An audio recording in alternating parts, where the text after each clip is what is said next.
Make it funky.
freaks and hotties.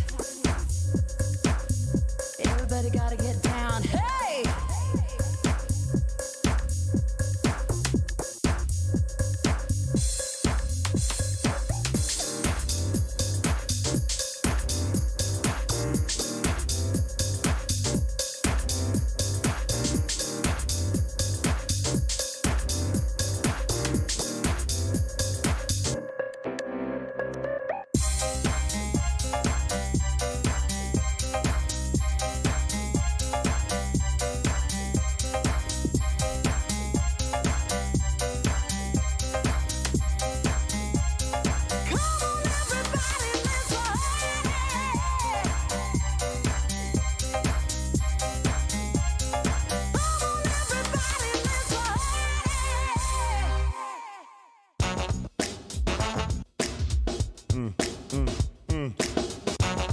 Yeah.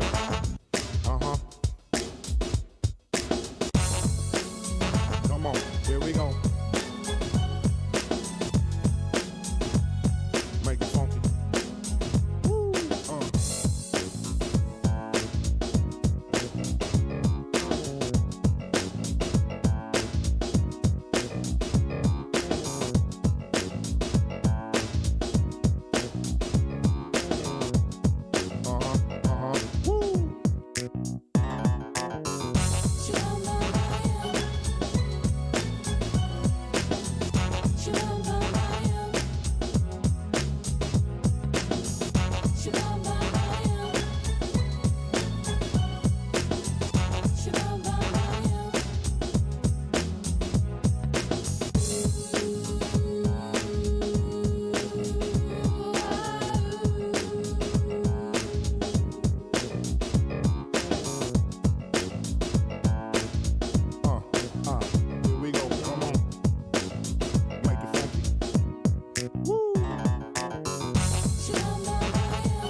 Right here, break it down now.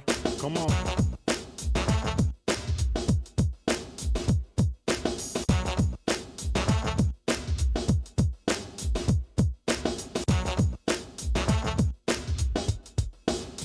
Make it funky.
listen. Come on, freaks and hotties. Everybody gotta get down. Hey!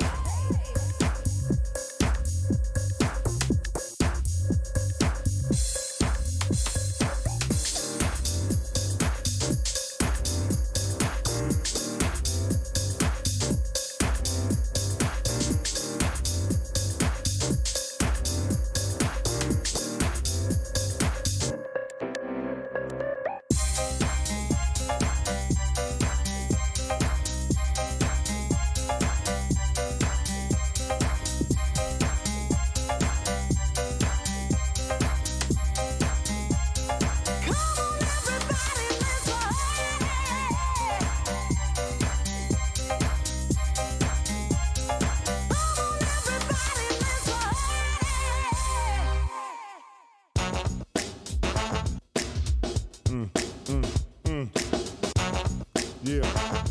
Uh-huh. Come on, here we go. Make it funky. Woo.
Come on, right here, break it down now.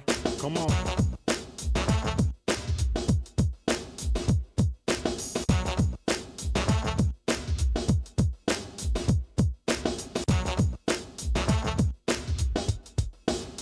Make it funky.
make a clutch like that happen in the grand finals. It is not easy, ladies and gentlemen.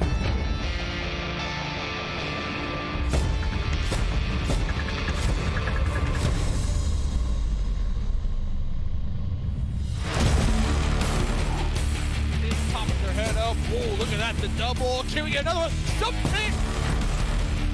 Here they go. They're going to send in one of their McLarens right on over with the run.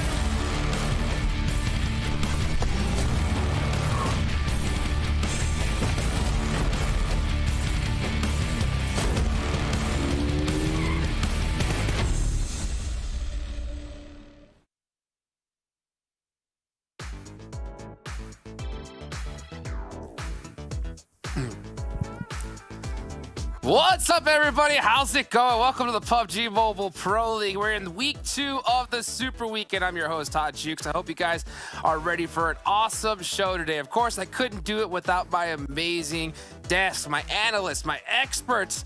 Come on over, SW2D1 and Glitter. But before I do that, of course, before y'all guys say anything, I got to give a big shout out, of course, to the PUBG Mobile Club Open, which is the registration is now open, right? So go make sure you go click that link in the pinned message there and join the PUBG Mobile Club Open with your squad. So go do it so that hopefully we can, see them on the stage coming up in a bit, 7. Ain't that right? That's right. That is correct. Glitter, how you feeling today?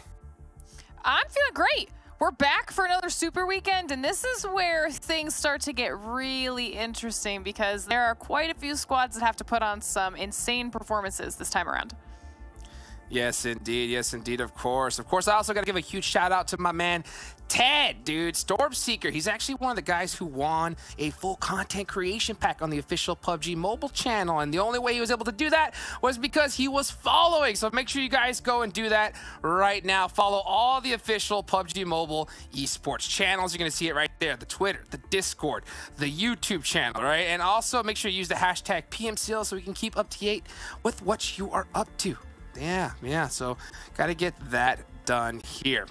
So guys, so far we have seen some serious plays from all of these squads that have played so far. So we're going to go ahead and take a look at some of the top 10 plays we've seen so far in this tournament.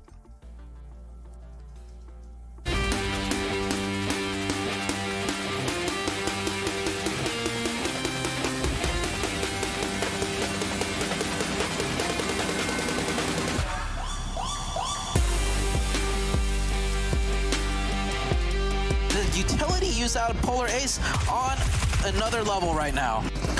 Complete perfection. Polar Ace challenging this fight so well. Lazarus, a lot of rookie mistakes being made from this squad, and they will have to pay the price for that. Kaiseki's Trying to hold down the warehouses. Doesn't look like they will get contested too hard. Might just only be the Panthers as fights are raining out everywhere. Mezexis. What? Oh man, Coops with that MG3, and just like that, Mezexis.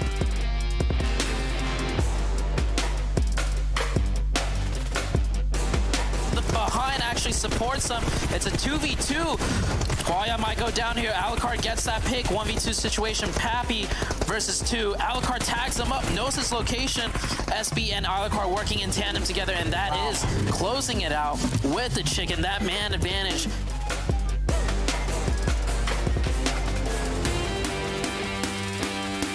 Now Koi's pushing in, 1v2. He gets one on the knock, 1v1 situation. Both players down to 1 HP. The drop shot with the DP. Both players so scared to peek out. The pre-fire goes through, and the jumping hip fire DP.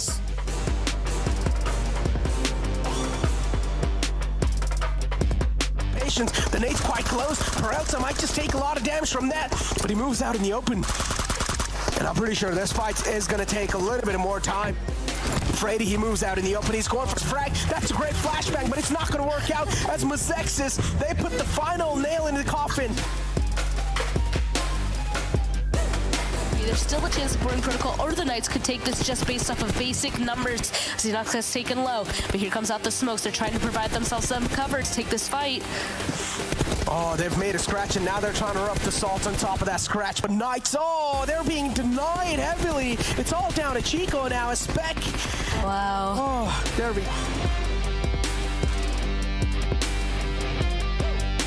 is trying his best to hold on, but is he going to be able to do so for as long as possible? That's what I want to know. He's trying his best to fight back, but QZZ's movement is too quick. Now it's all down to the final man alive. It's Salt, and he's fighting back. He's replying back in style.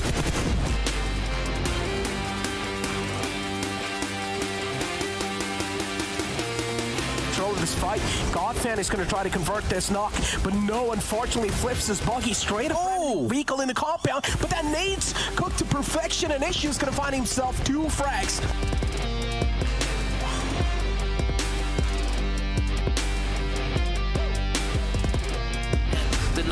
The Knights deserve this win. XSET don't deserve to win this one with a mistake like that. With the 1v2 at the very end, maybe it's my cast to curse. I think I cursed that. I said the Knights got that. They're separated out from the teammate, but they're going to have a tough time to make it inside the zone because there's a lot of teams making sure they're not going to make it in. 20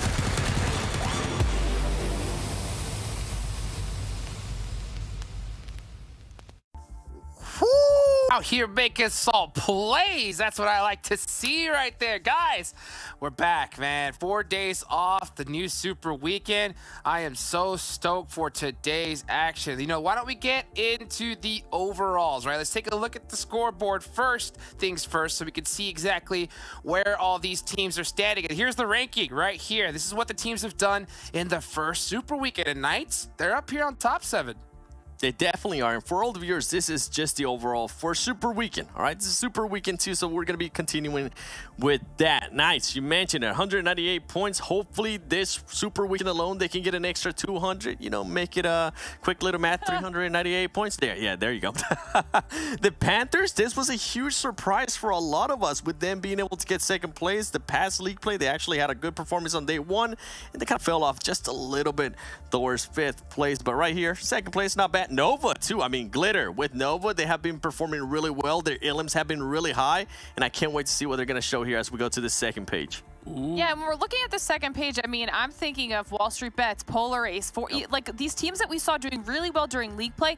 I'm wondering if they're going to be able to carry that here into our second Super Weekend. Now, then also on the second page, you guys will see that Execute and B-Town are grayed out. That means they played in the first Super Weekend, but will not be playing here in the second Super Weekend. They did not qualify, which is going to be a little bit scary when you look at Chosen, Vamp, Mezexis, all these teams that are around them potentially very much being able to leapfrog, and we're definitely keeping our eyes on the Chosen.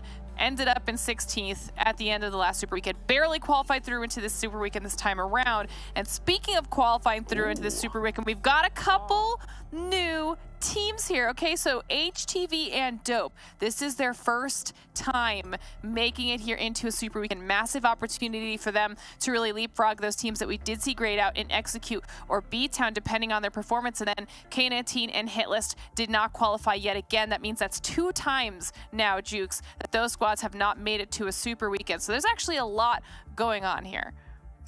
Yeah, you missed 2 Super Weekends. That's going to be really tough. But I think you made a great point right there. I think when it comes to HTV and Dope, like their eyes should be on those squads. Like, hey, we got to put up at least as many points as they did in that first Super Weekend. Hopefully they can do even more.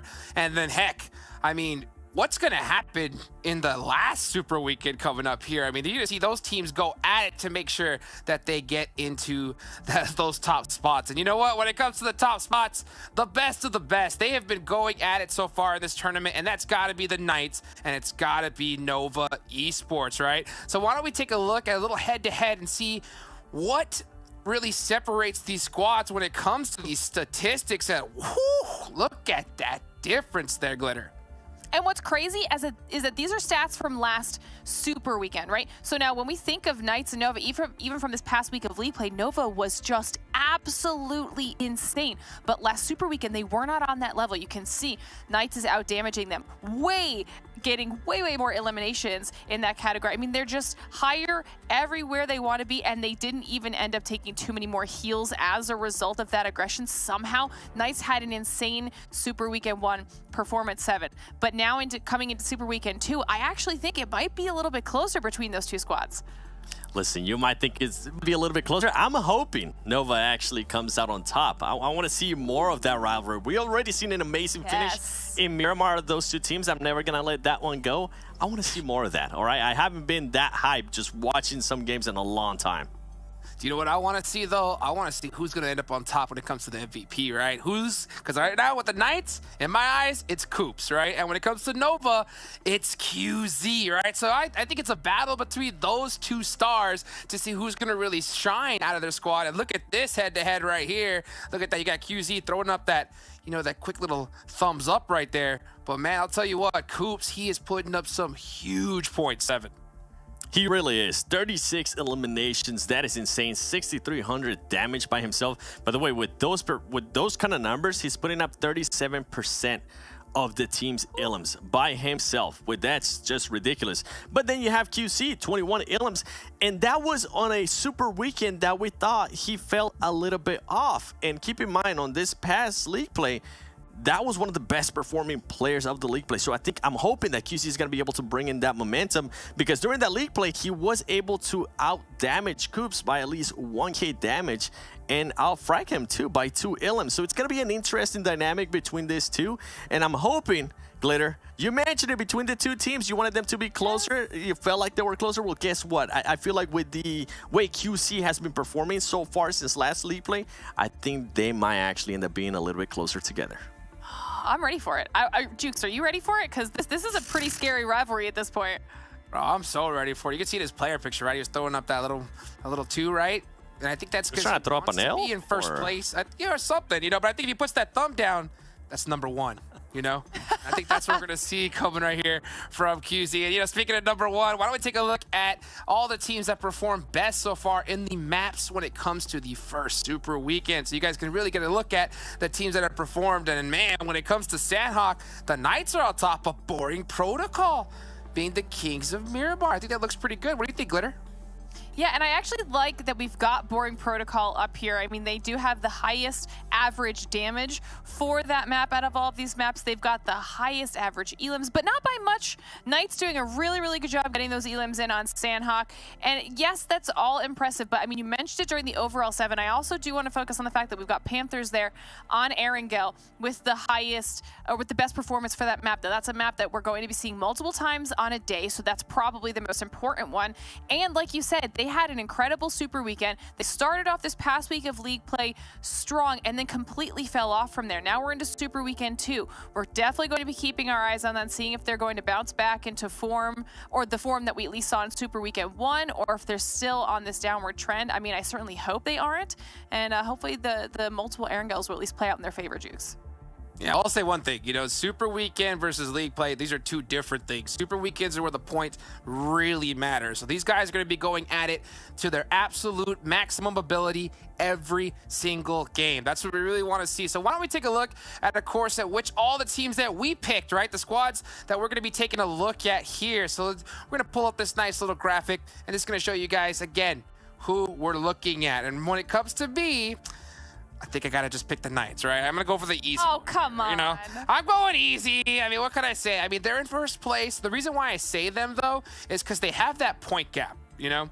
And when I've had the chance to talk to Coops a little bit, and he says that it's the hardest thing to do is to be able to stay on top. So I want to see if they're gonna continue to get that point gap, or, you know, if one of the teams is gonna possibly edge them out. You know, Dope, I see you picked Dope Esports there. 7? I had to. I didn't want to go the easier route, man. The reason why is because of what Glitter mentioned. They're coming into their first super weekend. They're currently looking at the Chosen, which is also going to be playing here this super weekend. And Suit picked them. Oh no, Sue, what have you done? But with Dope, I mean, I feel like they're going to be looking at B-Town, how many points B-Town has, and trying to pass them, not just by 1 point. I hope they get to pass them by 20 points, because as you mentioned, we don't know who's going to make it to the next super weekend. We don't know what's going to happen. These ones are not guaranteed. And Glitter, with Boring Protocol, I actually really enjoy that, because going back to league play, I saw that XSET and Boring Protocol in Sanhok decided not to hot drop as much.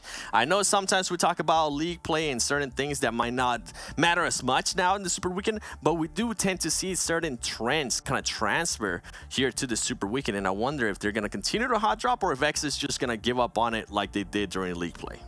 That's definitely one of the things that I'm going to be keeping my eyes on. And I also wanted to make them my team to watch because they've been in the middle every single time, right? They're in that 6th to 8th place area, whether that's the league play portion or the Super Weekend portion, and they've just kind of been hanging out there. But we've seen pop-off performances from Spec a bunch of times. I mean, they have phenomenal players on their team, and I just want to see them after this weekend. I want to see them in a higher spot. I want to see them getting into like maybe that top 5, breaking that top 5 and putting themselves a little bit more comfortable. Yeah, I think these guys are going to go at it constantly. But first, before, of course, we get into the action, why don't we take a look at this awesome little guesstimates video when I got to talk to some of these players and see if they can get the answers right. Let's take a look.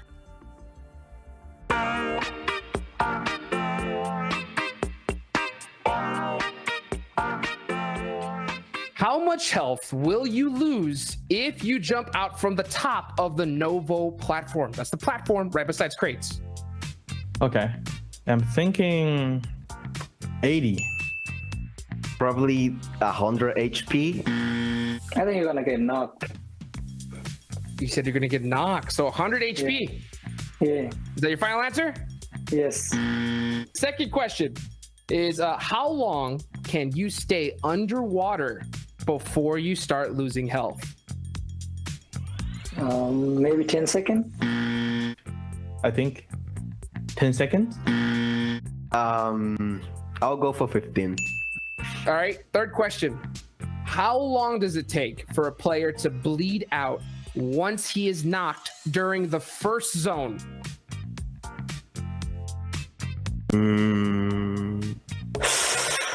Maybe 40 seconds. 40 seconds? 40 seconds. Final answer? No, like, yeah, 40 to 50 seconds. Okay. I would say 1 minute. It's gonna be 1 minute. 1 minute flat? At this point, I'm just guessing around. Like 1 minute and 10 seconds. What is the maximum number of vehicles that can spawn inside Pachinki only? Outsides, like, the church side vehicles are not included. So how many vehicles inside Pachinki? Just 2. All right, so inside there should be 2 vehicles. 2. Last but not least, okay? There's a big one here. Gotta get this one right, okay? You ready? Okay. Yes. Okay. How many different scopes are there in the game? 8. I would 8 scopes. 7. 7? Can you name them all? Red dot, holographic, 2x, 3x, 4x, 6x, 8x. Final answer? Yes. Well, I would say 6, but if the holographic one counts as a different scope, I would say 7. Okay, so you said 7. Final answer? Yeah, I'll take 7.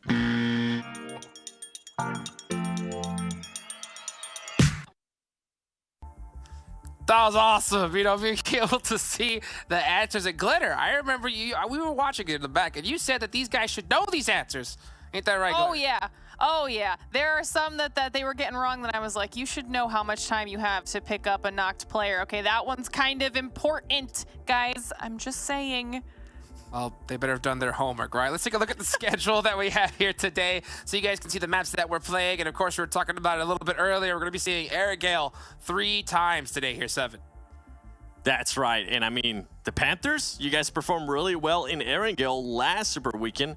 Can they continue to perform like that, or is it going to be a surprise team? Listen, I'm all for teams being dominant. Knights, I'm looking at you. Nova, I'm looking at you. Panthers, you as well, but I kind of want to see a surprise team again. I feel like it was so pleasant to see the Panthers just fully surprise us during that first Super Weekend. I want to see another one, maybe boring protocol, who knows? Yes. All right, well, hey, you know what, Glitter, you have been on point when it comes to predictions. Who are you going to predict for this game? Give it to me quick. What? I'll stick with boring protocol. Just start off the day strong. Let's see what happens. 7. Yeah. Oh, yeah. Dopey Esports. Dope Esports. All right, we'll see how these guys are going to do in the first match. You guys go ahead and take a rest in the back as we get the game number 1 started. We're going to go ahead and bring in our casters here for the day as they come on down. Guys, the water is fine. How you doing, Spad and Zute? I hope you guys have a great one. I want to hear y'all's predictions. I'm going to go with the Knights. All right, good luck. See ya. Okay, thank you so much, Jukes. I'm kind of a copycat, I guess. I also chose Dope Esports, so same thing as Seven. How about you, Zute? Oh, I picked the Chosen simply because all my picks teams start doing worse than they're supposed to, and TC, they've been consistently in 16th place, so can't get any worse. So picking them, chances are they'll do better for once with my pick. At least that's what I'm hoping for. I see, kind of like a little bit of a reverse psychology kind of move, potentially. We'll see if it works there, unless you just transcend it somehow. The Zootakers just transcends 16th place. We'll see. We'll see, indeed. But yeah, we're going to head into the first match. Back on Erangel. The tried and true schedule we saw when we come to the Super Weekends. We get 3 Erangels, 1 Sanhok, 1 Miramar, and I think a lot of teams are definitely happy with that, at least to start off for the day. And off to the match, first game of Erangel and Plane Path. It looks a little bit skewed to the northern side, but I don't think teams should have any issues at this point with any of the flight paths on Erangel. That is very true. Everybody should be able to spread out. And actually, it just hit me. Technically, 16th place isn't the lowest, Sute. We have 2 new teams in this Super Weekend, and that is Dope and HTV, so technically, the Chosen could go down 2 more places. All right, I wish no one brought that up, but you're right. Okay, it hit so me. I guess it could get worse for TC. But speaking about the 2 new teams, right? These 2 new teams to the Super Weekend, they didn't make the last Super Weekend. What are your expectations? Like, do you feel like they're going to start off slow because this is their first Super Weekend? Or do you think, like, they managed to do VOD review of last Super Weekend and they'll be a little bit more prepared? They better have done VOD review, I'm kind of feeling a little bit better for them, I'll say. Like, I really think Dope Esports especially, I mean, obviously I chose them for today. I think they're going to do better. They ended up really improving over this last league play. I mean, still kind of going in on the lower end of the league play games, but they got a chicken dinner. They did do better than they have been.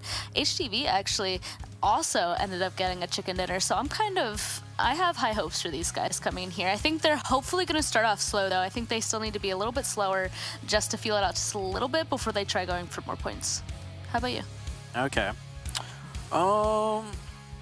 I feel like they're going to start off extremely slow. I'm talking like this is like kind of like the big leagues. They managed to make it into this Super Weekend, and I feel like for a lot of teams, especially like the newer teams, right, that missed the first Super Weekend and come into the second Super Weekend, it's a huge difference, right? Because in the league coming around, all the top teams are just kind of doing whatever. They're like almost practicing, and so like the style is really different from league into the Super Weekend, and I feel like that adjustment is going to take at least an entire day. We'll see how it goes, but speaking of which, first circle is on your screen, a very northeastern circle. I feel like so far for the entirety of PMPL North America, we've been getting a lot of southwestern circles, southeastern circles, not a lot of northeastern circles, so this is going to be one of the few ones that we get to watch for this one.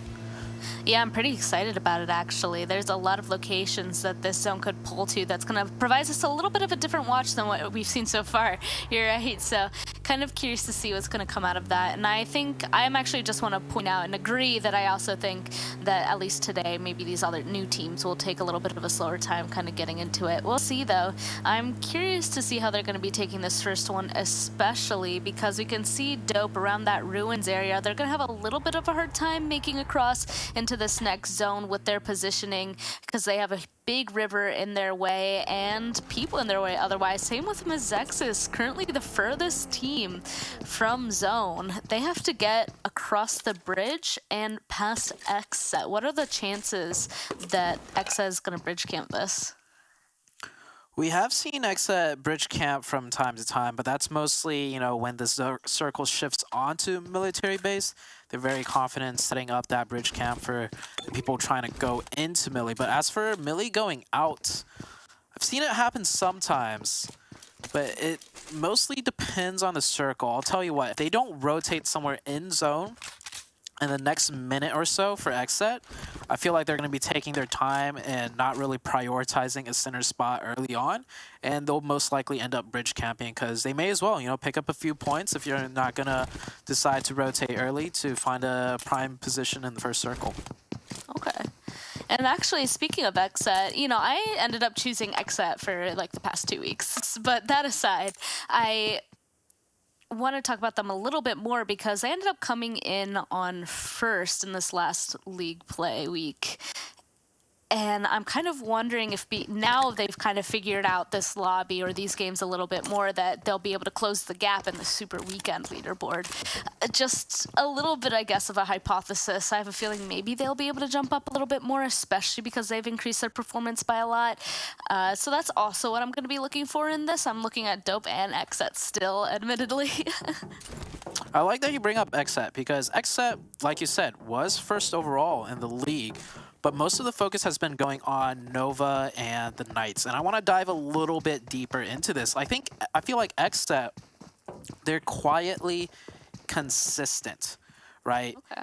And that's why they're in the first place overall for, you know, last week's league stage. But I almost want to argue, like, during the league stage, you want to be a little bit more explosive and flashy because, like I mentioned, during the league stage, teams kind of play a little bit differently. They're not really, in a sense, you know, trying their hardest. And if you're just kind of consistently cruising on by, sure, they got, you know, a few big wins here and there, but I feel like it's just different when it comes to the Super Weekend. And so, actually, I feel like they're due really well. But I'm still not really sold on the whole XSET thing, right? Because last year, we saw what happened to them come, you know, after they won PMPL NA finals. It's like, you know, this is it. This XSET team's looking great. And then they missed 2 Super Weekends. Like, so we'll see what happens here. As they are rotating, by the way, so they are not going to be bridge camping the Mezexis team. Mm-hmm. That's a nice break for them. They'll be able to come down on the southern side of this circle. Everybody at this point kind of in their vehicles. It's kind of that time to, of course, it's also the time to start shooting at people on their first rotations as well. We can see Coops here trying to get one of the first knocks onto somebody just across the water from them. We'll see if they'll be able to get something. Looks like doing a lot of damage to Team Chosen in the water. And this is not a good start for Team Chosen. Zute, what have you done? Without fail, like, I don't even know what to say about that. Oh, jeez. Well, not a good start for Team Chosen. I feel like that could have easily been avoided. I did see another car drive by that was not a buggy. So, yeah, they had a UAZ that could have picked up that player instead of, you know, putting him on the back of a buggy. So definitely a huge mistake right there by TC. But also, really good shots out of the Knights. You know, the Knights definitely don't miss their shots. They're looking really good.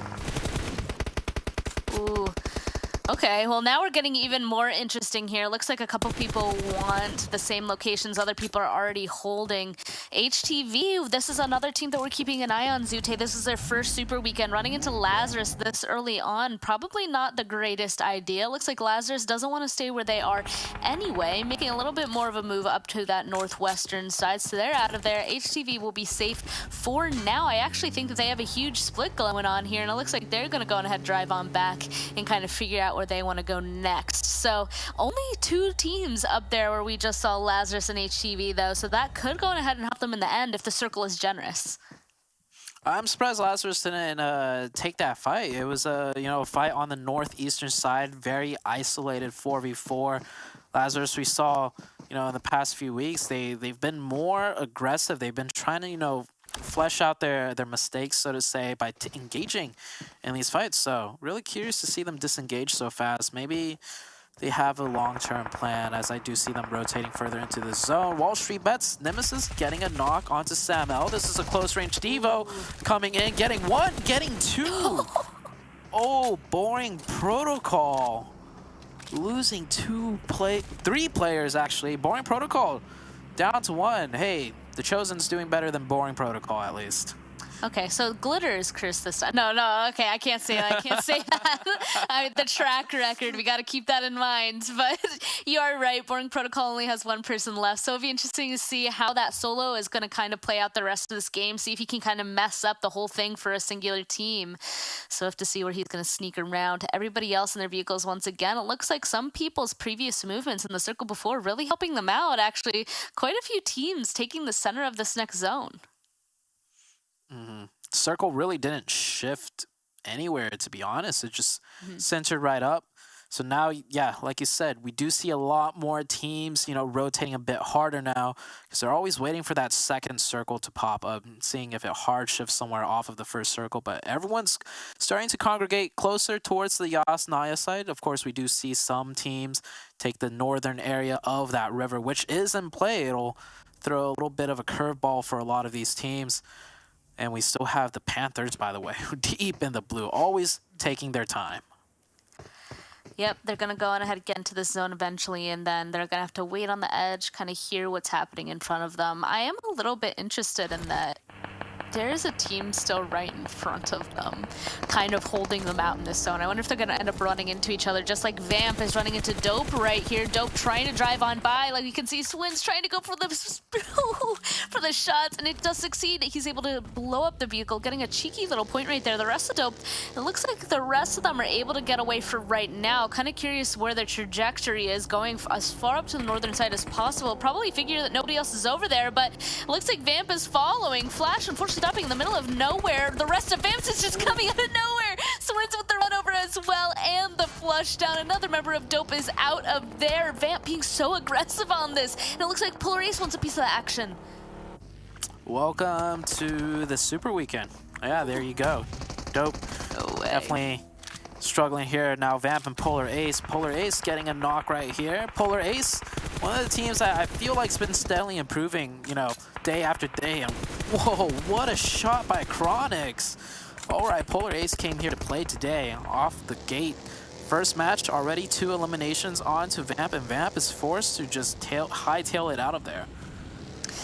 Yeah, they're getting out of there as fast as possible. Oh man, they were looking so confident and aggressive at the beginning of that altercation there, but Polar Ace kind of said sit down just a tiny bit. So we'll see if they'll be able to get any more, continue to be aggressive with just 2 people up. Maybe even find the last member of Dope over here. We'll have to keep an eye on that. At this point, Zute, we're only like 11 minutes into the game, and there's already a couple of teams that lost a significant amount of people here. I mean, actually, we're also getting our first team out, and that's Boring Protocol in that 16th place position. Hey, my caster curse finally lifted. Not the first team to be eliminated, and I think you did mention Glitter picked Boring Protocol. Yeah, tables have turned. Feeling good. I'll also feeling say good about TC. I'm feeling good about TC now. Well, to hold myself and Seven a little bit accountable as well. We both chose Dope, and they're currently alive with just 1 player, so Zute, you're doing well right now compared to us. Yeah. Speaking about doing well, let's see how well this circle shifts in favor of TC. Fingers crossed, maybe a northern shift. I also do want to see more of a northern shift. We get to see an area of the map that's, you know, a little less seen. And, oh, whoa, okay, we're heading way over onto the eastern side. Nova's already got a really good spot in that zone. Koi playing, you know, split from the rest of the team. That position, not only is it center, of course, but that's a power position. That police department right there provides so many sidelines. They get so many options in terms of the further circles that might continue onwards. And it's difficult to really crash into that since the compound is just covered, like encircled by a really tall fence. People that crash into there have to go right into the little like inside piece. It's just difficult, but it looks like they did go on ahead and condense, which I will have to kind of like applaud them at. Right when you see a circle pop, you kind of have to be ready at your vehicles to go. It also looks like Knights and another team, Floor Bros, try grabbing a really good position in here, and they're actually fighting it out for this location. Knights getting a knock on a 1, down to 2. Russ goes down as well, I think. Is there only one person left up for 4 Bros, and right, of course, as I'm saying that, 4 Bros will be eliminated. Knights taking the next best position, arguably, inside of this Yasnaya Poliana position. These apartments are pretty strong, Zute. Again, a lot of sight lines. Pretty difficult to go on ahead and fight inside of them. So we'll see if anybody else tries to join them, because all of those altercations are going to be really difficult. Man, the Knights team just on a different level. We tune in on that fight and they wipe out a team. Not a single member knocked, not a single member like down to low HP, and it's just like they just ran over that team so quickly. Mezexis getting picked apart by XSET and Nova right now. Mezexis just down to inactive. He's going to try and stay as active as possible, being the last member alive. He's going to find that tower probably to hide behind. No, he's just going to keep driving TC, trying to take some shots. Fortunately, none of them really connecting there. And we're down to 42 alive, and we still have a huge portion of Yasnaya in zone. If it shifts to the west into Yas, we're going to be in for a crazy hectic game. Oh, it will. I love and hate city endings at the same time. Love it because you see action, just non-stop action at the very, very end. But for a while, you do see people kind of all right next to each other, just waiting to get that next peek or a little advantage or knock onto them before they go on ahead and move right. City endings are really difficult to play out of because people can seriously be anywhere. As you can see, Mezexis even kind of finding themselves a spot inside. If you're 19 Esports, going to try and eliminate that. But if this does shift onto the city, we can guarantee that everybody's just going to be crashing right onto it and just being neighbors. Unfriendly neighbors, though. Very unfriendly indeed. They'll be tossing nades, smokes, mollies, all up in your house. That's what's going to happen. If we do see that western shift, though, Circle will be coming out soon. So we see XSET controlling the southeastern side, the Panthers just edging in, and, well, there you go. I think it's going to be a Yas ending. Teams are going to fight for their real estate as there's not much to go around after this circle. Oh man, everybody once again grabbing their vehicles. This is going to be interesting to see where people are kind of choosing to crash into, right? We can definitely see that Lazarus, we're keeping an eye on these buildings before this zone pop. They're able to kind of just squeeze into some compounds right in the center of Yasnaya. Looks like Panthers and XSET trying to go all the way around onto the western side of Knights. They're going to be kind of running into each other here. But no surprise, there's going to be a lot of fights as these people are going to continue to rotate. It looks like Polar Ace might be the odd man out. Going to have to kind of wait until the next zone shift for their big shift to kind of get into Yasnaya comes into play. Ooh, urban warfare. What a way to start off the day. Start off the super weekend. HTV losing 2 members already, or 2 of them knocked. They might be able to get a full reset. TC, gotcha, knocked himself. They're playing a split, and that's actually going to prompt TC to play a little more aggressive as they're trying to do a 2v1 onto Nemesis. Oh. The S12K coming into play. That is WallStreetBets eliminated. Good job by TC. Up to 3 eliminations, down to 2 players. Hey, I think that's a little bit better than your average 16th place performance. So TC, I'll say they're starting off pretty strong. Yeah.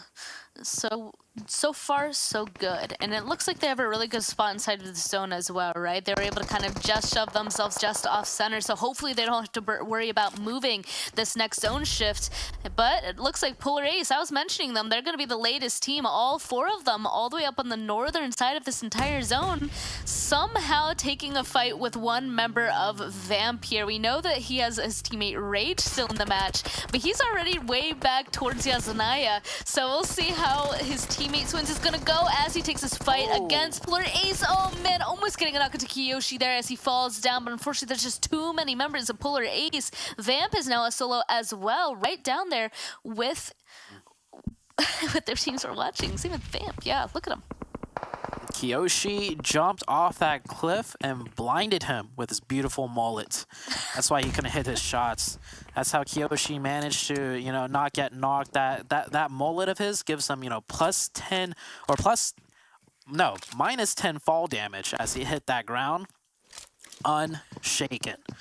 Kiyoshi coming in huge right there. So yeah, you mentioned Polar Ace controlling the entirety of the northern tip of the zone. If the circle does go north, Polar Ace is going to be in a really good spot, but most likely they're going to have to choose a building to breach on in. As you can see, All eyes focused up on the north. Teams not really fighting each other in the city right now. They're friendly neighbors for now until the next zone shift, so everyone's looking elsewhere, mainly at the Panthers. Or not the Panthers, Polar Ace, sorry. There we go. Yeah, I mean, everybody just wants a piece of the points up to the northern side, right? I mean, they're the people that are a little bit more out in the open. Taking a fight with them isn't as scary as, say, the people directly beside you inside of hard cover. I mean, just fighting inside cities are difficult for a reason, right? There could be anybody anywhere, and everybody has hard cover really easily, really quickly whenever they need it. It looks like the zone does shift and kind of goes back into that area where a little bit of the field is still in play, but still a lot of city of Yasnaya in. So HQA, they're going to have to make a big move. Panthers with a big move. And I'm really, really curious to see how Polar Ace is finally going to decide to enter the circle. Polar Ace, they got a tough choice to make. Do they just crash on in and take the fire, or do they rotate a little bit more, succumb themselves to a bit more fire from all the teams shooting at them and find maybe an open position? We see HQA already making a wrapping rotation. Lazarus straight in the middle of the zone right now, next to XSET, next to so many other teams. There you see HQA for a brief moment doing that wrapping rotation to wrap into the zone. Gunfire 360 all around, and here's where HQA ended up. HQA ended up smashing into the Nova compound, and this is that compound that we mentioned like 3 circles earlier. A very strong position, and you talked about the walls, and there are the walls coming into play. HQA not able to fully breach into it, and they're getting nailed down by grenades and util. Yeah, it's so difficult to take a fight with this team because of those walls. It just puts you far away, and then the team inside can just absolutely pepper you with bullets and utility. Looks like Polar Ace is also kind of joining this fight, instead taking the building right beside. In the sandwich, they might be able to go on ahead and yoink some of these HQA kills for themselves if they're careful. Just can't overpeak, because you can see Nova, they're up on top of these roofs. They have perfect angles on anybody in this direction. That's why I think we can see HQA really just kind of hunkering down, waiting for this fighting to happen. Polar Ace also seemingly trying to be careful with where they're peeking and looking. One of them actually continued to stay up on the northern side, so I wonder if that 4th member of Polar Ace is going to be able to do something against Nova here to help out his teammates to get further inside zone later on. Oh, Chronix running in on foot, but Koi spots him out, puts some mini shots right into them. Koi, very good shots. That Polar Ace member, Chronix, is not in zone either, so he's going to try and smoke and run across this open field. All eyes trained on him right now. Trey gets knocked, they'll be able to get that revive, but what I'm worried more about is I don't think they have any working vehicles, and with them on the edge of the zone, they're most likely going to have to move into the next zone and run in the open, and you know Nova see that as free points, and they're actually going to push right now to take care of HQA. I guess they probably figured that they needed to push this now before Polar Ace got close. And no way, Sup Pig, does he actually get 2 of those knocks right there? Yeah, it's just QZ and Koi left. QZ, he has to try and hold this down for the rest of his team, finish this up as fast as possible if he was hoping to get his teammates back. Spraying into the smoke, unfortunately just can't go on ahead and catch the last member over there. We can see Molotov doing some damage, but HQA still alive, barely. Koi is down though, starting to get the rests on his teammate as QZ holds this. This would be a perfect opportunity, honestly, for Polar Ace to have made a move. They should have seen the 2 knocks in kill feed. Yeah, well, QZ holding it down for Nova right there, coming in clutch. They could have lost 2 members right there and potentially lose a 2v2, but now they get a full reset. And the circle did shift, by the way, to the north where TC was and where those giant high-rise apartments are, currently occupied by TC and HT. The Knights, by the way, have to push into the Panthers. Both of these teams, Knights and Panthers, really strong at close-range urban fights, but I'm going to have to most likely give this one over to the Knights. As you can see in the kill feed, they're already putting in work onto the Panthers. Yeah, Panthers aren't looking too well, already losing 2 people so far. And, okay, looks like a couple more people, just 1 more of them is left. We can see Nova, though. They're able to kind of drive on over, continuing to hold out the rest of Polar Ace. So a couple of teams now holding out along these edges. Panthers officially eliminated. Now we'll see if Polar Ace is going to be the next team that follows right after, or maybe even HQA. We still have 1 member for them holding on, but they're going to try and play this as safely as possible. Look at him crawling just along that little ridge there in the the farm quite. Novo, they want these kills. We'll see if HQA is going to be able to grab this one. Or, oh, back and forth. Nope, they spotted out the last member of HQA. Do they not realize that there's one Polar Ace member left there? I think in the chaos, they might have forgot about him, but hold that thought as the Knights, after taking care of the Panthers, just running through XSET. I mean, XSET still's got Polo, though. Polo trying to do the best he can. He goes for that drop shot, gets another one. Polo about to pull out a 1v3 potential. Chico is up 1v1, and oh, the nade from 19E Alucard actually secures 2 of the XSET players. Absolute madness. 19 Esports, we didn't even mention them, but they're still in this fight with 3 up. And wow, the Knights already at 9 eliminations, just slugging it out in this city. I mean, doing really well so far as they're having to make their push on the very edge of this entire zone. We'll see if the last member will be able to grab just a couple more points, as he is right next to one of the members of 19 Esports. There are 3 still alive. They're currently in a 2-1 split, so we'll see who's going to take that one. Alucard, who's down there on the southern side, or the last hopeful for the Knights. Otherwise, HTV still has all 4 up, and so do Lazarus. Those are the next 2 biggest teams here to kind of try and hold their position. Zone closes once again, though, kind of centering in an open area. The team closest or in the best spot, I think, might be 19 Esports or even Lazarus. The rest, they have to try and fight their way into this next one. That means Nova's going to have to make their move right now. Nova with 3 up, most likely going to have to take their engagement with the Lazarus team, as Lazarus making a very aggressive move to take over the center of the zone. They take the high rise. HTV is here, but there's a lot of buildings to go around, so HTV might decide to lay low. Maybe surprise the Lazarus team. Lazarus hasn't full cleared every floor. This could come back to bite them in the butt. I'm really curious to see how the Chosen is going to kind of be a part in this fight as well. You can see the last 2 up there on the northern side could potentially get involved in this Lazarus v HTV fight. Even 19 Esports from afar could get a fight, but no big push comes through. It actually looks like Mist gets a knock into 1, but of course Kaseki pushes as well. He's going to go ahead and get the trade, but no way, boom! Pushing at the perfect moment, gets another knock. Let's see if he's going to be able to get this next one from Lazarus. The trade doesn't go through.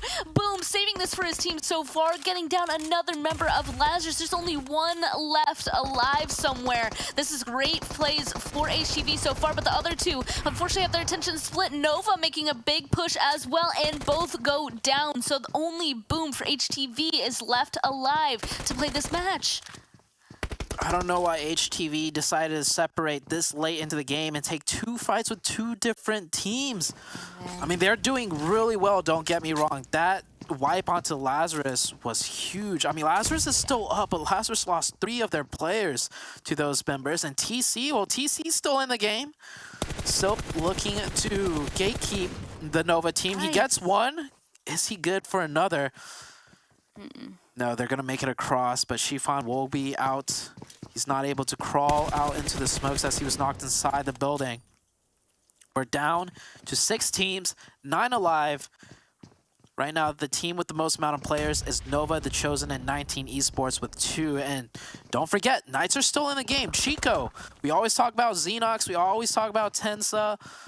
I mean, Chico could come up huge for the Knights in this game.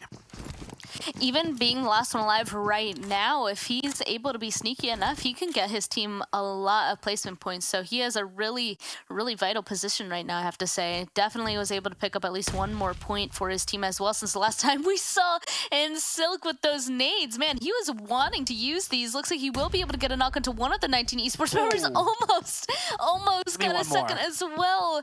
I wish he had another one. I think he's out. He would have gotten it if he did have one. Oh, Opa just threw something. I think he threw a Molotov, but nothing in the kill feed just yet. So I think they'll manage to get those revives. Thing is, 19 Esports are further out closer to the blue zone, so they're going to have to move first before TC does.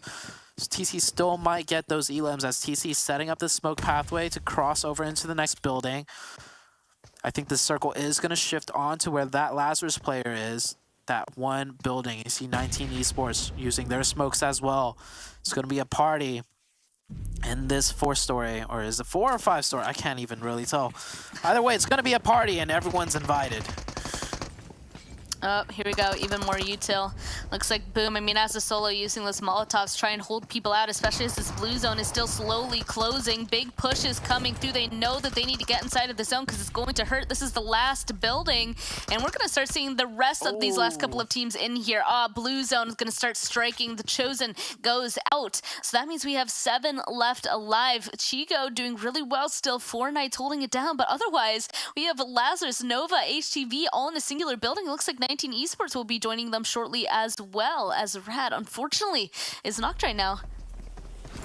This is the last zone, by the way. There's no more circles after this, so it's going to close to a complete blue map. Center of the zone, I think, is right somewhere near inside the area of the building, so everybody's going to have to conjust there. I don't think any team were prepared to do a med strat on Erangel of all maps, so we might just see all-out chaos as everybody fights for whatever points they get. It's already starting as 19E. They try to hop through the building, but Boom still holding it down for HTV. He gets one and confirms a point. Runs into the same room as... Wait, hold on. He's right outside. He's right outside. Okay. I think he is... Oh, yeah, okay. Chico's right outside that room. Rad. I think all he's got is bandages. Meanwhile, it's a chat. Having the whole entire rooftop to himself, he is just chilling up there, snacking on some chips, setting up, you know, the umbrella to get a nice tan. Nobody's running up there, so I think Lazarus is actually probably in the best position.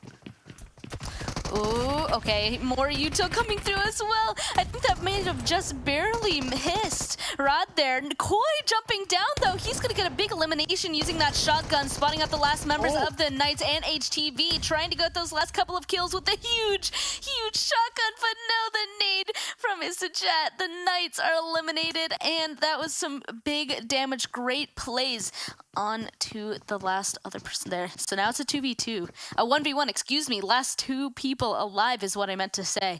Zute, this is going to be a hard one. Do you think they're going to take the fight, or maybe even potentially just try and heal it off? I mean, Isajet might just have an edge over Boom. I mean, they both have... Oh, wait, hold on. Boom has 4 first aid kits. Might come down to a med off. The thing is Isajet could jump down at the last second when he's out of meds and potentially shoot Boom from one of the window openings. No, Boom's actually going to find a really safe corner. Okay. Both players, I think, will be in the blue zone at the same time as... Oh, Isajet. Okay, he's still good. Wow, what a way to start off the Super Weekend. My money is on Boom. He's got first aids to Isajet's 3. By the way, if HTV wins the first chicken, that is absolutely nuts for this team to come into the Super Weekend and do this. And that's true. See what happens. Yep, they're gonna go for the first aid. So, wait. What? Oh, messed up. Wait, no, what? And then, huh? Oh man, you know what it was? Is Boom could not get to the center of that circle as well as the last member of Lazarus could. Even though Lazarus messed up his meds, Boom still took too much damage in comparison, I think. I am very confused because my eyes are completely focused on Isajet when he stepped off the railing. And I think I feel like I heard some shots. I don't know if it was Isajet shooting at the very end, or maybe Boom thought he was going to get dropped on and he started pre-firing, and then he... Either way, I mean, shout-outs to Boom representing HTV. Oh, yeah. That was huge. And oh my god, QZ putting in 1,000 damage that match. What a... Okay, I said this already so many times, but what a way to start off the Super Weekends, man. No, that was amazing, definitely. I mean, a city ending is always really exciting, down to the very last circle, almost a meta-off, and HTV, I mean, stepping it up. They really need to get points and catch up on the Super Weekend, but also Lazarus, still a pretty consistent force. It was pretty nice to see them do as really well as, well, getting the chicken. I think we also managed to see, like, you know, the Knights, you know, still show they got what it takes. Obviously, we weren't questioning them at all, but I think Knights are looking good to put on a show for this Super Weekend. And before we go any further, we're going to take it for a quick break. Don't go anywhere, guys.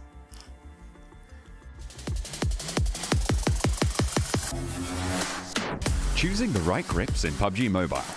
There are a total of 6 grips in the game, each with its own pros and cons. Let's start with the vertical grip.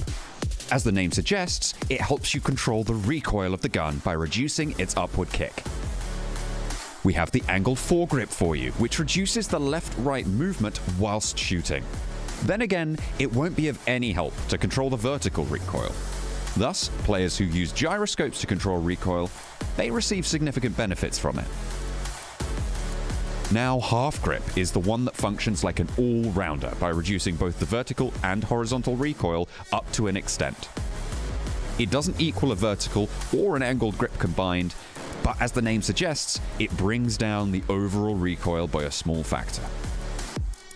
Although the half grip may sound perfect, it also comes with the downside of reducing the overall stability of the gun. Light grip, on the other hand, is the counterpart of half grip, which doesn't help with recoil control, but greatly increases the stability of the gun. It means that light grip lets you be more accurate with your shots when you have already mastered recoil control. Thumb grip is one of the most common grips found on the battleground that helps you aim faster when you tap the ADS button. This is best for SMGs and close quarter fights where you need fast reflexes over accuracy. The grip also reduces the recoil and increases the stability slightly. The last one in today's lesson is the laser grip, which is only helpful for hip firefights. This grip reduces the bullet spread while you move and shoot using the crosshair. It serves as a great attachment for secondary weapons like SMGs, when you need to clutch fights in close range. So, there's a variety of options here to support your playstyle. Pick yours carefully to outskill and outmaneuver your opponents every time.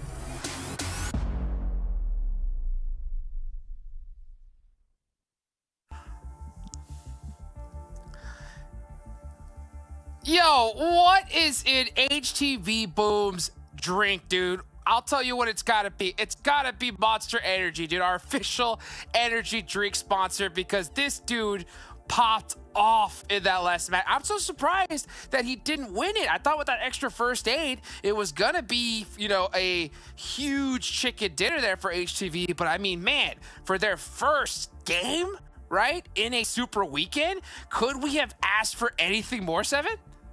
Yes, we could have asked for that win. I'm gonna be nitpicky, okay? Come on, man. When you're that close, you gotta get the win. Like, oh, I can't wait until we get a chance to see that again, because I think all of us, as we were watching that, we're like, wait, how did that just happen? But nonetheless, yo, HTV, great way to show up here. And what's crazy, is that they already got 33% of the points that the Chosen was able to get last super weekend. Dang. So that's a great step up, and it's good to see, as we're seeing here on the first page. I mean, Knights 11 elims, we can tell that their fragging power is still on point. And then if we go down, Lazarus with the chicken dinner, only 3 elims, I don't mind it. Nova Esports, we saw some clutch up plays from certain players, and the Chosen, this one was actually a big surprise for me here, considering that one of the first player that got eliminated on that match was actually from the Chosen. For them to be able to rile back from that and put up some great points, that was great to see, Glitter.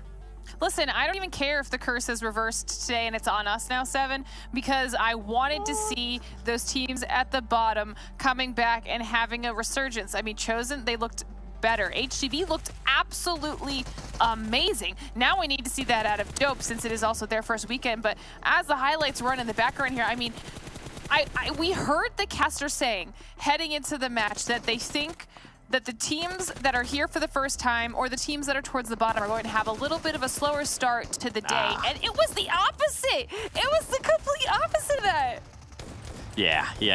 I mean, if you're Dope Esports, yes, but if you're HTV, no. Because with Dope Esports, they ended up with 0 points just across the board. I see you, Dope. You're trying to get me to curse people. But then some of the other teams, let's talk about it. Polar Ace. I mean, 5 elims. This is a team that we've been kind of getting pretty hyped up on. We've seen what Kiyoshi can do. We've seen what Trey can do. We've seen what just a full step up from all the players. And this team is becoming a little bit more aggressive, a little bit more to my liking on playing style. And they put up 5 elims. Only 2 placement points, Glitter. But I feel like they're still going in the right direction. No, 100% they're going in the right direction. I mean, I feel like Polarace is one of those teams that we've actually watched steadily improve from the beginning up until now. So Polarace is somebody that we're definitely hyped to be able to highlight here.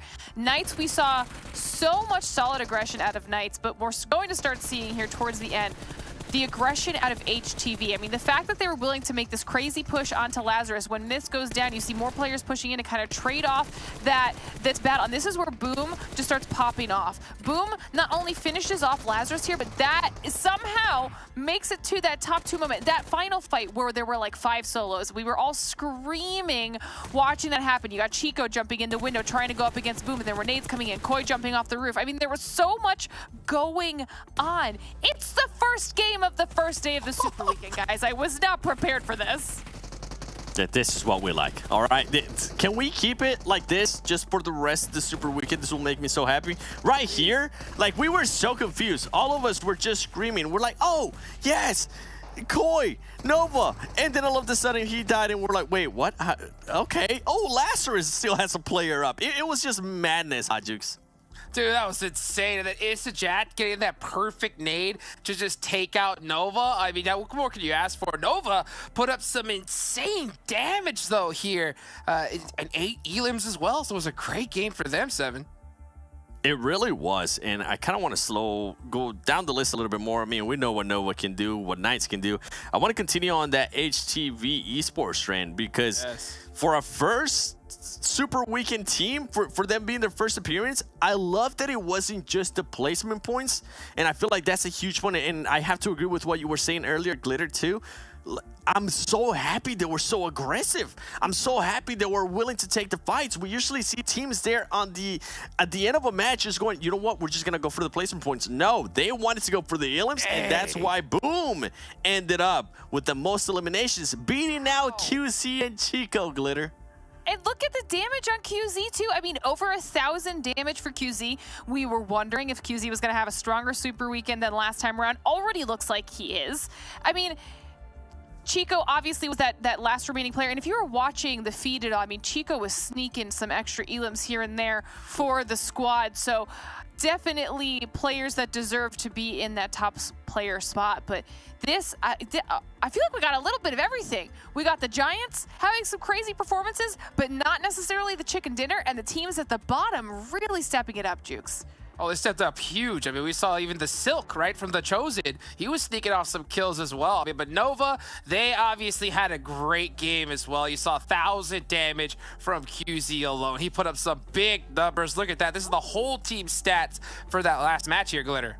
And we had to take a look at this because I wanted to see how the damage was kind of distributed. You think about it, they had 2,300 damage. We saw that in the top damage ranking, which means QZ was practically 50% of that for the squad. But then from there, it's actually pretty evenly spread out. Almost 500 damage on Koi, and then around the 400 mark for Kindness and Shifan. And you love to see that out of the squad. Everybody getting some elims on there, lots of knocks, making sure that everything is kind of spread out. And we saw Koi potentially being that duo for QZ. I definitely think that he still is, but Nova at this point, everyone is looking a little bit scary.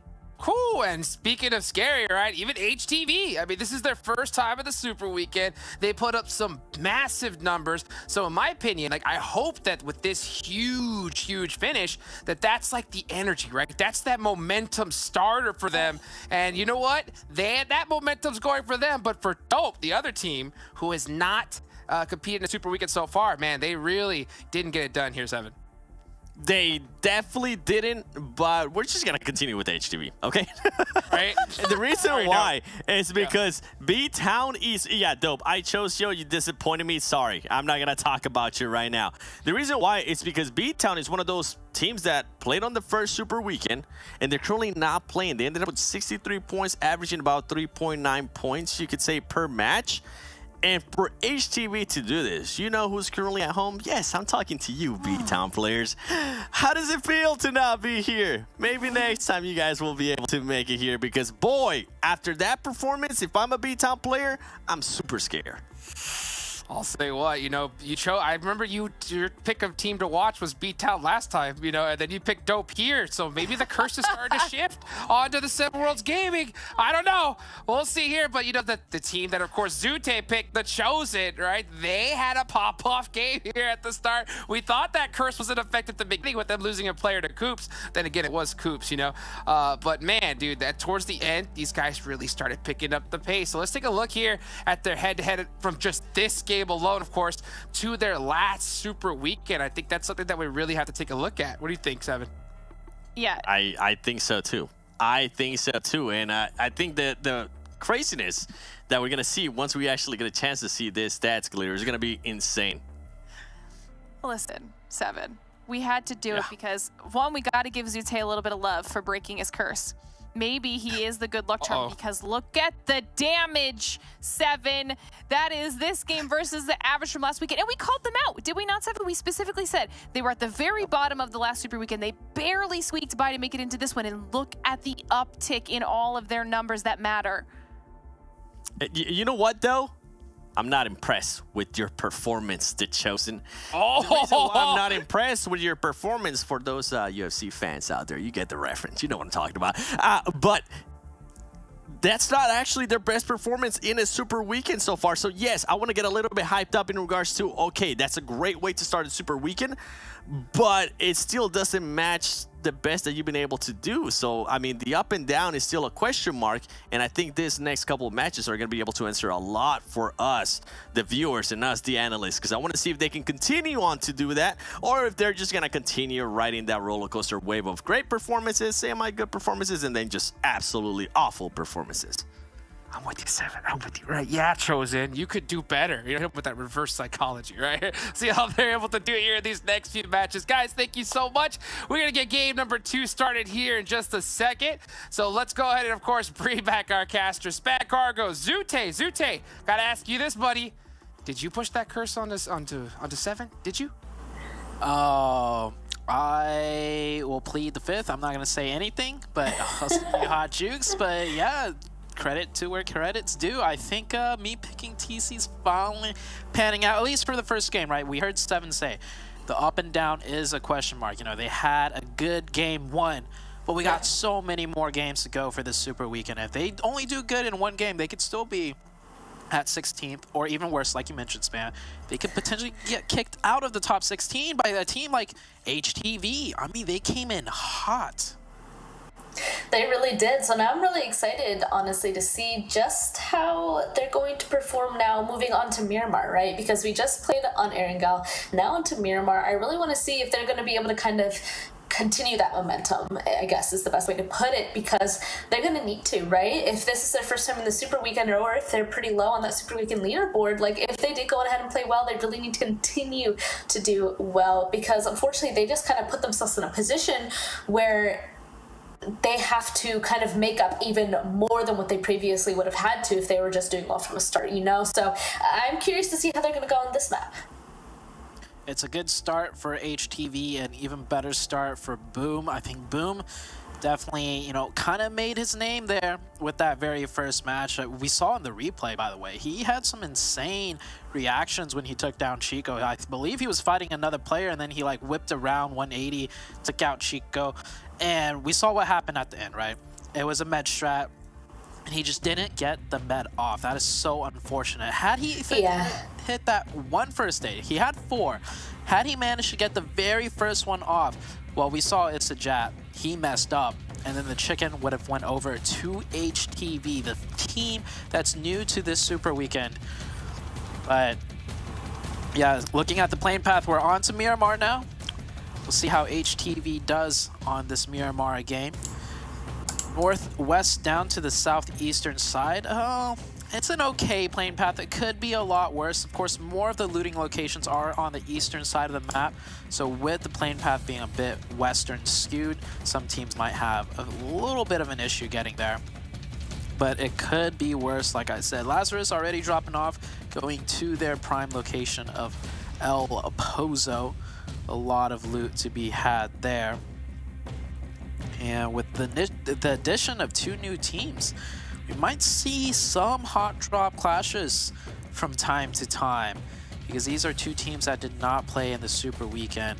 And with alternating plane paths and a continual change of things, we'll see how this one goes. As for now, I do see one player of Vamp landing extremely close to two players of TC, or two players of Vamp actually. It might be a little scrap of a 2v2 situation. As the first circle comes out, we get once again a very northern circle.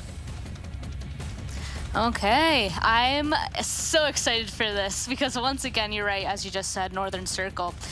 And because this plane path sends pretty far down to the southern side, we're going to see a lot of rotations, and I'm curious to see where people are going to be kind of sending it on this one, because last time, even in the last match, Sute, we ended up seeing a lot of interesting fights pop off just on people's rotations, right? So on Miramar now, that might just be heightened. Oh yeah, Miramar rotations are going to be nasty with the circle this far to the north, and so many teams, by the way, off to the southern side. Here's that 2v2. TC versus Vamp. Rage level 2'd out with an Uzi. That's probably a lot better than maybe what some of the TC players have right now, because this is a scrap fight, and there you go. No armor, no helmet goes down. And oh, gotcha with only a Winchester. Oh, they had a good game one. Game two, they're gonna lose two players to start. Oh, hold on. They do have a supporting player of TC up on the hillside. I don't think he's using the best weapon for that long-range support, but it is going to give Gotcha a little bit of a breathing space. But another player of Vamp rolls right on up just as I say that. Big push comes through. Of course, Silk is already down, looking around, trying to find out where the rest of these teammates are. And you can see Benny. Oh no, already spotted him out. You're right. I don't think First Frost even realizes that Benny's looking at him, and one of his teammates is actually going to light him up just a tiny bit. Luckily, he'll be able to heal this off, but this isn't looking too good. I mean, they got the res over there. Vamp surprisingly didn't really push, probably because of this position that Frost had, but still has to be careful on this. Yeah, this is somewhat of a stalemate. Vamp definitely has the advantage, especially with that sniper. If Benny knocks that Overwatch player, then TC is all but done. But Vamp's so careful right now. They don't want to push with that player on top of the hill. And the longer this lasts, the more potential that the fourth player of TC might show up to come help also. Oh, that vehicle right there. You know TC is eyeing that vehicle, thinking if that is going to be their escape plan. They're going back and forth, being extremely careful about it. Rage, though, I feel like is just in the perfect position to hold them both out. Honestly, I think that the Team Chosen member that's up on top of the hill, Frost above, really needs to hold down this window. There we go. Right as we're saying it, they're able to do some damage on him, but instead of just getting in the vehicle and going, they kind of started a little bit of a push. Okay, getting a little spicy here, Chosen. Not going for the retreat on the vehicle like we were kind of expecting. Instead, they're starting to wrap around. I'm wondering if they really want at least one kill onto Vamp here. About to run into Benny. Gotcha moving around to the left side. He's got that M16 in hand. Benny's got that grenade. This might be big. And, ooh, flies a little bit too far, but the M16 shots on burst fire. TC, okay. Oh, and another knock by Opa. Opa caught one of the players that was rotating in from Vamp off to the sidelines, and wow, Vamp down to 2. TC. Hey, I'm glad I picked him. Cast the Curse has been broken, I would have to say. As TC starting off match number 2, very strong.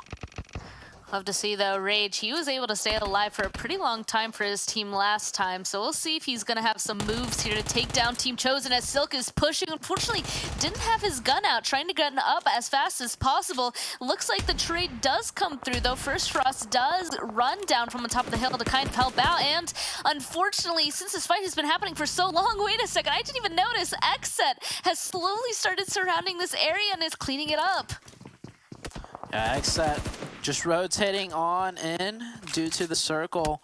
Picks up a nice third-party opportunity. Gets one onto TC. TC will be able to kind of reset this.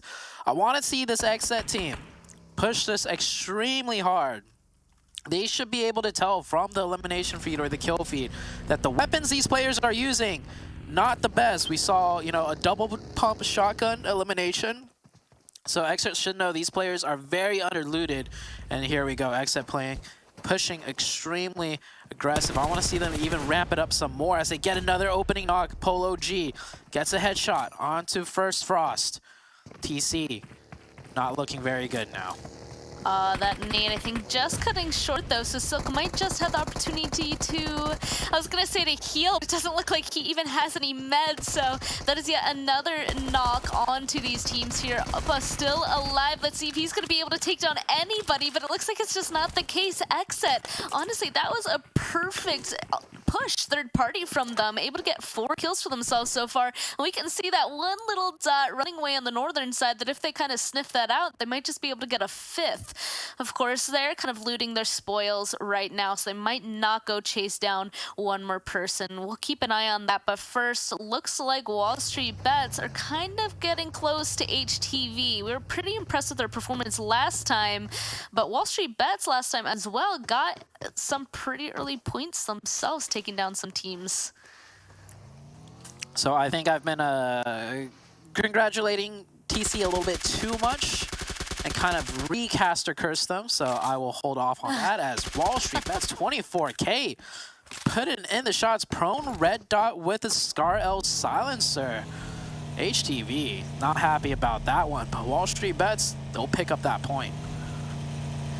Yeah, and they are driving away as fast as possible otherwise. There's a good amount of teams down here on the southern side taking blue damage, actually, Zute. I mean, 3, 4, 5, 6, like 8 teams, actually, all kind of braving the blue at this point. I mean, that plane path, excuse me, did go super far down to the southern side, and it seems like people are just going to be riding the blue on in. So we'll see how many meds they'll kind of be using up because of this, but also that means everybody's going to be rotating in the same areas. That's why HTV and WallStreetBets honestly are just living right next to each other. And unfortunately, Quan probably stopped just to go for a heal, is going to be just shot down. WallStreetBets getting yet another kill for themselves here. That's a drive-by right there. WallStreetBets, I'm surprised they're not stopping to confirm that elimination. Not so much so they secure the point, but maybe pick up the loot. You know, you never know what these players might be carrying. Scopes, M4. So I think they really just want to continue to prioritize their rotation, which is kind of questionable because we see where the circle is. We see how far away these teams are. There's not much more you could, you know, try and hurry up to get, you know, to center position because you're already late. But we see the other 2 members of WallStreetBets. Oh, okay. So the first 2 are going to continue on scouting. The other 2 rotating a bit later. They probably drop that ping and let them know, like, hey, we took down a player here. They might stop to loot, but it doesn't look like it either. Circle is pretty much centralized right on the very first circle. Very similar to the game 1 of Erangel. Yeah, there's a lot of cities in this circle, as you can see here. So it might be a San Martin ending. We'll just have to wait and see. Hacienda also getting a good amount of people too, but XSET actually still being super aggressive, running up onto 4Bros once again. Didn't we see them take this fight even last match, if I'm not mistaken? But we'll see how this one could turn out. Last time 4Bros went out pretty early. Let's see if maybe they can kind of flip the tables or whatever the saying is onto XSET and get a knock into them. So far, doing a good amount of damage onto Kill Switch, trying to do something else with these nades here, but so far none of them just hitting right. They're just trying to get the first knock to really start the push. Yeah, it was actually the Knights that took down 4Bros, one of the heavy-hitting teams, but let's see how heavy-hitting XSET is. They already took down TC. They are wanting this position, and they're very gridlocked into this fight. Ooh, Jay. Oh, he actually cooks that nade to a point where it blows up right outside the window. He gets that opening. Jay, way, show us the way with those grenades. Very beautifully cooked. If he held that a second longer, might have just blew up in his face. Master Chef J-Way. 4v3 situation now for XSET. However, XSET is kind of pinched into one building, so they're adjusting their formations just slightly enough to see if they can come out and continue the fight. But you see 4Bros already have them surrounded. That was a really nice attempt from Lori right there to try and get that 2 with the explosion of the vehicle, but it looks like it's Russ's explosion with that nade, getting a 2 knock onto XSET. Let's see if J7 can hold them off at this point, but Lori is already pushing. J-Way holding the other side though. Lori's gonna kind of be sandwiched in between them. They just have to focus on one of the directions. Unfortunately, Lori goes down. J7 will be able to push closer to try starting to go for those reses as the rest of 4Bros continue to try and push as fast as possible. Let's see if they're able to save out their teammates. 4Bros getting some trades now though. 2v1 if I'm not mistaken. The last member for Aztec needs to get a res quickly before Leon tosses a nade. Oh, that's the wrong window, but it forces J-Way off the revive. 4Bros, however, getting a revive of their own. It's going to be a 3v1 situation very quickly as J-Way's forced to reset his revive. So 3 players of 4Bros up, and I think they realize he doesn't have time to get a full revive yet, so they're pushing extremely aggressive. Footstep sounds are made. They know the location of the last 2 players. That's a grenade raining in, and J-Way gets knocked. Last player up. J7 gets 1. He's going to be desperate to confirm that point. Where's the follow-up from 4Bros? They left him all by himself. And 4Bros will unnecessarily lose another player, but XSET getting bested by 4Bros in a 3v4 situation. That just goes to show, Span, it's not so much about the numbers, but definitely about the angles. And, well, I mean, that double nade also came in huge.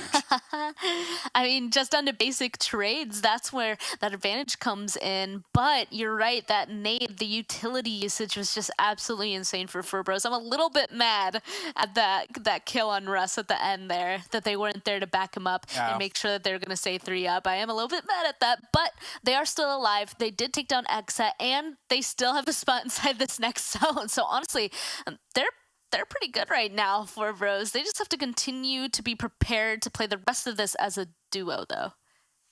Yeah, redeeming themselves after the first match. I think in the first match they didn't get many points at all, so they managed to pick up 4.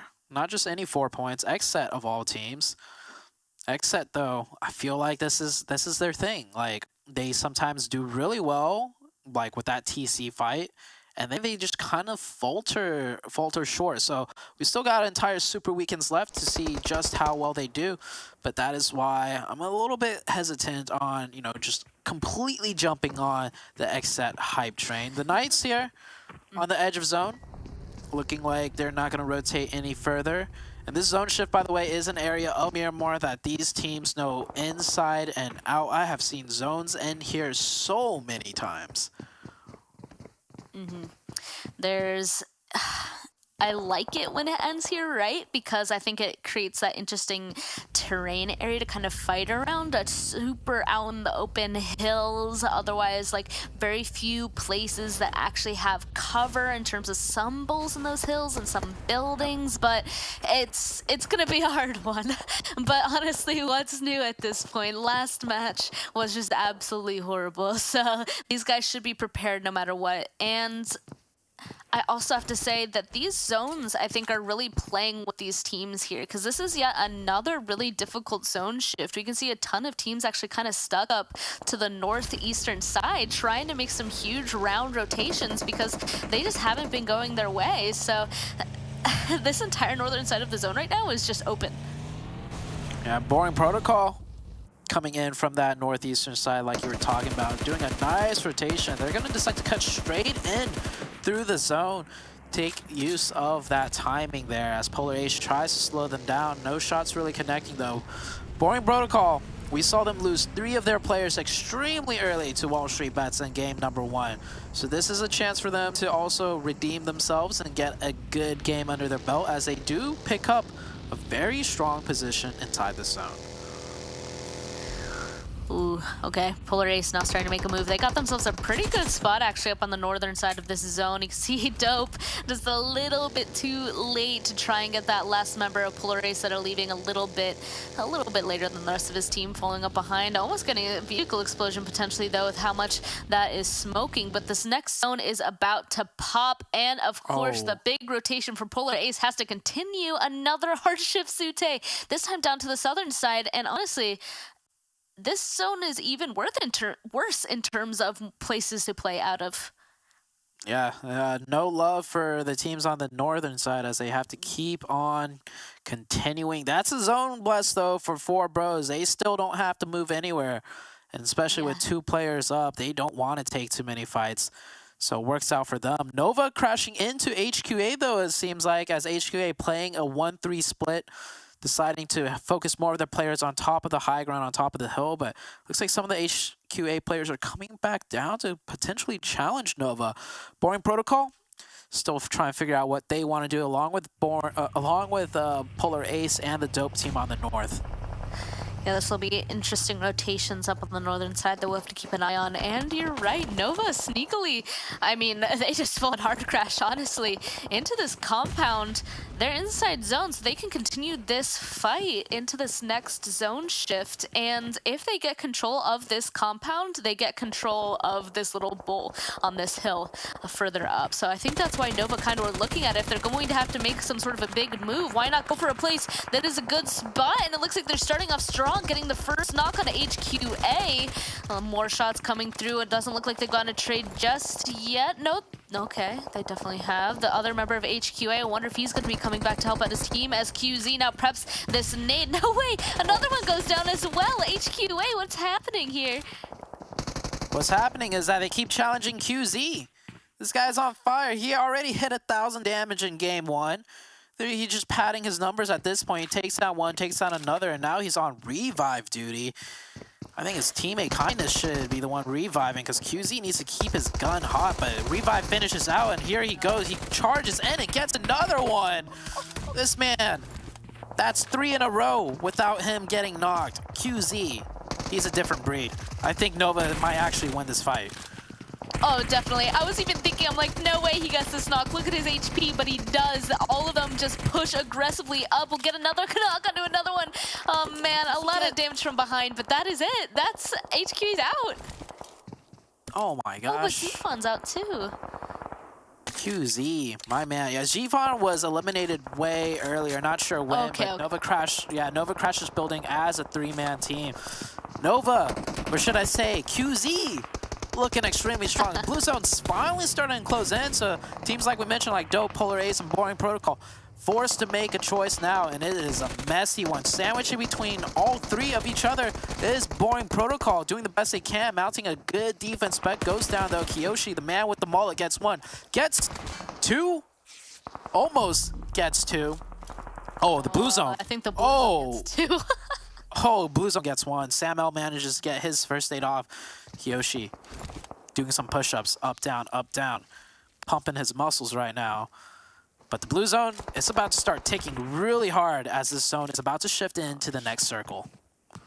Ouch, so many people outside the blue zone now. 19 Esports is out, 11 teams left. Just look at how fast their HP is chunking in this zone here. Zude Kiyoshi, he's going to go down to the play zone. Boring Protocol are going to continue to try and heal on up. Maybe they'll be able to make it inside this zone, but the zone, once again, it is not staying towards the north. They hard shifted once again down to the southwestern side. So Dope, I think, turned around once again in these fights, trying to get the last couple of kills. And Boring Protocol, of course, not in a position to get anywhere out of here whatsoever. They're just gonna have to take this fight.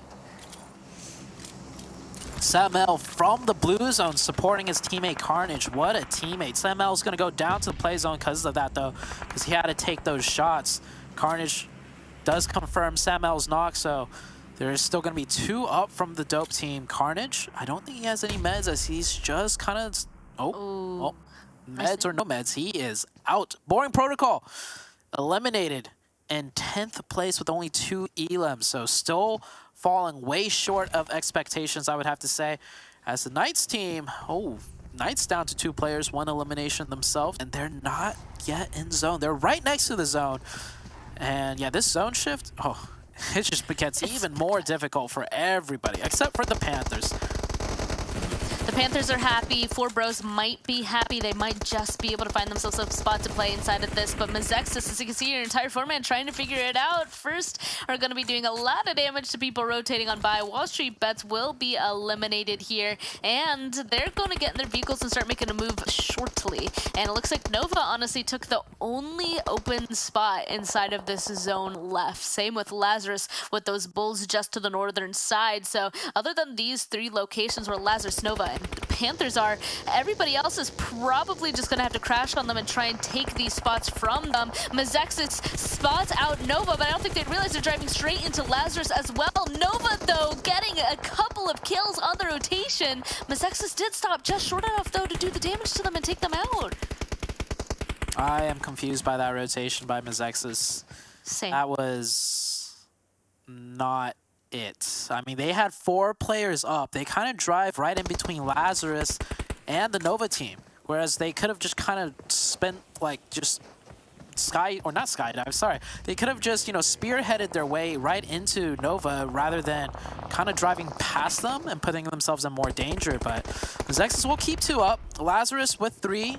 Lazarus Fears getting a nice nade onto you here. This Lazarus team, they got the chicken game 1. They're looking like they want another chicken as they're not yet stuffed. Honestly, they have a pretty good spot, too. There's 2 little bowls in here that they can really play out of. Looks like they're able to get a knock onto one of the dope members. Have to be careful, though. If they're not paying attention to their northern side, there's actually a member from Vamp still alive up there, so they're going to have to watch their backs, or Vamp could really mess up this game for them. 4Bros as well made it inside of this zone finally here. The zone pulling towards them again, though. Wow, these zones have loved 4Bros so far. They just need to take down Mezexis and Knights right below them, and then they'll be able to take this ridge and try to hold off the Panthers. But the Panthers still a 4-man strong. They're just waiting for everybody else to kind of do damage to each other before appearing. This time around, the circles favor the Panther, right? The Panthers always edge it, and many, many times, I would have to say 8 out of 10 times, they don't get the circle because they're coming in from the edge. But they play so well. So this one time, they get a little bit of circle favoritism. I want to see them close it out strong and with the chicken. 4Bros, on the other hand, imagine if they had 3 players up. Imagine if they kept that 3rd player up. In a zone like this, that would have been crucial. But now they're just down to 1 as the Panthers sniffing out their next prey. Yeah, Leon, you can see that he's still alive, trying to throw out as many smokes as possible. Maybe he'll be able to get this res onto his teammate if the Panthers don't push, and if Mezexis do not hit their shots. Doesn't look like the Panthers are very interested in continuing to push over that little ridge there. To take a look at 4Bros, they probably don't want to be overstretched too much, right? Since they are so spread out, they know that they could take a fight down to the southern side, but what if the northern side gets involved too? So I like that they're playing this a little bit more cautiously, waiting for the other people to kind of continue to get into the fight with 11 people still alive. Lazarus, it also looks like they're kind of scouting around quite aggressively, actually inside of an entire buggy. He might have got a great angle here onto Mezexis as 4Bros. They're going to start helping Lazarus try and take down Mezexis. Lazarus looking pretty good here. Joey also in the zone. So they do get their next position with inside the zone. The Panthers, I think, are playing really slow because they realize how many circles they got gifted, and they do not want to throw this one. So they're going to just wait it out. And with them being 4 members up, they kind of, in their head, know chances are there's not another team with 4 players up because of the way the circles had shifted so crazily. Yeah, it would have been pretty difficult to keep all 4 up alive at this point. Though the team that kept getting the zone pulled towards them, though, makes complete sense. I'm actually kind of surprised that both Mezexis and 4Bros have been still alive this entire time, I'm not gonna lie. I feel like the Panthers, or even 4Bros and Mezexis with Lazarus pressure up on the northern side, should have at least taken out one of them, but both teams are still holding on strong, and the zone is going to condense once again right in the center. Mezexis, 4Bros still have pretty good spots. It's the Panthers and Lazarus that are still gonna have to make the big push in. Yeah, Mezexis is still alive because they keep their heads down low enough. Lazarus can't peek out over the top to shoot them, and that is exactly why, because 4Bros and Lazarus, in a way, are having to fight each other. So Mezexis just chilling, especially with that zone shift.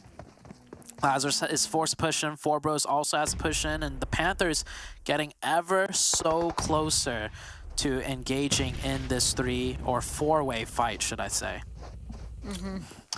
Oh man, still somehow getting a lot of util into play. I don't think the Panthers had to really use it all just yet. They're keeping it all into this last fight, which is going to be huge for them. Already kind of tickling some people with some damage. Lazarus, though, realizing that they just need to make a big full-on push fight happen, are going to start moving forward right in onto Mezexis, honestly, and 4Bros. Let's see if Joey's going to be able to have something happen here, because he's right in between 2 enemy teams, as the Panthers are going to be crashing into this as well. The blue zone is on everybody's heels, so everybody's just getting involved in this last fight for the win. I don't think Mezexis has joined the fight. They're literally just chilling. They're not in the kill feed just as yet, and the Panthers down to just 1 player. Hauya clutches it up. Will he manage to get a full reset? He gets a reset on to 1, maybe 2, as Moso goes down. Mezexis still with 2. 4Bros with 2, and now 4Bros finally taking the fight with the Mezexis team. I said 4Bros, imagine if they had 3. Well, they're making it work with 2. It's going to come down to a potential 2v3 between the Panthers and 4Bros, as Mezexis, you hear, just down to the last player. I think he's going to try and lay low in that bush for as long as he can. Oh man, I wish somebody was able to go on ahead and like really capitalize off of all of the knocks that the Panthers had on them, but it doesn't look like 4Bros really has the ability to push any closer. There's the smoke in the way. They know that there's at least 1 member of Mezexis still alive. He looked right into his eyes, but can't quite see him because of all the brush, because of the buggy. They're able to do a little bit of damage now on the blue zone, though. He's going to be taken out. Actually, Lordy getting the last couple of bullets to get that. Mezexis is out. This is the last fight, though. 3 members of Panthers is up. No way. Unfortunately, gets the first knock on a 4Bros. Only Lorely is still alive. Yuya starting to get the healing. Then, oh man, no way. Just the buggy comes in and out they go. No other way to end it than the Panther fashion, running the last player over with the buggy. We've always said the Panthers one of the most aggressive teams, and while they kept check of their aggression up until the very end, and they played it slow, and I loved the way they managed to get that chicken. They didn't rush anything, they played it close, and it did get really close while Yuya had to win that last 1v1, or else his entire team was gonna be wiped out. But good job by 4Bros too. Like, still, if they had 3 up, that might have been the chicken. I agree. If they kept that last person still alive, that could have been a completely different game. But we do see that Lori was able to get the most eliminations and highest damage. So 4Bros, I mean, they kept getting the zone towards them. They were in a couple of good fights, and they're going to be on the round report. Same with Russ, so 3 nades. And then we got Joey and Pan as well for the rest of the team members up there. That, again, was a pretty insane match to kind of watch out there. I really wasn't sure towards the end if the Panthers were going to win, because only 1% standing alive. He said if 4Bros could, take advantage of that. They tried to, but Mezexis was still in the way. But don't go anywhere. We got an interview coming right up for you guys.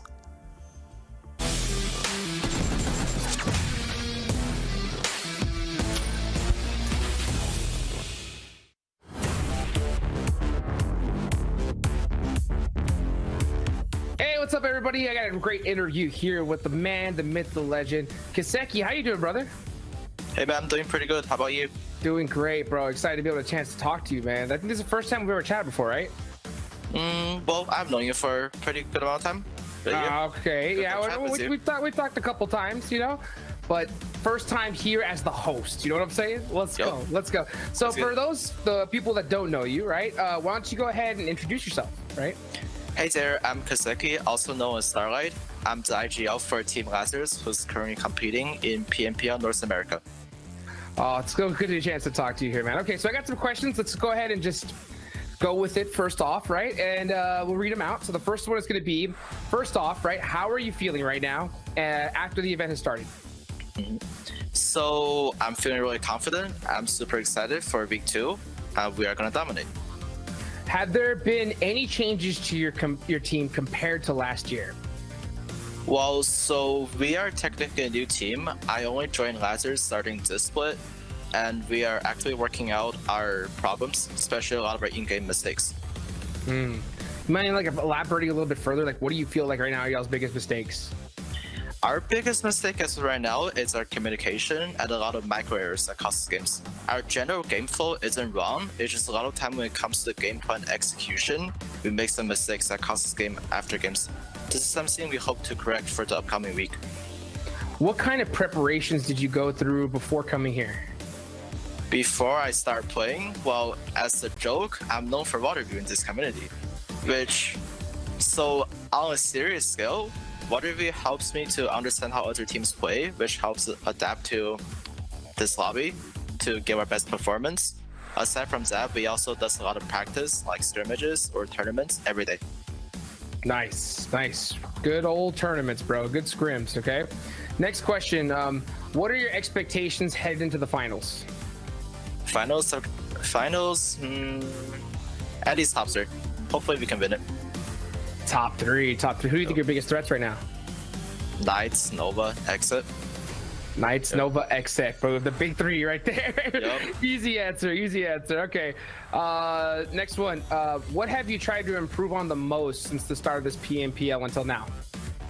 Personally, the most I'm trying to improve is my IGLing, because even though I've been IGLing for a while, it's only my second split playing as IGL. Also, aside from that, I also work on my personal gun skill a lot.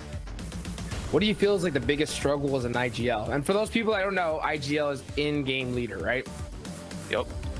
Well, honestly, my biggest struggle is just to get started, understand your team and who your teammates are, because everyone has different personality. Sometimes it's really hard to, let's say if someone makes a mistake, you have to find the right approach to bring it up, because if you're just straight up saying it, it's going to be taken the wrong way, which can be very rude for some people. Gotcha. Who is your favorite person to give feedback to on your team? Joey, for sure. Joey, he just takes it so well. Yep, he understands what I'm saying.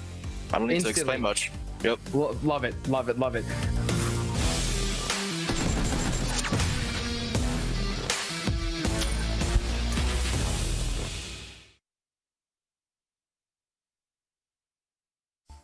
Oh, we're back, dude. Always a pleasure to talk to Kaseki. Guys, of course, I got to give a big thank you to Monster Energy, our official energy drink sponsor, before we get started here today. Man, what a game number 2. I think we saw it kind of shake up. It was a lot different than game number 1. I kind of wish it was a little bit more similar, but man, oh yeah, there we go. Busted them out. 7 Worlds Gaming. Oh, man, how you feeling? I'm feeling great, man. I can't wait for the next match, too. I can't wait to see my boy Necro casting. Oh, well. You know what?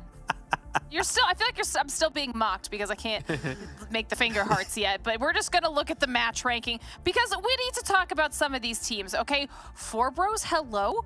11 elims for 23 points. I don't even know what is going on today. They're another squad that really needs to kind of pick up their performance and show us what they're capable of. Panthers bouncing back. Mezexis, Lazarus, this is a top 4 that we would not expect. Remove Nova, honestly, from this 7, who did get 7 elims. And look at this first page. Vamp's up here. WallStreetBets is up here. These are all squads that could use these points, and they're putting up massive performances. Yeah, what's crazy to me, like, you saw it too, Vamp. How they were able to get those points, placement points, and then you go up a little bit more. WallStreetBets, it was the complete opposite. But right here, we have Knights, 5 points. Polar Ace, 4 points. I'm used to seeing just like 1 and 2 teams with just 3 points and the rest 0, so it's good to see that they're starting to spread out the points a little bit more, at least on that last match. Dope Esports LLC with 3 points. They really needed that the way they started the day. And then you go down even more. Boring Protocol, 19 Esports, The Chosen, like all these teams that performed so well in the first match glitter. It was a completely different story here in Miramar. And that's kind of what you were asking too, right? You were saying, you know, we've seen The Chosen perform. They had a good match last match, but we've seen them do even better. So your issue is the consistency side of things, and now we're 2 games in. First game for them goes really well. Second game, not so much. Same thing with HTV. I mean, I think they got a single lead this time around compared to the insane performance we saw in the last match. And like, you know, you've now said a couple times, those one-off performances are really, really good, but their ability to repeat them is what the mark of a great team is. Yeah, and they're just continuing on that train, and I was kind of going back on the Chosen's performances. That's usually what they do. It's like a top 6th finish, and then they just completely go downhill from there for a couple matches, and maybe they have a good match again on the next day. I'm hoping, though, they kind of break that pattern a little bit by having another great match here today. And by the way, with the Chosen, for the viewers at home, I would consider a great match for them being at least in the top 7 with 3 Illims. That is a good starting point, and that's an improvement of what we see in the past from them. By the way, HQA, that was pretty impressive, though Nova was able to come out on top. And then right here, Kiyoshi, I mean, the man with the mullet, he's been able to put some damage, he's been able to get some Illims there for his team. Overall, yes, Glitter. They finally gave me what I wanted. A little bit of madness, a little bit of newer teams there towards the top. So those Giants that we've been talking about, not so much. Knights, I'm actually really surprised with Knights not performing that well in that previous match, because I'm expecting them to have another amazing Super Weekend, even though they already have such a huge lead on some teams. Yeah, we'll have to see if they're if it's just one of their, I don't even want to say typical, but sometimes they decide to take a bit of a break here and there on some of their matches. They're obviously in a very comfortable spot when it comes to the overall points for Super Weekend, but those final moments there really were putting some strong highlights onto the Panthers as well. 4 bros, once again though, up here, almost 2k damage for them. And this is the type of performance we want to see all the time. It really is, and I actually want to go all the way down to the Chosen. I was talking about them just now, and I do want to mention that this team seems to be a little bit more aggressive right at the start of games, and it can go in your favor, and then it can kind of absolutely backfire. But as long as they're able to win some engagements, as long as they're able to win some of those 1v1s, and as long as you're able to convert those knocks into Illims, I'm going to take those 3 points. Take them all day long. I mean, the big thing, though, is the 4 bros, right? The 4 bros are the ones that really popped off here. Look at that damage. Whew. Laurie getting some big points. 7 eliminations all by himself here. Glitter? I mean, and you know what? We've highlighted Laurie before, too, as a top player for the squad. These are huge numbers to be putting up. But to be fair, Leon, over 600 damage. Even Russ at the 400 damage mark. It's a solid performance for this team. And when we've seen them have these strong performances, they're another squad that suffers, Seven, from the inability to really continue repeating those performances. So now we have to see what happens after that. I feel like the good performances are like a curse unto themselves, because then the teams just plummet after. It's like that winning curse, right? For a long time there, we had the winning curse. The team that won the next match, they were guaranteed to be at least between 10 and 16. Hopefully they can break it up here today. Yeah, hopefully they can, right? Speaking of when it comes to winners, right, our last season's champions, XSET, right? We've been kind of waiting to see them really step up, pop off, but I think they did some good, good damage here in this game. Lazarus as well. We saw Kaseki getting some big plays here, so I'll be able to take a look, a little head-to-head between them. Look at this here. XSET, 999 damage by themselves, Seven. Yeah, and with the fragging power, I mean, XSET has just been on another level. And the reason why we wanted to compare these two teams is because on the leaderboard, they're literally separate. They're just fighting for top 5 at the moment. You have XSET in 5th place and Lazarus in 6th place. So that's going to play into huge account, and any point will matter. And what I love seeing there at Lazarus is their current average survival time, because yes, XSET might be fragging out a lot, but with the way Lazarus is able to survive, they're actually being able to outpoint XSET with the placement points and the Illims they're able to gather. I think that's a great point. Another team I kind of want to take a look at, it's got to be the Panthers too, right? Because when League Play came around, this squad popped off. They were just wiping the floor with everybody. Now as we go into this next Super Weekend, we've got a couple games under our belt so far, and I kind of want to take a look at, of course, at their, stats from when it comes to how they played so far. This one versus their last Super Weekend. I think that's going to be a good little thing to break down here, Glitter. What do you think? Yeah, I mean, we have to look at them. We've talked about it a couple times now, because last Super Weekend, there was a point where Panthers were in 1st place, right? So there was a really solid performance coming out of this team. And now we want to see what they're able to do here this weekend. They fell off a little bit during League Play, and they're looking like they're kind of on an upswing now, Seven. I mean, you can see their average numbers here across the board, and we're only 2 matches in on the day, so they're not quite meeting the insane performance of last Super Weekend, but they are doing so much better than what we saw during league play. And for me, one of the biggest things that we're seeing on here that's already changed is the survival time, because even if they're not as aggressive and getting as many elims, if they're able to kind of compensate for that on the placement point side of things, then that will keep them in a top spot, and that's where they want to be. Now, don't forget, guys, it is the top 16 teams based off of their Super Weekend points that make it into the finals. You can't make it to a Super Weekend without doing well in league play, but these teams want to make sure they're in a top spot. Panthers has been fighting for that this entire time pretty successfully, Seven. Yeah, and so far, just a heads up, it's just 2 matches for this second Super Weekend. So the first match, they didn't do so well. I think they only ended up with 2 points, 1 elim point, 1 placement point. So this last win really saved them those stats. I feel like it would have been a completely different story. And hopefully now we start seeing a little bit more consistency out of this team. I'm not asking the Panthers for back-to-back chicken dinners, okay? I'm not trying to be unrealistic like that here. I'm looking for a top 5 with at least 4 elims. That's something that I will definitely take, Hot Jukes. Yes, sir, indeed. So far, this is the maps that we've seen. We've seen an Erangel match. Lazarus came up on top. You know, of course, you got the Panthers putting up the most points in Miramar on the last one. We're going back in here into Erangel. So I got to ask you, real quick, who do you think's going to win this one? Start off with you, Glitter. Oh, why do you got to do this every single time? I got to hear it. It's going to be Nova this time. Nova? 7? I'll tell you after the match. All right, we'll see how that's going to go. So, guys, thank you so much. We're going to bring in our casters here for today. They're going to rise up. And speaking of rise up, Necro, I know you're a huge fan of Four Bros. So why don't you go ahead and break that down as I go ahead and head off. I mean, Four Bros, man. Look, we've seen this team play. I mean, I personally have seen this team play in general. 2 of the players I've been seeing them play in the South Asia region. Laurie, of course, is right there. Leon as well, from the side of Skylights Gaming in the South Asia region. He's been playing since a long time now. And overall experience, if you talk about Four Bros, I feel like that's something they're not really lacking now. There are a couple of players in the Four Bros roster that I haven't really seen play. So that's going to be a little bit of a tough task for Leon to actually guide them and show them the path. I think over time, though, Leon's IGLA is starting to come into form with the rest of this team.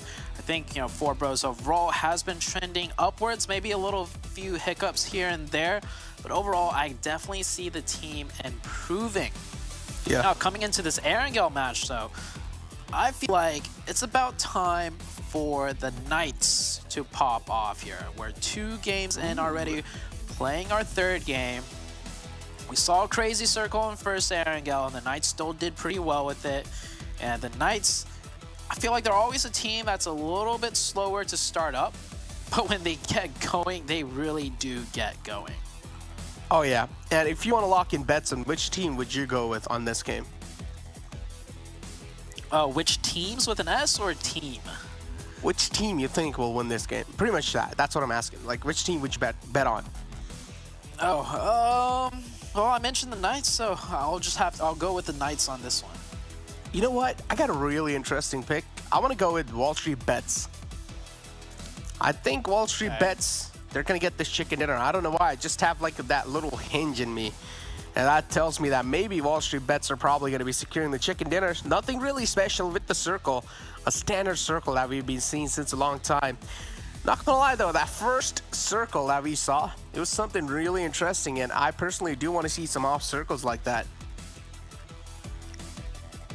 With this one, I don't think it could go anywhere too strange, unless if we see some hard shifts continuously to the south, bring Military Island into play.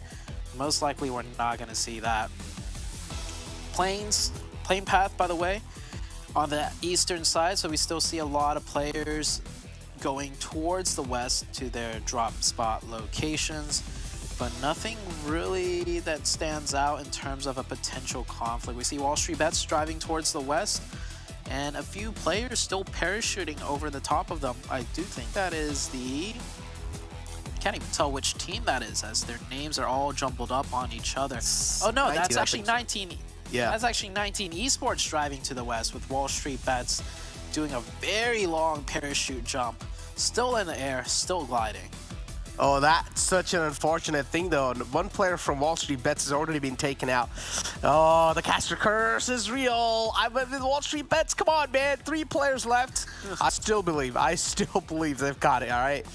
They still have got it. A 3-man squad. They're a 3-man strong squad, and I believe WallStreetBets are probably going to just change everyone's mind. They're just going to blow all of your minds. But yeah, so far, dope as well. They will need to try and get towards that comfortable drop location. Boring protocols, of course, in Pochinki, so they're not really going to have that tough of a task to try and get the loot back up in their hands. You talk about tough of a task, though, again, I mean, 4 bros, look at the split that they play, right? 2 of the players on the military island, 2 of the players on the Ferry Pier area. Now, I honestly feel like Team Panthers, if they do a little bit of research, they can actually try and isolate these duels. Yeah, potentially. It only happens during, you know, these particular playing paths, though, I feel like. Because other times we see more 4 bros do like a 3-1. Maybe they have 3 on the main island. But for now, they'll be fine. And the Panthers, I don't really see the Panthers as a team to kind of, you know, do quick strategies to take advantage of other players, because they're so good with just what they do already that they seem like, you know, they'll just stick to that. And it's not like they're a heavy rotation team either. They're not scared to fight whatsoever, so definitely does not come into question. And oh no, oh my god, the slow-mo run over. He actually saw his own like death approaching too, and he was like, all right, you know what, there's no way out of this. I might as well just, you know, just accept it at this point. I'm gonna just lay back down. I know for a fact I cannot run that fast. He just goes back prone. Gets run over. You know, unfortunate start for WallStreetBets.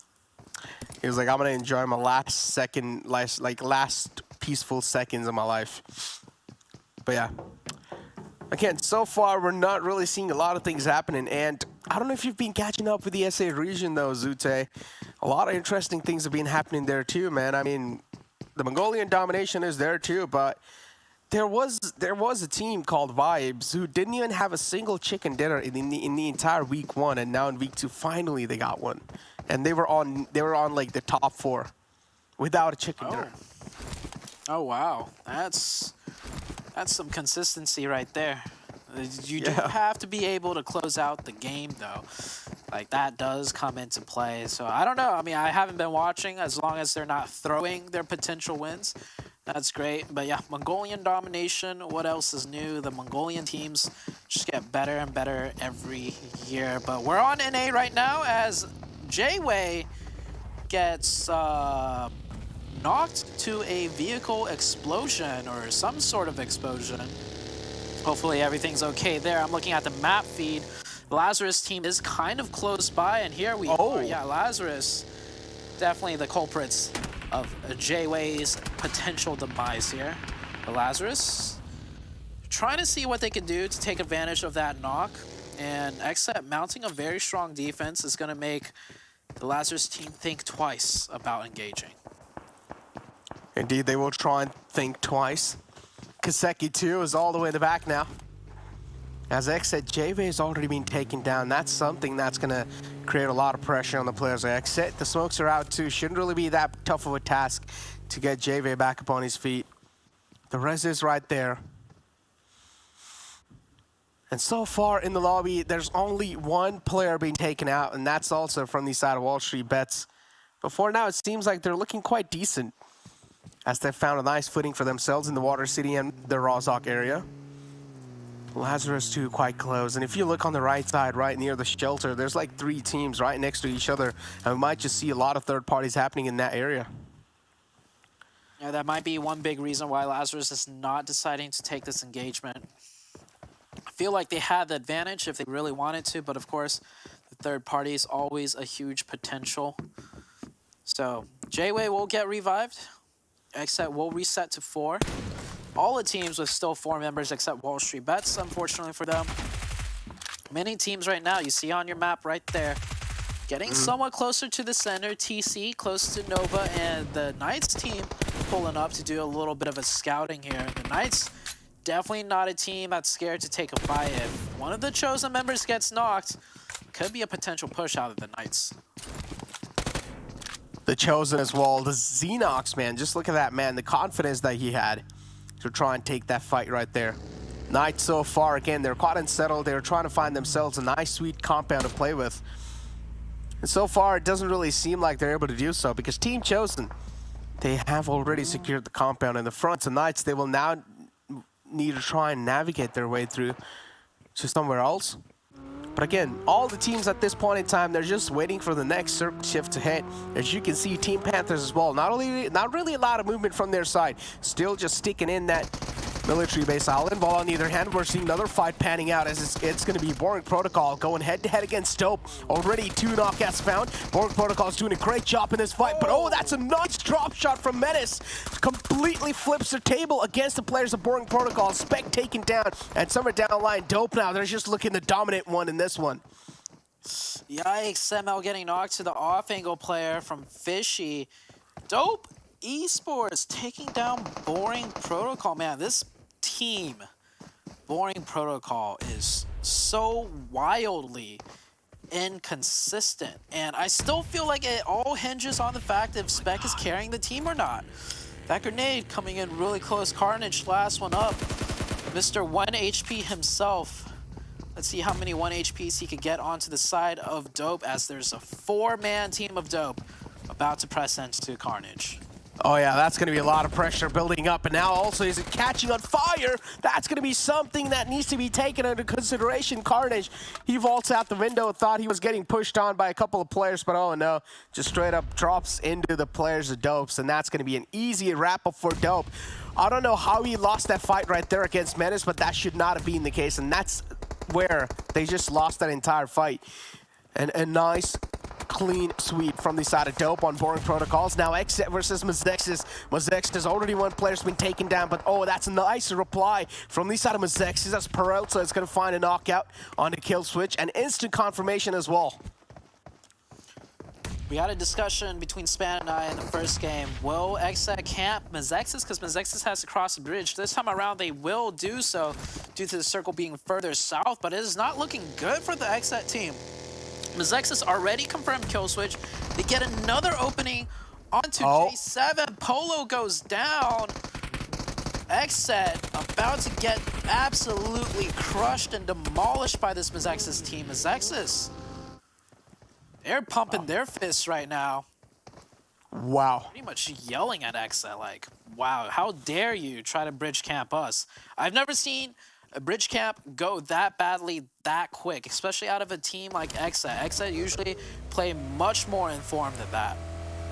I mean, we've actually seen the same type of bridge camp from the side of XSET, and even in the past, they were demolished. I don't exactly remember where it happened, but I'm pretty sure XSET, it has happened in the past where I think so XSET tried to bridge camp one of the teams, and they just got demolished. That has happened in the past as well. So yeah, something that needs to be acknowledged by that team. HTV here with a great compound to play for themselves, but again, that's something which is quite exposed. Nova out there trying to challenge a fight against HTV as Boom been taken down quite low. But Noah so far, they're trying to take things a little slow here. Not really overextend themselves, not really push their boundaries. Instead, just trying to take a couple of shots and maybe bounce back instantly. Because again, at this point in time, every single team, or at least quite a lot of teams in this game right now, they're just trying to go for the center spot. And currently in the center spot, there are Nova, HTV, Team Chosen, 4 Bros as well on the Potato Hill. And again, not a lot of casualties found, but oh, we do see another fight panning out on the kill feed. Dope.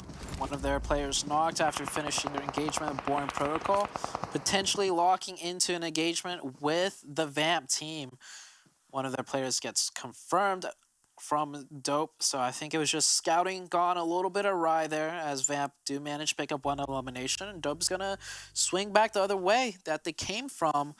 Next circle about to shift on out. So many teams, like you mentioned, are already positioned in the center, but this is where the hard shift usually hits. Let's see where it decides to go this time around, and oh my God, it doesn't really hard shift anywhere. Yeah. Center's right on up. Beautiful centralization for many of these teams already in the zone.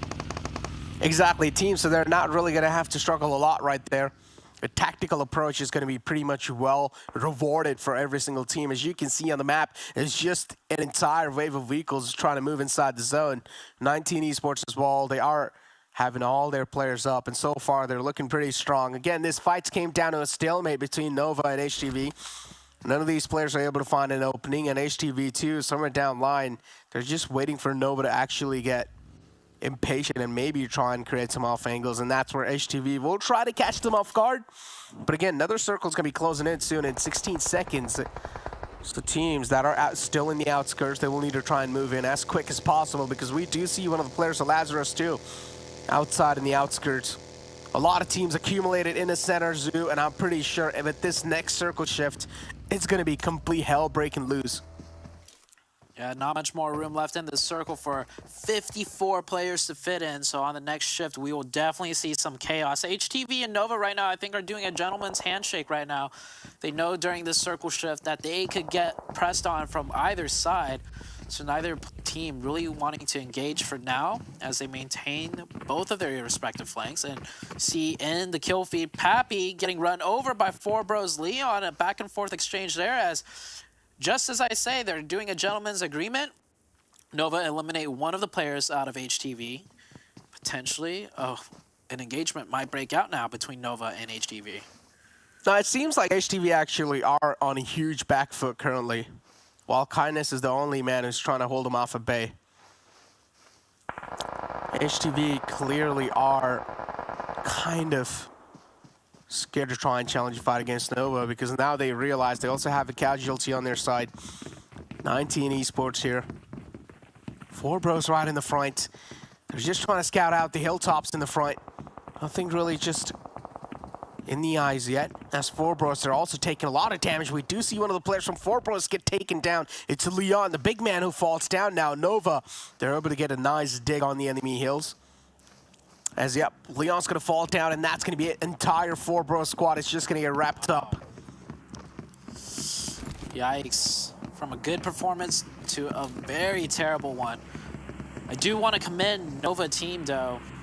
I love the way they play split, and they're able to take, not full-out engagements, but they're able to poke at different positions on the map with their spread. You see Nova on that south side, very spread out. They took down a player from HTV, then they took down a player from 4Bros. Not only are they gaining elimination points, but they're also maintaining pressure on both sides, and most crucially, getting information, but none of that info is going to help when it comes to this circle shift, as we get a hard one to the northern side, and, well, it is all-out mayhem now as everybody just scrambling to see where they could fight in and which position they could take next. Oh, man, it's going to be a tough one, right? Because as you can see on the northern side, it's a complete open field. Not a lot of compound to play with, not a lot of room as well to try and make any errors. So Polar Ace, there is a little compound they can try and at least contest. But again, that's not going to be enough for all the 4 players. So Polar Ace, they might just suffocate down to their own death, because there's going to be a lot of players who are going to be eyeing out on that compound. Team Chosen 2, as they find one of the players from 19 Esports, and now it's WallStreetBets going head-to-head against Nova. This fight's going to mean quite a lot for WallStreetBets, as they're already down to a 3-man squad. It's a 3-on-3 situation. WallStreetBets were handicapped quite early off in 24K right here. Has a nade lined up. This nade might just be an instrumental one. Quai's taken down quite low. Shifan is also trying to provide some nice support fire, as 24K is going to slip away with a nice knockout.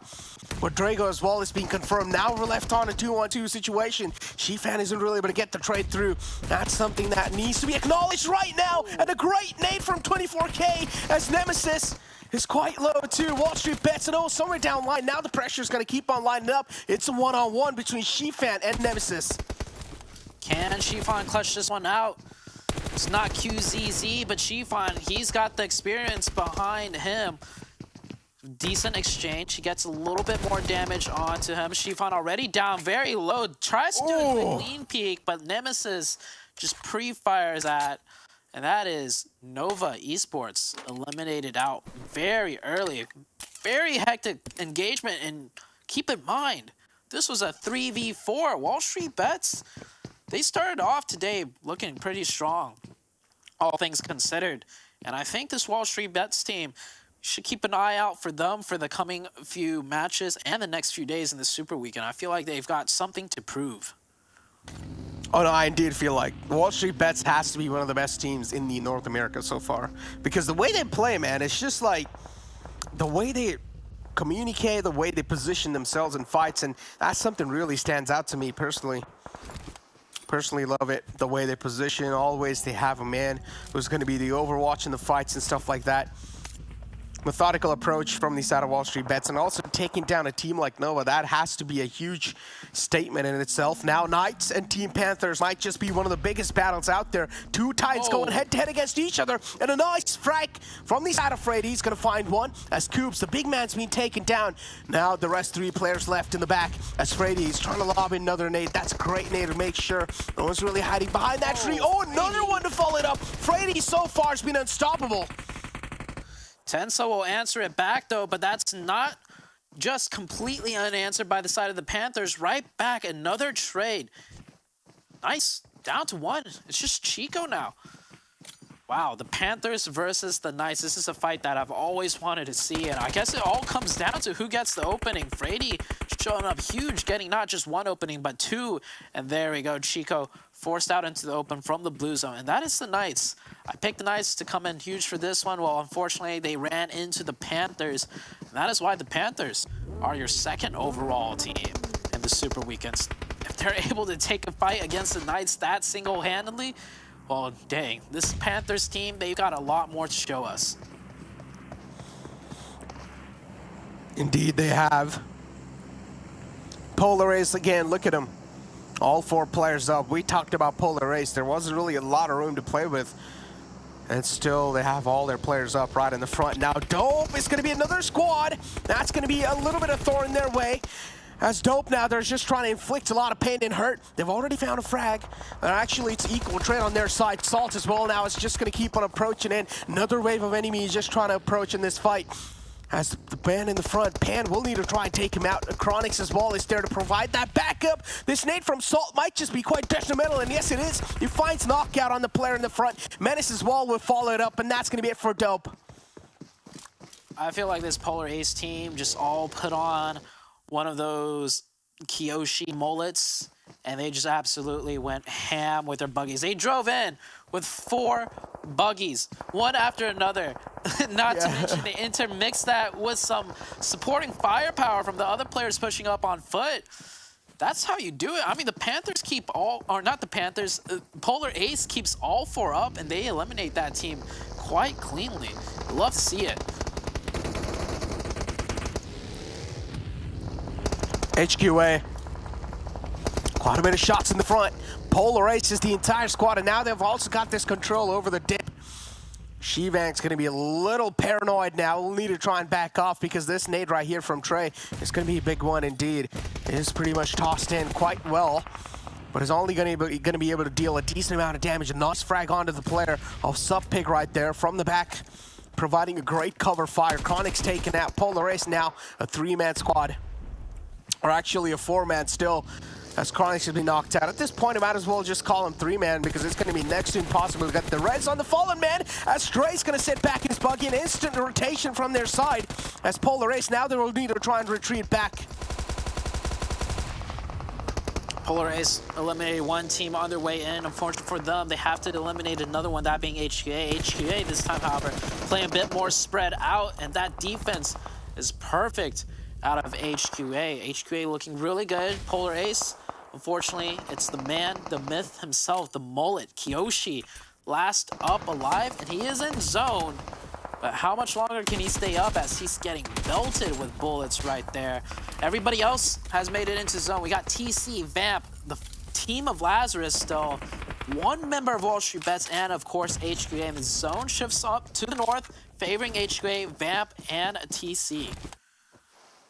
Oh, and there we go. Polar Ace now, they're also going to follow up the elimination bracket. They're going to also get eliminated from this guy. Mezexis, they're getting charged on by the players. Lazarus, every single player, they're just looking for the victims in the front, and they're actually able to find one.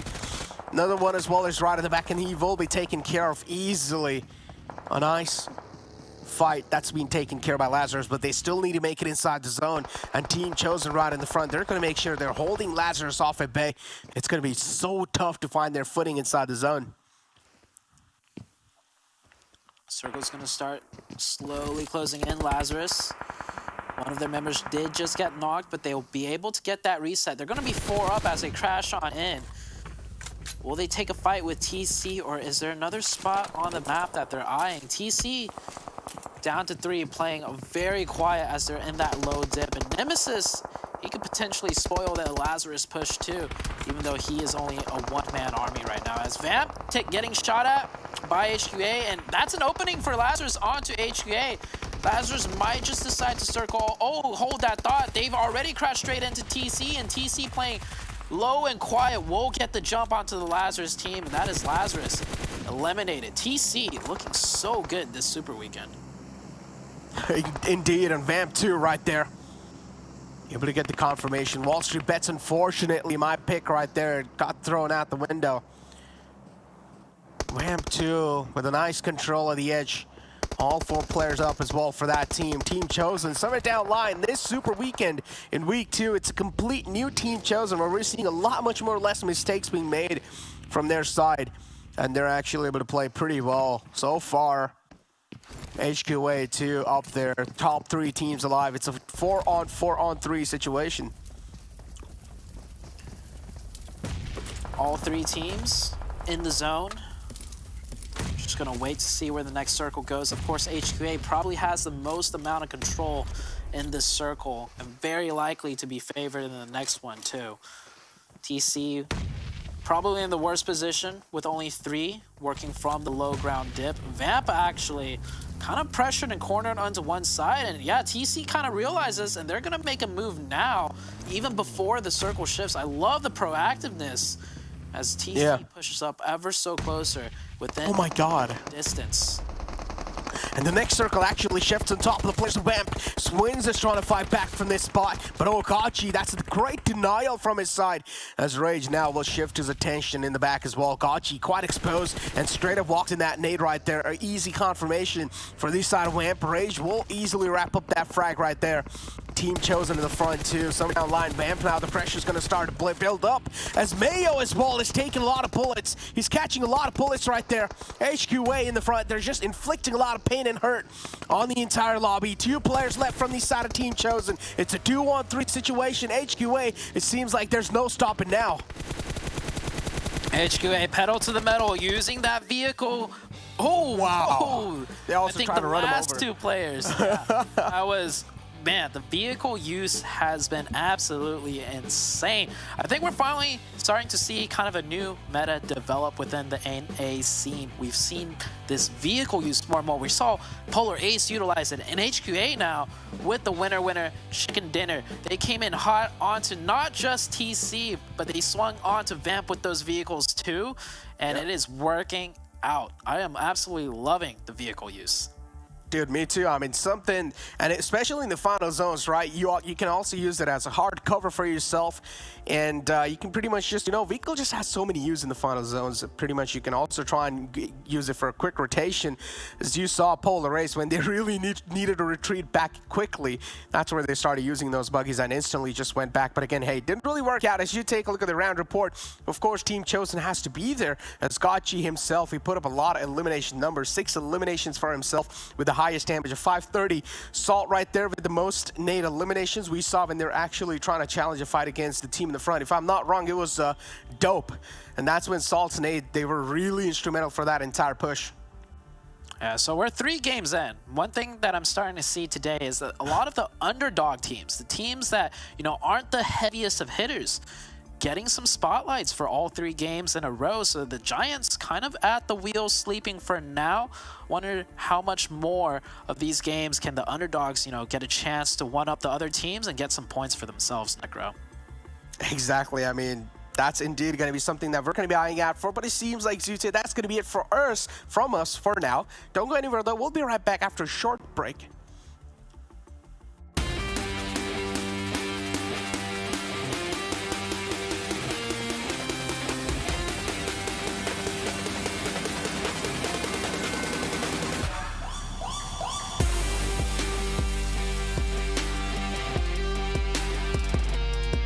Vamp having all the advantage in the world with the high ground to work with also, and now they also have the HP advantage to work with. Team Panthers, they're just being chipped down to low HP, and Vamp, they're going to put the pedal to the metal now, as it's a 2-on-1 situation, and they exactly realize that. Vamp, with no hesitation, they're going to keep on moving forward. They're going to keep on charging, and the drop shot coming through from that man. There you go. Vamp finally show themselves up, and they get a chicken dinner.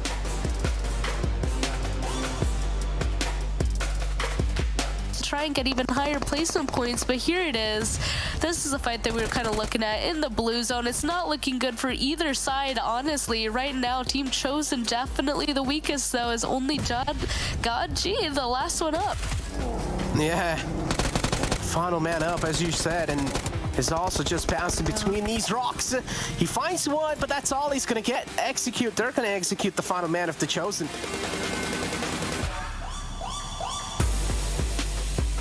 I think they're trying to flush them out. Honestly, it's just, I don't even know who's going to survive it out here, but it looks like Chronix will spot out a couple of members of Polar Ace. He can both down super low, and it looks like his teammate will just be able to get the knock at 1, 2. The flushes come through. Just 2 left. In the grand scheme of things from this zone, Chronix continuing to be aggressive, starting to push into the building. He knows that somebody's right there, being watched by Master OP, starting to pop that util, but he knows right when he does so, the push will come through. Chronix goes for the push, gets a knock at 1. There's still 1 left, though. There goes the gun switch. His teammate helps out, but the trade, and he's able to get the knock.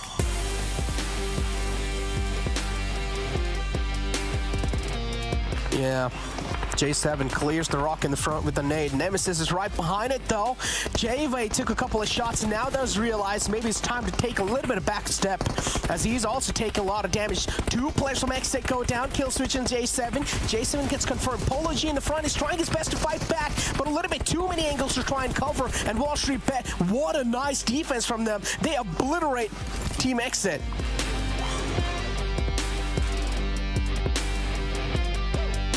Knights closing in. Knights do realize the earlier they take the control, the better it gets. Shivang, there we go. The first man's taken out. The opening's found too. Knights, now they're going to be a little bit more confident in this fight. As you can see, Sunapig is all the way in the back, trying to provide that cover fire, as Kingpig in the front. He's gathering all the attention, but he's also taking a lot of damage doing so. He's down quite low, but he gets the trade too. Knights, they're just doing such a great job in this fight.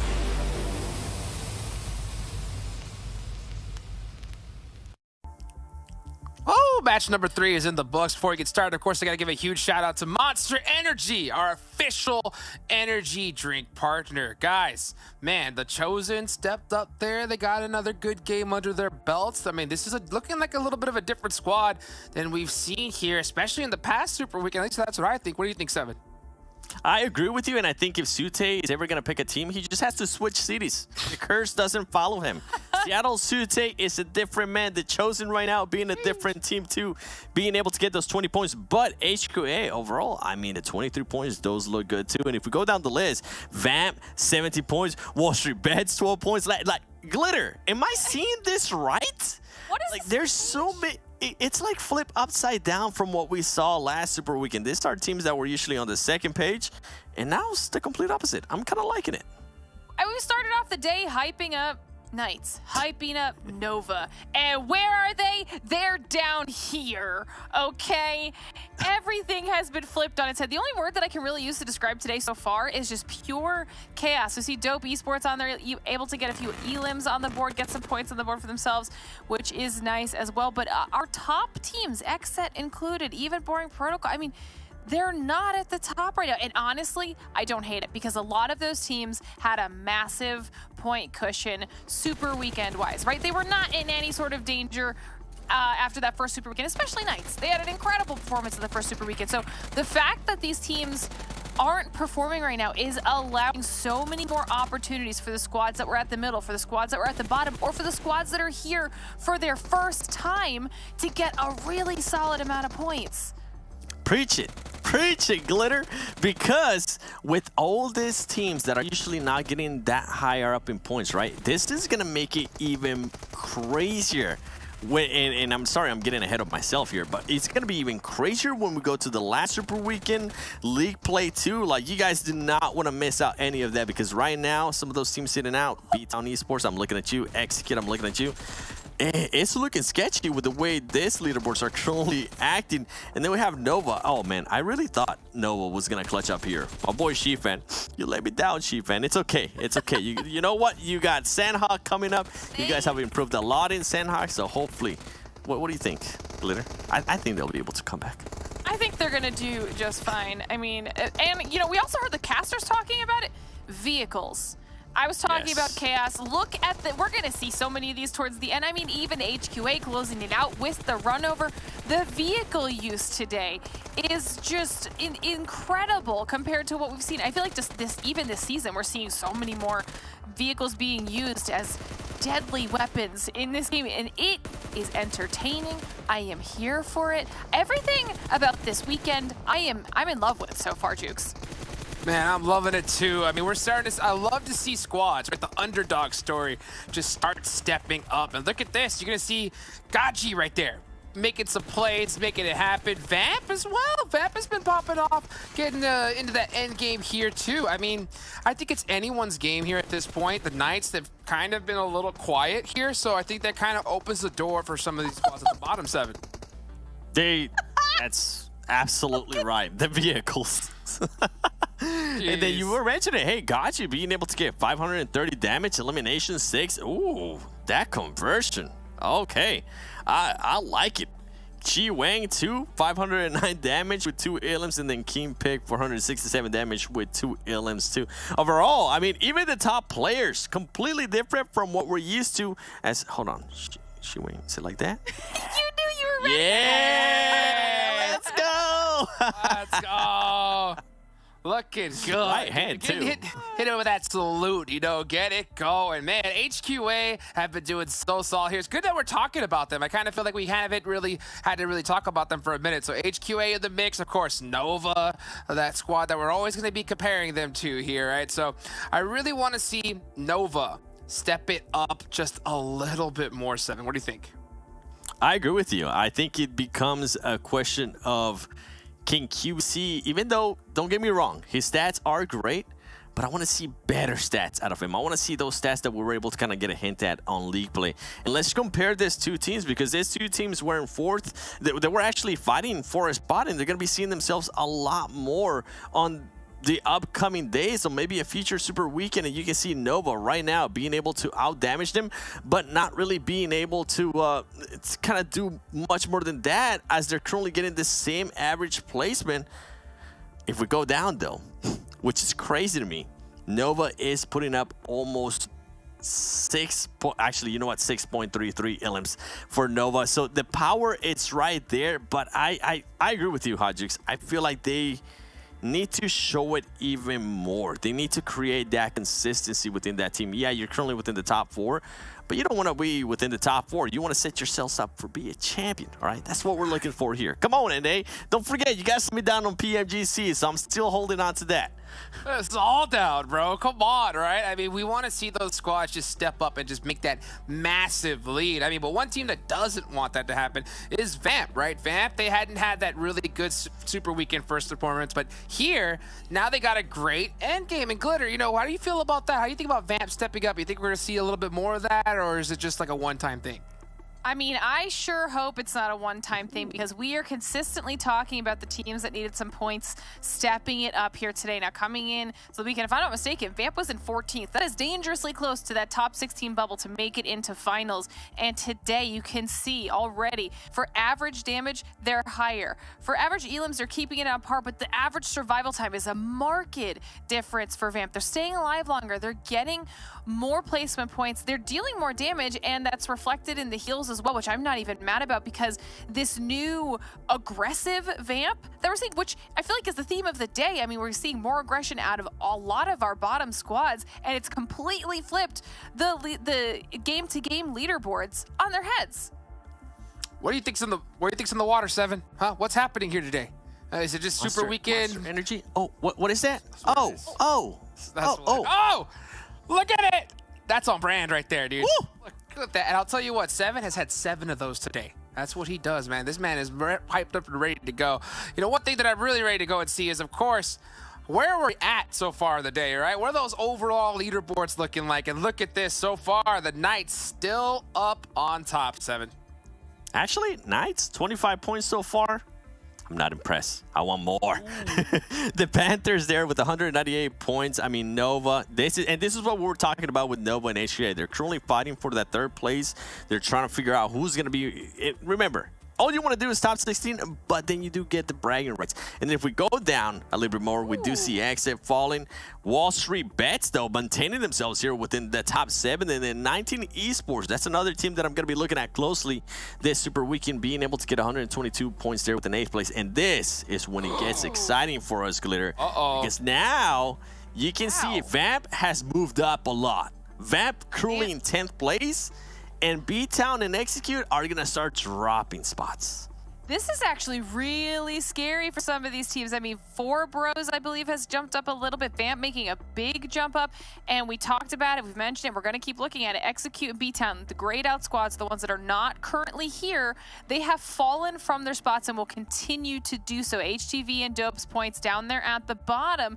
But already they're getting leapfrogged, and that's what's dangerous about not qualifying through to one of these super weekends, Jukes, is that the squads that are here have a lot of time, a lot of games where they can really chip away at the squad of them. So just a heads up, games. even What's up? Jukes, even with squads that are doing good, like we're talking about Polar Ace and how much better they are doing, they're actually dropping places. That team came in 10th place, they're currently in 12th place, so you're good. It's not good enough. That's the message that some of these teams are sending by moving up that leaderboard. Literally, right? It's like almost like a little slap in the face, but we got to see them. We have to see them step up, right? And they have to step up huge, so that way they can make their dreams come true and making it to this stage and making it to the next one. I gotta tell you guys out there right now, you could make those dreams happen as well, because the registration for the PUBG Mobile Club Open Spring Season is now open. So find the link in the live chat pin message and join PMCO with your squad. And do it quick. Get registered up, and then hopefully we can be casting you, calling out your name. It can happen. Matter of fact, when I was just talking to Inactive, from Mezexis, this was his first time playing here. His dreams have come true. 7, you remember back in the day when we used to see, little players like myself just getting in here. This is where it all started, right? Yeah, this is the reason why I love PUBG Mobile Esports. I see people become pro players, go from amateurs to pros, and now being able to host the show. Hey, let's go. Glitter, which player have you really seen rise to the ranks so far in your little PUBG Mobile career, huh? I mean, talk about a rocket shooting into outer space. It's got to be Coops for me. I mean, we saw him kind of just Kool-Aid man his way onto the scene, just busting oh yeah walls. Yeah, like and just instantly become this superstar. And he's someone that we've always kept our eyes on, but somehow, at least in my opinion, even though he's been a superstar every season, he's literally gotten better in his superstar status. Oh man, the dude is becoming a legend. Speaking of legends, guys, thank you so much for that excellent segment, guys. Two of the best to ever do it right here next to me. Let's, of course, bring in our casters here for the next game, because we're getting locked, we're getting loaded, and we're heading to Sanhok, baby, to the jungle. Necro, Span, good luck. Thank you so much, Hot Jukes. Yeah, I'm so excited. I'm already grinning because it is Sanhok, and it's my favorite map to see action happen, because this is where things go down. This is where we see those really big, aggressive fights, and it's just so exciting to watch. I mean, I'm not gonna lie, I feel like in Sanhok, and this Sanhok specifically, I feel like Knights, they're probably gonna pop off. Because we've seen in the past 2 nights, I mean, if things aren't really going their way in the first couple of games, usually in the map of Sanhok, that's where Knights tend to pop off. And now I feel like in this Sanhok too, Knights will just pop off and get a nice momentum rolling for themselves, even for the final game, as the plane flat path's gonna start from Lakavi all the way to Druids. Something that all the players are going to be happy from. It's not going to be that big of a deal to actually make it towards your drop spot. So a nice centralized drop spot. But what I want to see is Boring Protocol and XSET. Are they going to fight it out again? Oh boy, I guess we'll see shortly, as this plane is almost over with. So many people jumping out of this plane, going to be stretching to their usual locations. Can already see a couple of colors going in that boot camp direction. However, oh, no, they're not. They're not. I don't see, yeah, for a while now, XSET kind of ended up pulling out of that little boot camp area. So it looks like they're continuing to kind of stay out of there, at least for this one. It says it's going to be taken by a bot, potentially. Polo G getting a little bit close.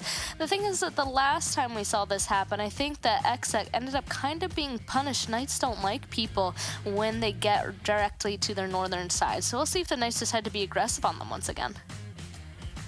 That's quite interesting, Rhea. That's a great point that you noticed, or that you mentioned, is that Knights, they don't really like teams blocking their ways. So are they going to try and get rid of the player in the front? JV is there, and he's quite isolated too. So that should be a nice frag for Knights. Should be a free opening for them. As XSET, they're quite spread out, and they're now just trying to get those little compounds in their hands. We do know Sanhok packs a lot of loot, so it shouldn't really be that big of a deal for XSET to rack it up.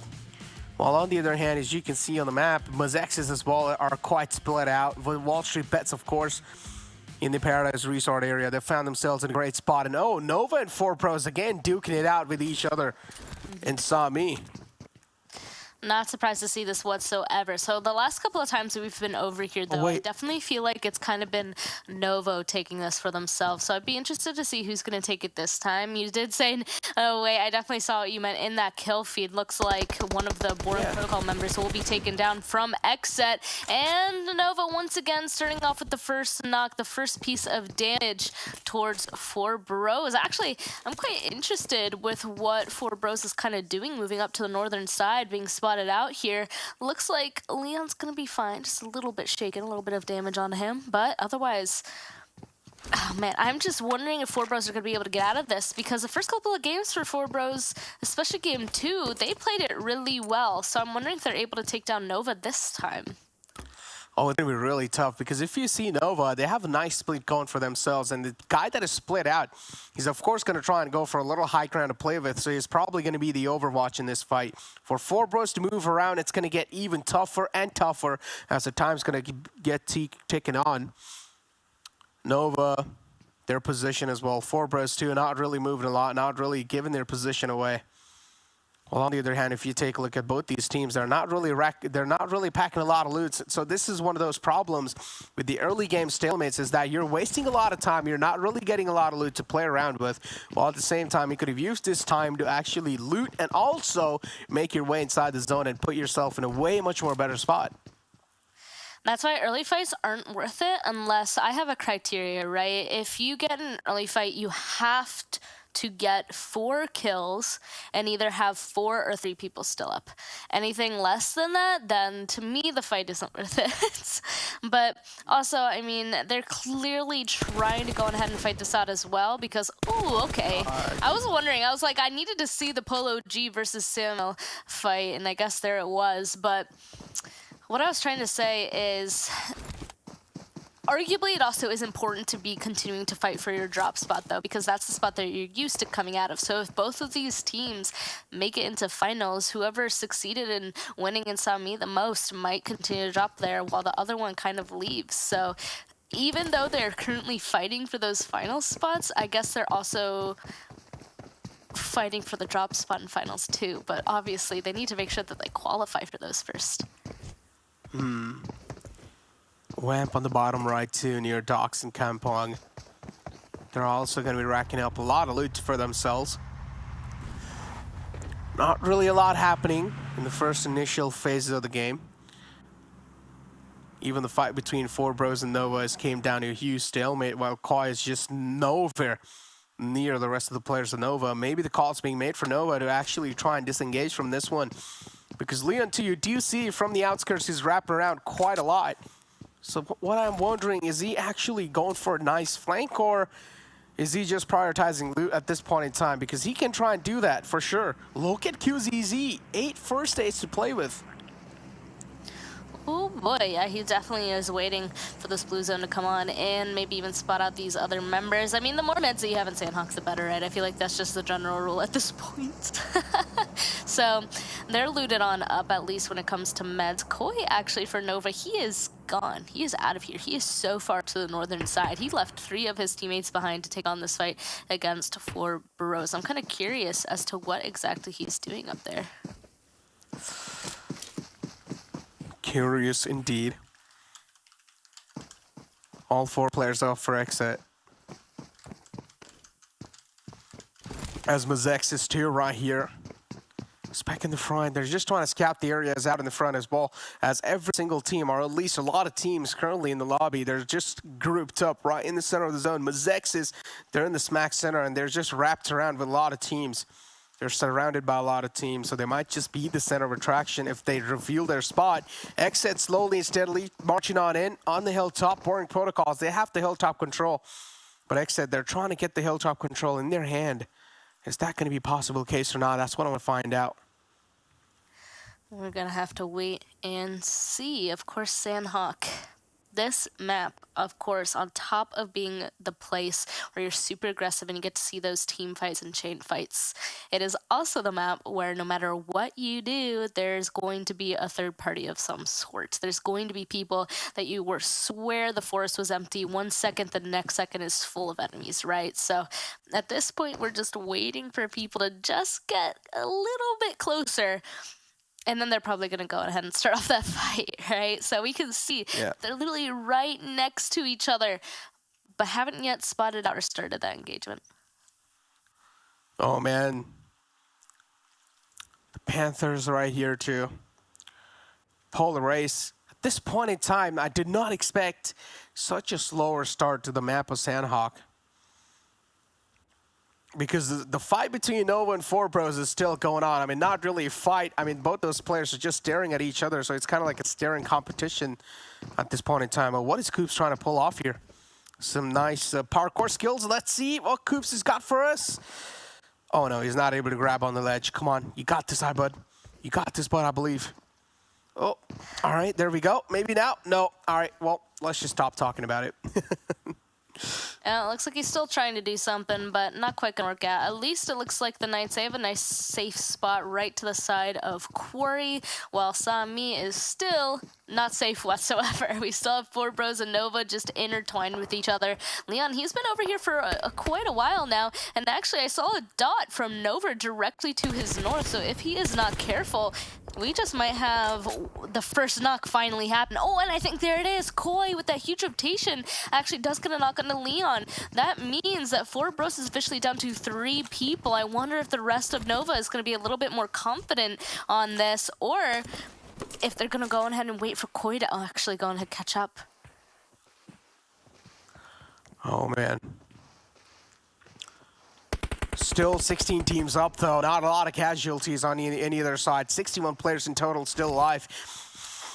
Nova has 3 players are in Sami, and look at this stalemate, man. It's just not working out for both these teams. At this point, these teams should realize and just back off, because if you talk about Nova, they're on a great hand. They have a decent amount of loot to play off of with, but if you talk about 4Bros, the struggle is seen from their side. We did see 4Bros kind of like already pushed on the corner off the Sami side, so they weren't really able to rack up a lot of loot for themselves. While Nova, on the other hand, Koi was just in the outskirts looting all the compounds, also getting a nice, sweet loot for himself. And he's already on the upper edge. He's already quite close to the next zone, so that shouldn't really be that tough of a task for him to actually make it on the safer side. As the next circle shift's going to be completely shifting right in the center on the right side. So all the teams that were prioritizing the center of the zone, they're going to find themselves in a nice, sweet spot.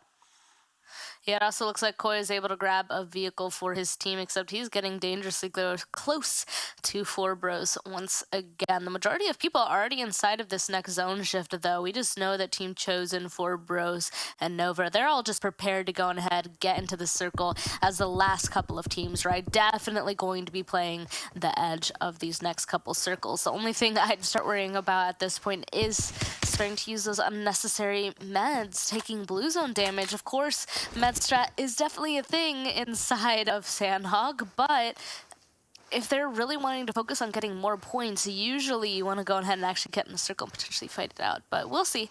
We'll see how those altercations continue to finish up shortly. Knights, though, they're able to go ahead and get 1 defeat, 1 elimination so far, and they're clearly trying to keep an eye out for other enemies. Mezexis are actually above them. Oh, and you're right, Panthers getting in a fight with Polar Ace. Looks like Trey is super low, getting just pushed by Freight. He ends up going down. Looks like all of Panthers are still up, but Polar Ace, not the same for them. The fully flush onto Trey. It's not looking good for them, but Salt is still continuing with the push as one of 2 members left. And nice trade. Underfreddy does come through, but unfortunately gets the trade. It's a 1v3. Wait, a huge nade coming in from Chronix for Polar Ace. He got 2 people down. That means it was a 1v1. No, but the nether nade comes through, and that's it. Polar Ace is eliminated. That came down to a singular nade necro. That was so close, but the Panthers do win. It also looks like HTV are going to lose a couple members as well as they start a fight with 19 Esports. I just don't understand. All right, that fight right there with Polar Ace, I mean, Panther, even though they won, but the final frag with the nade right there, I feel like he should have realized earlier that the nade was right next to him, but it just took so long for him to realize. Okay, well, that's something that I'm really confused about. But yeah, Knights, they take a little knockout onto themselves. Xenox is now just crawling on his knees. Mezexis is right on top, though. They're trying to rain down some nice hellfire. Oh, nice shots taken. Coops pretty much carrying his teammate over in a little bit of safer spot. Xenox, yeah, that's something really funny to watch as well. And personally love that mechanic in itself. But yeah, Knights, they should be able to get the rest back up on the fallen man. Again, a good reset for them. That means they will be a 3-man strong squad soon. Mezexis too, Peralta should be back up on his feet. For all 4 men up, that's a great reset for themselves. And if you talk about outskirts of the zone, Nova, they're still in Sami area, while on the other hand, 4 Bros, they're on their way inside the zone. Oh man, these kind of stalemates at the start, as you can see, that's a prime example. Why you should not really be engaged in a stalemate. Knights in the front, a nice split from the side of Knights. Just to have a man in the back, make sure he's also providing that cover fire. Let's find out where the next circle is going to be moving towards, because at this point in time, all the teams over here, they're just waiting for the next circle shift. And as you can see, Team Chosen 2 near Ruins, they've also found themselves all the way covered in the blue zone. That's going to be a tough spot for them to get out from. But we also do see another fight happening inside the zone. And it also looks like 4 Bros ended up leaving the fight with Nova first, so they're currently way ahead of them inside of Painan already. Nova slowly moving behind this zone, shifting even further away from all 3 teams that are currently in the blue zone. You're going to have an even further rotation ahead of them. So it looks like they're starting to try to catch up. Team Chosen even grabbing some vehicles to help them get a little bit faster. Not quite sure what happened to the vehicle that Nova did have, but it looks like they're all on foot now, maybe trying to stalk behind 4 Bros. Maybe they think they're right behind them, maybe can go ahead and take that fight. We'll say probably the worst things that can happen is being ripped out of a vehicle on rotation, and Sanhok is just so much easier to do so since there's obviously way less space. But since the zone has shifted, we can see people that want those quick rotations utilizing those vehicles and just going for them. Mezexis being one of them, no longer going to be directly above the Knights. Instead, they're just on the inside of this next zone, and a couple of teams are starting to surround them. Some of them being Boring Protocol and XSET here now pushing into the zone. This is probably going to be our next couple of hot spots on this western edge, because this is where everybody's going to be rotating from, the majority of people at least. Boring Protocols. Right in the front of Lazarus, or at least right next to him. 2 players up for them again inside this game. We did see one of the players, Samuel, getting taken down early off by one of the players from XSET. But now they're down to a 2-man squad. Don't know where they got ripped off from. But that's not a start that Bop we're looking for, that's for sure. Lazarus right here too. Just trying to scout the areas out in the front, just trying to spot out a couple of players. And so far, no visuals from their side to report, as Acer, he exactly knows what's going on in the front lines. Lazarus, they have a great control for themselves. As you can see, 2 players on the hilltop. Fears is kind of separated out. If Fears is being found here, Lazarus, that means they will be a 3-man squad. So Fears quite separated. He's quite isolated too. On the other hand, on the kill feed, we do see 19 Esports. They're finally challenging a fight against the team. And they've already managed to fight a nice knockout for themselves. As Mezexis, now they're down to a 2-man squad. Yeah, and right when XSET heard those bullets, guess what direction they're running into? Straight into where they heard that fighting happen, where the knock happened, tossing that utility. They want to go ahead, take out these last 2 members of Mezexis, get themselves some more elimination points. And we're going to see if they're going to be able to do so. Looks like 19 Esports as well going to get punished a little bit. One of them at least getting knocked right now. Not sure if they're going to be able to get that res up. They are currently kind of alone right now in the very center of the zone. So maybe they'll be able to get that res and honestly probably control the rest of the circle. But this next circle is actually about to pop really soon. So if XSET wants to take this fight, they should do so shortly. Otherwise, look at where that zone shifted again. All these hardships keep happening in the same direction. Up to the northeastern side again. Everybody's going to have to continue moving. The only team the furthest inside of this zone is HQA, all the way inside of Bravo. And here we go. The fight that we've been waiting for finally popping off. Oh, that's a nice nade too. Just gonna knock out JV out the fray. A great knockout already being found. Polo G on top of this rock. He's also trying to create a nice off angle. He's also gonna patch himself up and Actus somewhere down line has an exact knowing of where his position himself. XSET now they're getting dismantled. J7 of course another confirmation should be on the board with no time. Kill switch right there on the back on the left. He's right behind that little rock. Positions uncompromised. Mezexis, they're not really known to that fact. And kill switch, we know this man can take down these players easily if given the opportunity. And this is what he's exactly looking for. A nice surprise element. And he's able to find one. Able to take down one player, but that's all he's going to get because he did not really have the HP to support him. I cannot believe that that just happened. There's only 2 members of Mezexis, but XSET is the one that falls. We ended up seeing that earlier as well, so oh man, XSET's not going to be happy about that. Still higher up on that leaderboard though, going to be fine for now, but obviously can't continue to do so. Knights now taking their next fight though. The Panthers above them definitely have a little bit of an advantage on the side of the Knights, so let's see how it's going to turn out. Another knock on a Coops, unfortunately. I think Tensa might now be one of 2 last ones up. There we go though, getting another trade back. Puppy goes down. The Panthers slowly surrounding them though. Moso sees him, takes him down super low. I think the zone, if he doesn't get him, will take him. There we go. Moso gets a knock, and that means there's only one member left for the Knights. Indeed, only 1 player left, and look at that. Xenox, yep, he's just straight up booking it.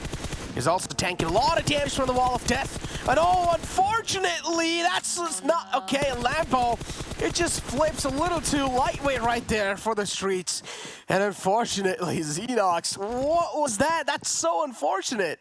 Knights, that's not a way they wanted to get taken out, but yeah, that's something I'm pretty sure none of us expected to happen. That Lambo just flipped like a paper. Unfortunate, yeah, so that means another team is out of the books, out of the running. And another one, Boarding Protocol, falls right afterwards. Spec, unfortunately, just could not hold it down against the 2 members of 4 Bros, finally making it closer to the circle. Still not in just yet. 11 teams still alive. Looks like, unfortunately, 4 Bros is just down to 1 person left. Zone closing. It'll only have inactive from Mezexis inside of it. Otherwise, the north, the south, super congested, full of people. The fighting will not stop. 1 player alive in Russ. Oh, unfortunately, the lifeline's cut off now. 24K does not really have a lot of meds to play around with, only 8 first aids, but again, it's not really that far away. The safe zone is not really that far away. Should be an easy task for him to make it in with the rest of his teams. WallStreetBets, so far, they're looking quite strong, and oh, Lazarus, they're also getting rained down in quite a lot of shots as dope. They're trying to find a nice opening on the players. Fears is being taken down all the way from the back by inactive from Mezexis. And an easy confirmation, too, to follow it up. And it's a Jet right here in the Wall of Death in the blue zone. Tanking some damage with the player in the front. And dope, they still have no clue that the man is being taken out.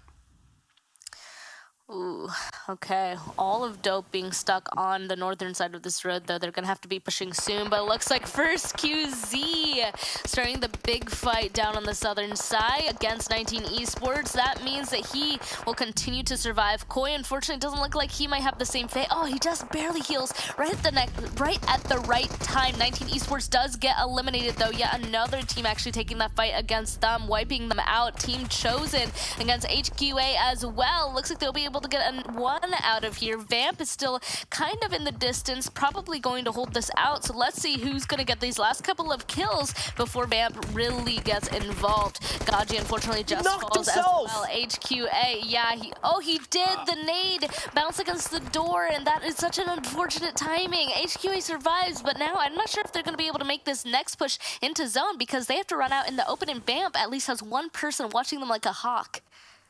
F's in the chat for Team Chosen.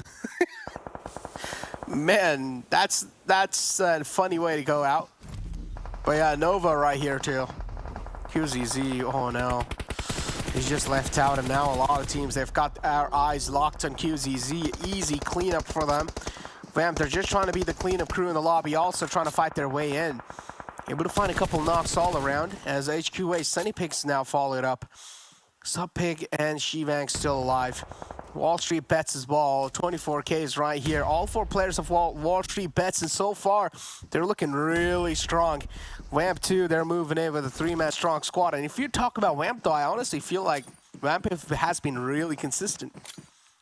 They really have, I feel like, especially today. So we'll see if they're going to be able to win this, though, against WallStreetBets. They do have one more person, WallStreetBets, compared to Vamp. So we'll see if they'll be able to do something about it. WallStreetBets also has the zone, and they have a huge, nice split onto top of 2 different hills. So we'll have to see if it is possible for them to just push into WallStreetBets territory. HQA also coming up from behind might kind of put a damper on Vamp's rotation, but no, actually, it looks like Vamp will start off with the first knock. Unfortunately, Subpig, though, gets the knock and the flush. The rest of Vamp, they're trying to play it, like, low. They didn't want to be spotted out, but it looks like Drago will spot out Mayo anyway with that nade.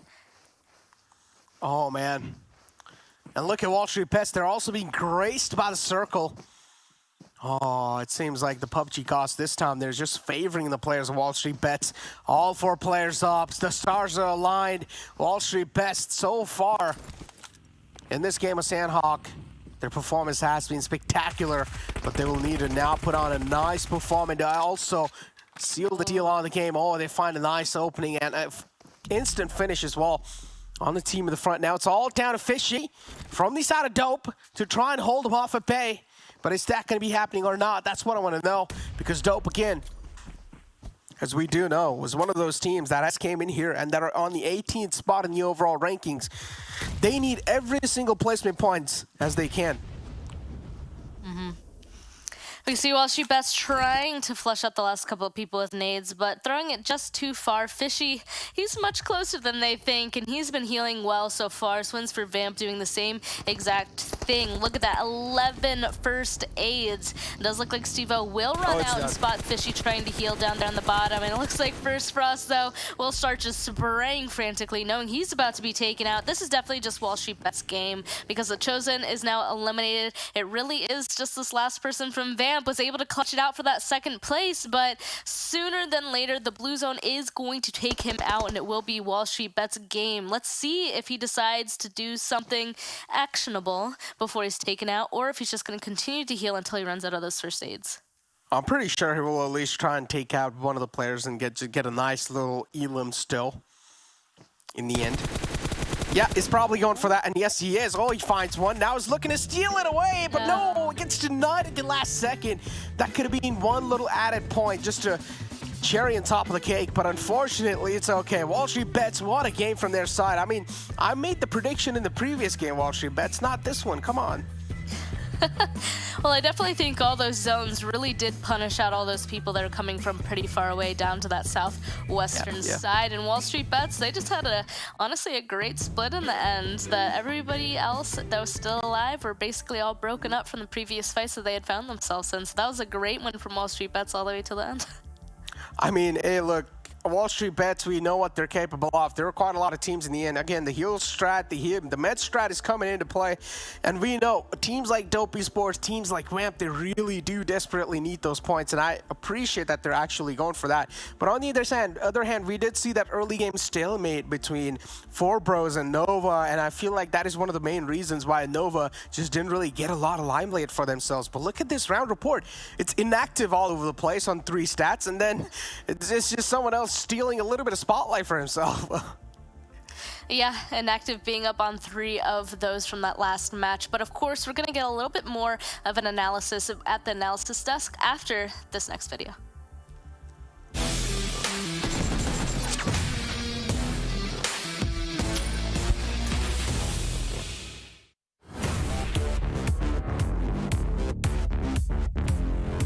Hey, what's up, Sunny Pig? How you doing, brother?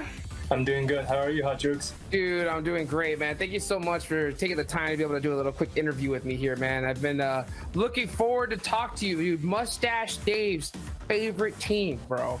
Really? How does it feel to have that title, bro? He said that you guys were gonna win it all. Well, I am definitely honored, and yeah, I think we have a really good shot of being first place in the finals, but you know, we will see. Nice, bro. So for those people who don't know who you are, why don't you go ahead and introduce yourself, right? Okay, my name's HQA Sunny Pig. I've been a PUBG player for almost 3 years, I think, and yeah, I am currently a player on team helping quit addiction for North America. Nice, awesome. Okay, so first question, right? How are you feeling right now, right? After this event, where you're at right now, after this first super weekend, right? How you feeling?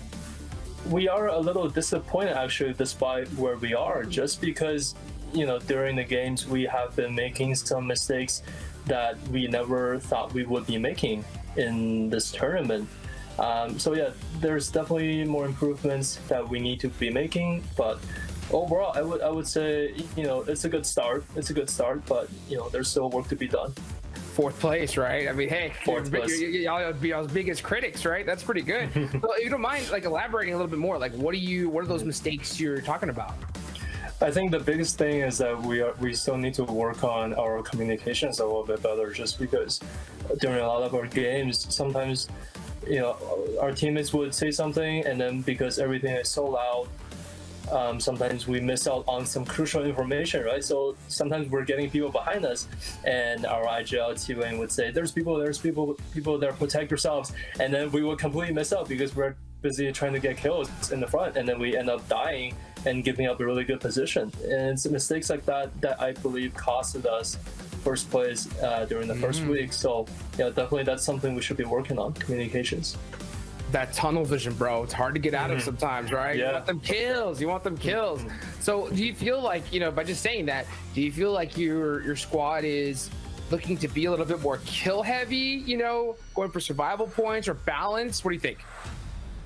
I think HQA has always been a kill heavy team just by the style that we play, but definitely both sides are important. And it you know, in the end, it's all determined by what position we are in, right? What zone we have. If we're in the center zone and we're having a really good position, obviously we're going to be a little more kill heavy. But if we lose people in the early stage and we have an edge zone, then obviously positioning and survival is, you know, more relied on. Have there been any changes to your team compared to last year? Coming to last year, big changes outside of Chile, and the main roster has definitely gone through a major shift. And, you know, we brought in a lot of new players. You know, we're all working on our strategies. We're watching a lot of games from all over the world. We're definitely improving both game sense and gun skills. And I myself am a new player this season, right? I've actually never played PUBG Comp before this season, so I'm starting right away in PMPL. Definitely is a really, really major shift for me. And yeah, you know, we've definitely gone through a lot of major changes.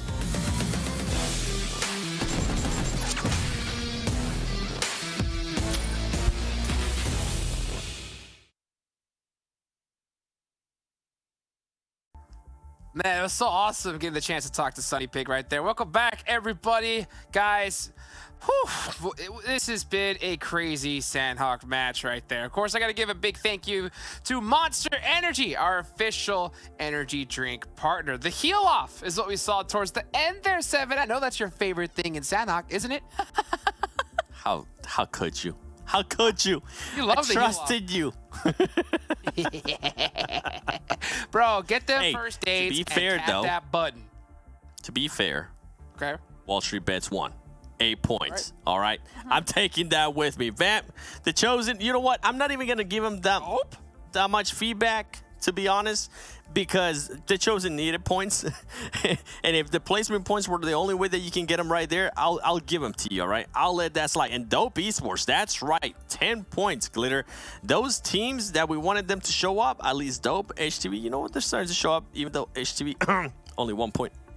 That's okay. I mean, we got 9 elims on Panthers, 7 elims on Mezexis, both of them with only 1 placement point because they did it early. Like, that's just insane. And you know what, Seven? This is actually something we had mentioned specifically for Sanhok. Were we going to see XSET and Boring Protocol battle it out? They decided not to back off of each other. They did battle it out. We also saw Nova and Forbros still going up against each other on this map. This is the one map where nobody really wants to back off their drop. Yeah, and I think it's going to continue to happen, honestly. I think some teams might actually just readjust like little tiny things in regards to maybe not doing the full-on hot drop, but just adjusting so they can get them on the rotation. I feel like that's something that Forbros might have been able to do in that last game too. And it's crazy, by the way, Nova took so long to rotate out of their drop. It was actually wild to me. And then Coops, I mean, Coops just doing Coops things. Okay, Coops, get 9 some points. I feel like, yo, let me know how you guys feel about this as we're playing the highlights in the background. Is Newts, is Coops currently sandbagging? Is Knight sandbagging, or are they just having a horrible day? Bad day. Okay. Really? Tactical throwing. Thank you. Okay, I'm with that one. Yeah. I feel like tactical throwing. Glitter's wrong, 100%. Yeah. I looked in the eyes of Coops this morning, and he gave me that slight wink, and that was the tell. That was the tell, dude. He said, I'm gonna chill out today. Seven. That's what he said with his eyes. You know what? For everybody watching, please let us know in the comments. Do you guys think that Knights are just having a horrible day, or are they just tactically throwing, as my boy Hotchicks likes to call it? Make sure you use hashtag PMPL on all the Twitter handles. But I don't know. I'm just surprised. Like, they've only scored 27 points today. That's just wild to me, considering that this team was so close to scoring 200 points last Super Weekend. I want to see that kind of dominance. I don't want to see that just, you know, throwing or maybe not having a good day. I want domination, please. Just domination, okay? Cold at the top. It's cold at the top. But you know what? On top is Mezexis, man. Inactive got some serious damage, serious points right there. The Panthers still putting up 9 points as well. 7. The Panthers, man. We saw some nice back-to-back action for them. Yeah, Panthers. Big question mark coming into the Super Weekend, especially with the way that they were performing there a bit on Day 2 and Day 3 of the league play, but being able to come clutch today with those 9 ilms, as you were saying. And then WallStreetBets, 8 ilms, 1100 damage. This is a team we've been keeping a close eye on, Glitter, and I feel like slowly but surely they're starting to be consistent in regards to ilm placement points too. And then if we go all the way down, the Chosen, I mean, hey, guess what? You were still able to get those 2 ilm points. Those count though or something, right, Glitter? Of course they do. They absolutely do. And I really can't get over the conversion for Vamp on there too. I mean, there's impressive. Yeah, I mean, dude, we just saw him just putting in work, dude. The Chosen, I thought that they were just going to be asleep this entire, you know, Super Weekend, but boom, first day, they're putting up some big action. Look at these stats right here. This is compared, of course, to Super Weekend 1. I've only played a few matches here today, but honestly, I'm impressed. I'm impressed with the Chosen. I think that this is a really good start for them, 7. I am impressed too. I mean, I think it had to do with Sute just switching up that curse, as we were saying earlier. Look at the damage. More than double their damage. Their ilms too, almost up to 5 ilms per match. And the best part for me has to be that average survival time. They have been able to clutch it up. We just saw it there in Sanhok too. Those placement points become huge for a team that had such a horrible performance on Super Weekend 1. Man, speaking of points, WallStreetBets, boom, coming back into it, getting some big points on the board right there. What do you think? What do you think was the trigger point for WallStreetBets? Glitter, I'm gonna start with you, huh?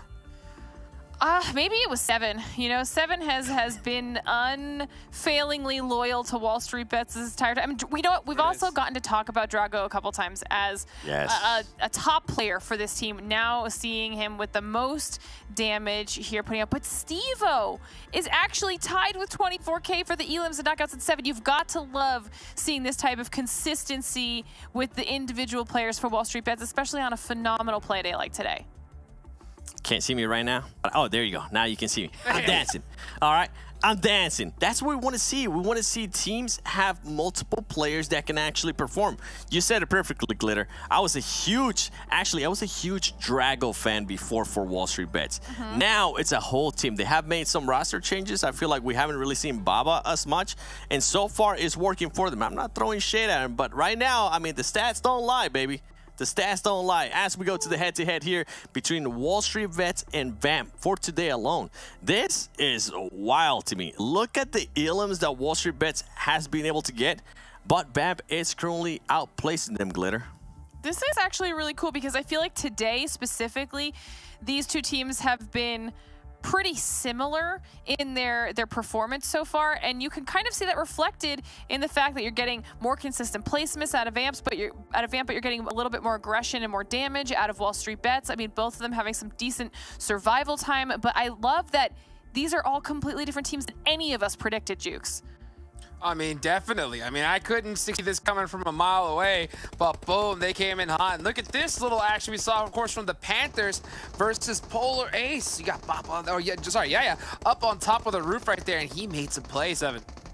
Yeah, Hayuya being able to get that high ground and being able to get those points and pretty much neutralizing Kiyoshi with the off angle. And then you can see the Panthers, the rest of the players just pushing up and being able to make it an easy 4v2, which was crazy to me. I mean, that nade, though, not gonna lie. That nade was a beauty. But overall, I don't know what happened there with Polaris. I feel like they should have been able to win that, considering that at one point they had that 4v2. Hayuya, I feel like it just comes down to Hayuya being able to have the height advantage.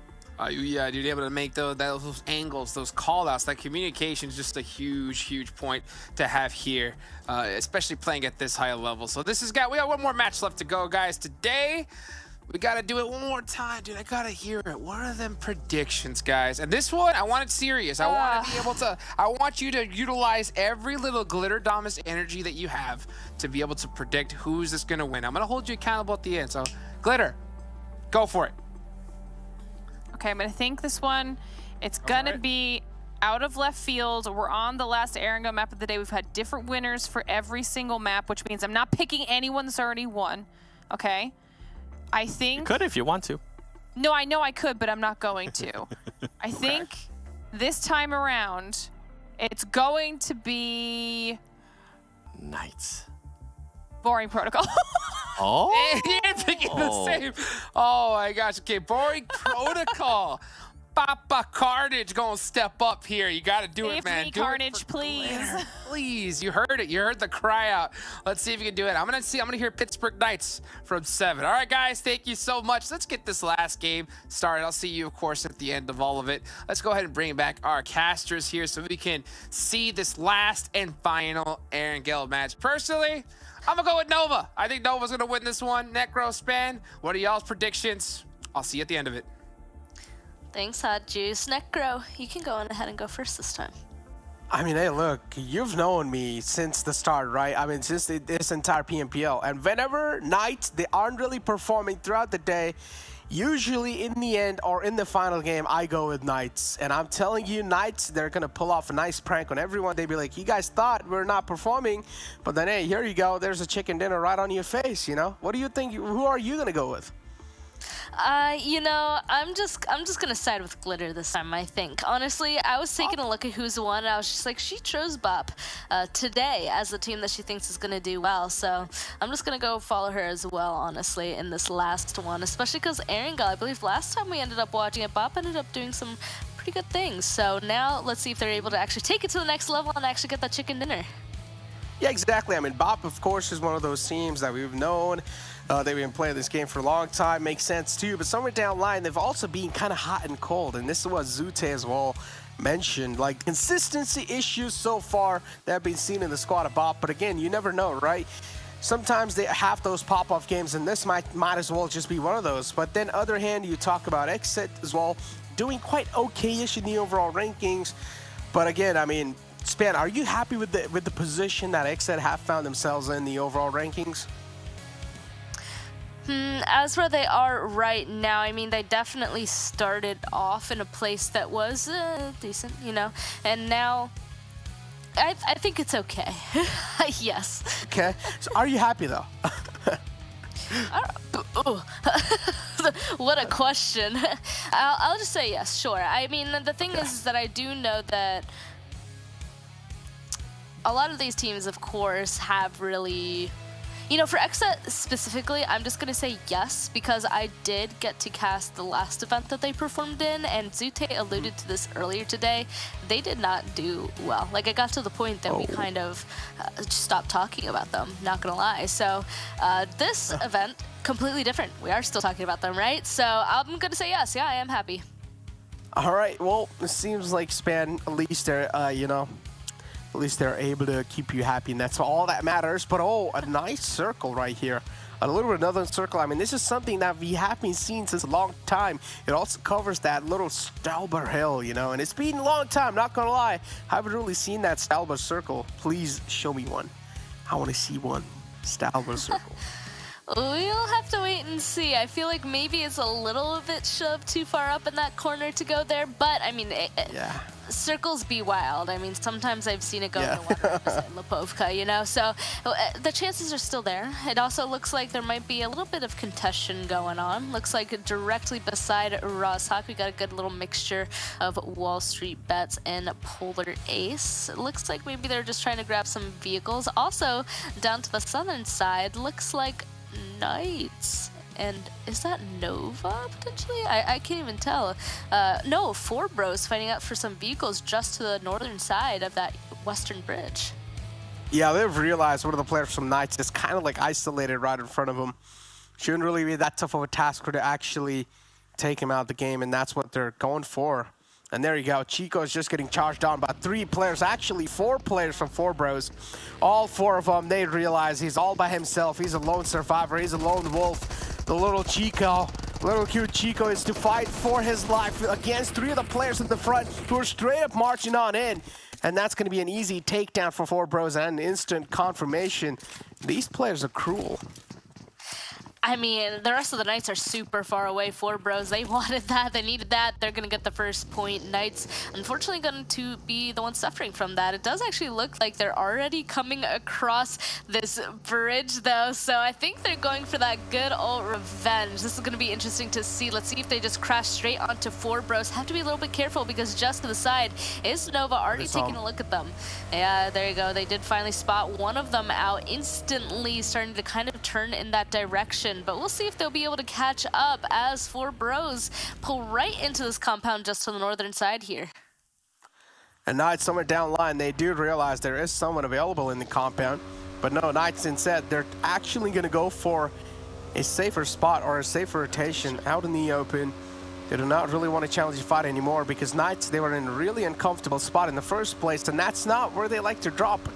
So Knights, they will need to try and get their position back in their hands, or at least they will, or they are trying to get safer inside the zone first, and then maybe opt out to loot, because this early in the game, I'm pretty sure Knights, all they have is a couple of guns to play with. I mean, at 4 minutes, if you're all the way on Military Island and this zone goes north, you do kind of have to make a decision. Like, am I going to continue to loot down here and definitely come in way late, everybody in front of me, definitely getting priority over me and the locations that they get in the circle? Or am I going to leave a little bit earlier, 4 minutes a little bit earlier, and leave and try and get further into zone? So it looks like they chose the earlier. Usually around 4.5, 5 minutes is when people start rotating a little bit late. Both of them crashed. I mean, rocks, they move, they come out of nowhere, you know? But yeah, it looks like they're going to be able to send up into the zone pretty easily as of right now. Dude, I remember, you know, I remember my sweet old time when I used to play. And yeah, whenever I used to crash with the vehicle, especially when my team and I used to try to make a rotation, and whenever I used to crash a vehicle on a rock, I would be like, who put that there? Come on, man. Yep, that was a their moment for sure. Yeah, like, why would you put it there, man? Just to screw me over? All right. But yeah, so far, we haven't really seen anything really happen in the game. We do see 2 players being taken out. Now we're down to 62 players alive, as Knights was one of those players that have found a casualty on their side. 4 bros, on the other hand, though, there's quite our harm's way. They're probably going to go for the loot. Knights, again, they're catching a lot of bullets, and Tensley is going to be knocked out. Knights, what's going on? They're just getting dismantled so far because every single team in the lobby, they're actually trying to chase him out. And Nova, they've also tasted a little blood of Knights, and they're not going to stop charging on in. They've been kind of rotating right beside them the whole time, so it looks like they finally did catch up and grab one. And here's the team that Glitter and I put our money on, hypothetically, of course, for this match. Boring Protocol right on top of Rozhawk, just starting to make their move to figure out where they want to make their first rotation. Gotta be careful because the team chosen, they're actually pretty spread apart all the way down to apartments, and you can even see this one up here on the northern side. Godji, he could kind of give a big, there we go. Surprise for Sam Ellen. It looks like he will do so. No way getting the knock onto him as well. That is not a good start. Godji's an absolute cracked individual. I mean, so far from Team Chosen, he has to be the showman right there. He's able to pop off for sure. Spec his ball now is going to try to follow it up. At least trying to get a nice return knock on the player in the front. Team Chosen, there you go. Godji spotted out. A nice retaliation. A great reply from the side of Boring Protocol. A return knock coming through. Team Chosen now, as I said, Godji right there has to be a pop-off man for that team. And now that being taken off the squad, Team Chosen, they're going to start to sweat. I mean, Boring Protocol, they've been so aggressive. They knew that right when Samuel went down there, it's like, there's a solo here, just get rid of him, right? So they just full-on crashed that. I mean, they clearly wanted that compound to begin with if it was being scouted. So kind of an obvious choice. Team Chosen, a little bit spread apart, couldn't protect their teammate whatsoever, so they're just going to go ahead and have to kind of back off of that location since the rest of BOP is now there. Taking a look back towards Knights and Nova, though, clearly they seriously just chased each other all the way from that bridge into Yasnaya. That's insane. It looks like three of them are starting to make the push onto Xenox's location, though. Let's see if he's going to be able to hold it off. There we go. First couple of bullets being thrown towards them, but doesn't matter. The trade comes through. He gets one, but instantly gets knocked flushed back. And the other member of Knights, he's in the other apartment. He can't do anything about it. Not that I don't know if he would be able to. Coops, he's just backing off of this. If he wants to continue to stay alive for his team into the end game, get maybe even a couple more kills, the definite placement point, he has to go ahead and hunker down somewhere. I mean, this is a prime example of targeting, right? Nova. Oh my god, they actually followed them all the way from near Ferry Pier on near the bridge lines to all the way towards Yasna Polyana. This cannot be more of a targeting than like this is literally targeting at its finest. And Nova, they're just not letting Knights go away because we do know in the overall rankings, Nova and Knights, they've been fighting for that first spot, and Nova now they're just looking for every single opportunity to take out Knights and just get that hashtag one spot for themselves.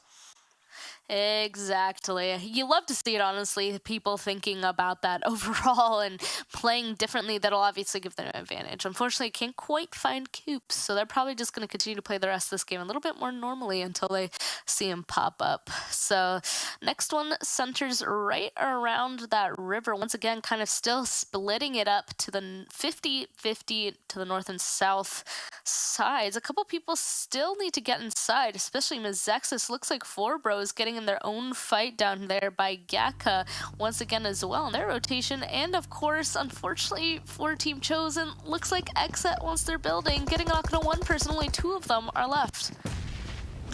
Indeed, Team Chosen right in the front. Godfan as well, not taken out. 2 players alive from this squad. First Frost right here on the staircase area is trying to lob in some Molotovs and nade, make sure he's buying off enough amount of time. But that nade from Pology, that's going to find an insane knock on the player. Opa all by himself, the final man up and alive. He finds one, but that's all he's going to get from that. That was a pretty difficult push, and it looks like XSET kind of getting their mojo back. I don't know if that's what I want to say. We'll see if they'll be able to continue this into the rest of the match, though. They've got themselves a pretty good spot. Boring Protocol on the road right across from them. Now spectating, jumping on over to Vamp. They're on the northern side of this river. A little bit of a different situation up here. Looks like they finally found themselves a little bit of cover to play out of, but otherwise, all of the other hard cover locations have already been taken by other teams. There are a couple of spots that you could technically play on natural cover, like in bowls and stuff out here, but definitely not as plentiful. Indeed, and now that Knights, they have been dismantled by Nova right there in the front. I feel like Knights, they're going to take a revenge because they're not going to let this go by, right? Teams that are all the way in the top, they always have this little ego.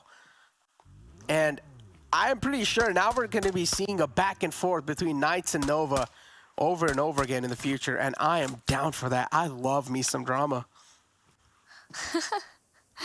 Yeah, we'll have to see. I'm surprised that, I guess at this point, these top teams aren't just straight up dropping on each other. I guess it's probably because there's still one super weekend left. There's still the rest of the days for this weekend. But, I mean, it could totally happen. Looks like Vamp Rage, though, not in the greatest position as two members of Lazarus are pushing him. Looks like he will, in fact, go down. He almost got knocked into one of them, but not quite. So we'll see where the rest of Vamp are, slowly circling the rest of these members of Lazarus. This does not look like a good idea, and that is exactly why. Unfortunately, Benny gets ripped off as well. Joey looking for yet another person that could potentially go ahead and take the fight with, but the rest of Vamp, the last member of Vamp, he is out of there. Let's take a look at him. Mayo, he's just driving away. Looks like he found himself a little bit of a one story to play out of, but he has to be careful. He indeed will need to be careful. Mayo right there, 19 Esports as well in the front of HQA. Nova too on the right side. Man, a lot of teams indeed stacked up right in the center. Is the zone going to shift and give an absolute curveball? That's what I want to know. A curveball shift indeed will astonish every single team in the lobby. Because as we do know, a lot of teams are racked up right in the center. Oh, it's not going to be that big of a curveball, but still, the teams that are in the down south, now they will need to try and book it as quick as possible. Because if they buy a lot of time right here, then they're just going to be edge kept because that circle's not having a lot of spots left for all these players. Nope, and at least I feel like we've been getting a lot of hard shifts. So it looks like not 2 out of 1, but it does choose that northern side of the river. HQA pushing onto 19 Esports. Looks like it's going to be HQA's building now, not 19 Esports. One is still alive though, but of course, as I say that, he is spotted out. 19 Esports is eliminated. That is HQA's spot. Looks like Boring Protocol started to kind of drive in that direction, but instantly he's kind of turning around, probably grabbing more of the buildings over in that direction. And Lazarus, wait a second, there's so many people inside of this one little area here. I think they're all wanting to get a little bit of a piece of the action that's happening, maybe getting themselves a little bit of points. Lazarus pushing up the hill onto HQA. They just heard a fight finish up here, so this is one that they want a third party. Have to be careful because Boring Protocol from the southern side starting to take some shots. Looks like they spotted out Carnage rotating on a buggy. We'll be able to shoot him off for now. This is their kills, their eliminations. They do not want Boring Protocol to get involved, and it looks like they were able to push them off successfully so far. The rest of Lazarus need to continue to push up to HQA to finish this off. Oh man, so many teams, look at that, right next to each other. They're just accumulating, and this is what I exactly said. The next circle is not going to have a lot of spots left for all these players, so we're going to see a lot of fights going down for those prime spots in the zone. As HQA, they're already hurt. Sunny Pig's been taken down, and they will need to try and get the reset up. Sunny Picks, for now, he's out of hands. He's all in the out. Lazarus, they're just going to back off for now. Do you realize maybe extending this fight will not pan out that well? So instead, just going for a little bit of mature play. But again, they could have tried to at least confirm that frag.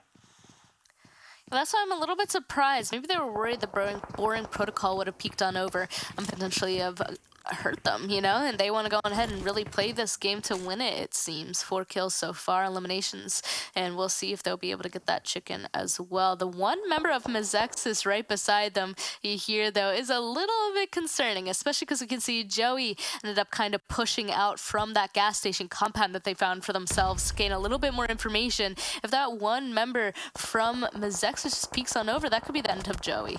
Same with Spec here, trying to go ahead and take down Drago from WallStreetBets. Looks like he's taking some damage from further away. WallStreetBets, the rest of his teammates are still in Roztalk on the other side of the river. Oh, what a nade from Drago. That's a 3-pointer too. That's quite a far away. And Drago, it's going to find its mark, and now another nade to follow it up and also get the confirmation. And yes, it is going to get the confirmation. WallStreetBets. Oh, Drago has to have the golden arm right there. And now XSET2, they're also trying to make the rotation in. No. And what is this? What? No. Okay, why would you do that? Definitely not on purpose. That is unfortunate. Tried going for a little bit of rotation, but instead just runs right into each other. Drago, though, it looks like he's going to stop in the middle of the field. That, oh, no, he has a tiny little bit of a ridge, which is definitely a good thing as they crash on to boarding protocol goes underway. Let's see if the last two members will be able to hold off an entire 4-man team. Already prepping those utility, tossing them out, trying to do that damage. Carnage with the underhand nade. Let's see if he's going to be able to get Steve-O. Not quite. Will he be able to take him down pretty low, but he does disengage. Lay prone to heal on up. The rest of the nades still being tossed in, taking down the rest of boarding protocol pretty low. Let's see who will be able to get this first knock. Obviously, boarding protocol needs to get it, but it looks like it won't go in that direction. The big push comes through, and that is it. Boarding protocol, they are eliminated in that 13th place position. 12 teams are still left aligned. The zone has shifted, though, and this is one big open map once again. Big side of the mountain. Barely any places to really be able to kind of play out of and protect yourself. So everybody at this point is just going to be fighting out in the open. The only cover, vehicles and smokes and smaller little buildings and hard cover like this little pole right here. Yeah, exactly. Not a lot of trees too, huh? This is one of those areas where it's pretty much like exposed, and you will now have to use your vehicles as kind of like those little temporary covers for yourself. And if the circle just keeps on taking hard shifts against any of the teams, then that pretty much means that you're just not destined to win this game. XSET, though, can have an okay spot in the circle on the top right spot, right on the edge of the zone, too. They're able to get a couple of visuals, also a lot of info to play off of with. And HTV now, one of the players being taken down, and unfortunately, is not going to be able to get the res back up, but it's okay. As Nova as well in a really great spot, and I like the split the Nova is showing, but they also need to watch out from the waterways because it's going to be Little Shark lingering, and he's looking for the revenge. He will try and spoil Nova's game. Yeah, the shark is named Coops, and he is slowly getting closer. It will be quite interesting to see if that solo could go ahead and mess up Nova's game. Like, obviously, Nova and Knights want to do to each other because they're really the teams kind of duking it out for that top spots. Of course, they're kind of not going to be touched just yet, though, because 35 people alive. Coop's definitely looking at that as like, nah, not gonna get involved in that just yet. Way more people have to go ahead and be taken out. We can hear the din of the bullets, though, in the distance. A ton of fighting has happened everywhere. Everybody trying to get just enough damage onto each other to be getting those knocks, but unfortunately, nothing just yet. There we go. Dope members Menace goes down, but no huge fight has happened just yet. I think this circle is like just the perfect size where everybody can comfortably kind of stay apart. But right when this next one shifts, it will in a couple of seconds. Of course, that's going to change again. Indeed. Where is it going to shift, though? That's what I want to know, because WallStreetBets with that little hail control and also a couple of dips to play with, they might just be in the prime positioning if the next zone favors them. Kind of does. But again, they need to watch out from teams like Mezexis that will need to try and move in, including Dope 2, who's right behind him. So WallStreetBets now, there's just going to be a lot of paranoia setting in too, as they will need to try and watch their backs out. And Steve-O is right there, making sure that at least he's gathering some info and helping his team out. Mezexis, they finally found their presence inside the zone. As you can see, Peralta is the man in the front, just booking its slot for the rest of the team. Every single team will now need to play on the edge lines. If they are in the center, they will pretty much be exposed by quite a lot, and also they will be the center of attraction. Looks like 4 bros will be taken out as well. This is where a lot of knocks are finally happening, though, as a fight even on the northern side's happening. XSET able to go ahead and take out a couple more people. Big fights happening up there. WallStreetBets now looks like they've mostly condensed. Steve-O's still down to the southern side. Everybody else kind of inside of their little building here. As you're right, both Mezexis, Dope, even HQA are going to slowly start getting closer and closer to these positions. Really, I feel like Lazarus definitely is loving this zone, getting smack dab in the center of it, and now they're able to kind of commit to a little bit of a split. 2 of them in the building, and 2 of them kind of taking the bowl down to the southern side with their vehicles as some cover. HQA, though, starting to make their big move. They know they're not inside this next zone, so something big has to happen. Driving towards Dope. Fishy goes down. HQA can go on ahead and get the confirm on that kill, but they have to be careful because the rest of the Dope members are not that far behind. There we go, the run over flush happens straight into the two other members of Dope. They're able to do a little bit of damage, but nobody else gets knocked here. Dope has to be prepared for them to kind of swing on back, but I doubt they will since they've gotten so low, but they need to continue this push. Oh, they need to. Dope, though, a three-man strong squad, as you said. HQA in the front, just making sure that the teams on the backers, they're just being held off at bay. Dope, they will need to straight up penetrate through HQA's defense if they want to move on in. HQA so far, again, they're quite indecisive, and now they're just going to try to reposition themselves in a better spot, being the guardian angel off the edge lines of the zone. Dope, as I said, they will need to breeze through their defense, and how they're going to do so, that's what I'm wondering. Now, that's a great question to ask, because Pan, as you can see on the other hand, he's kind of like separated out from the pack. Dope, they're able to find the opening, and that's a great one too. Menace runs him over. Sunny Pick goes down. Now the rest of the players are right in the front too, but Dope, unfortunately, they're quite exposed. Oh man, it's either that push happens and gets taken down by them, or the blue zone takes him down. So it looks like he tried going for that push, just barely didn't work out. He is out though. Up to the northern side, we've been kind of watching this just on the feed. XSET will finally be taken out by Polar Ace, actually, directly just to the northern side of this new zone. That, by the way, once again, centering around Lazarus, they need to go on ahead and kind of choose a position to protect at this point and make sure they lock it down. If they're split like this, I'm a little bit worried that they're going to kind of be overrun by multiple different teams, especially as Nova, a really strong team, all four up, just getting inside zone. They're right beside two members of Lazarus up here. And look at Salt, he's just waiting for the right moment to strike. Spots out QZZ, he knows exactly where he is too, and that's a nice knock. Should be an easy confirmation due to follow it up, but no, he's not able to do so. Kindness as well spotted out, and oh, he's gonna find two all by himself. Finally peeks out now. The presence is known clearly. Salt, he's just, all he wants is that confirmation off the knock that he found, and now he's just spoiling the hopes and dreams, the glimmers of hope for Nova. Koi's taking a lot of damage as well. Nova, two players down. Koi's the only man left alive. Shifan's quite far away. And at this point in time, Nova, their game's being spoiled by that one man alive from Polar Ace, Salt, and he's not alive anymore. I cannot express enough that solos have all the power to absolutely ruin any team's game, and I'm saying it again because that is exactly what happened. I was just saying how strong this position Nova had, but one singular person took that all away from them. Mezexis is now entering the picture, though, about to take the spot that Nova previously owned for themselves completely, but no longer is the case. WallStreetBets, they're gonna basically be like pretty nice kills for anybody that looks in the direction of this hill at this point, because they're just running on down, trying to provide themselves some cover with the leftover smokes that they have left, but it's going to be a difficult one for them. There's only so many smokes on the open side of a hill that you can hide in before somebody from an enemy team is going to spot you out. Looks like 24K does have a vehicle. They have to choose where to drive that carefully. Indeed, they have to choose, and Mezexis now in the front. Taz is quite exposed. He will catch a couple of bullets. Nice patience shown from the side of Koi. He waited for Taz to get in the vehicle, and a nice crosser lineup as well. Easy frag wrapped up from him. Just looking for the confirmation. Will blow the vehicle up. In doing so, Koi will now need a reposition. Positions compromised too. Mezexis down to a two-man squad. Peralta and inactive. And look at Lazarus. The stars are aligned, and now it's their chance to put on a stellar performance.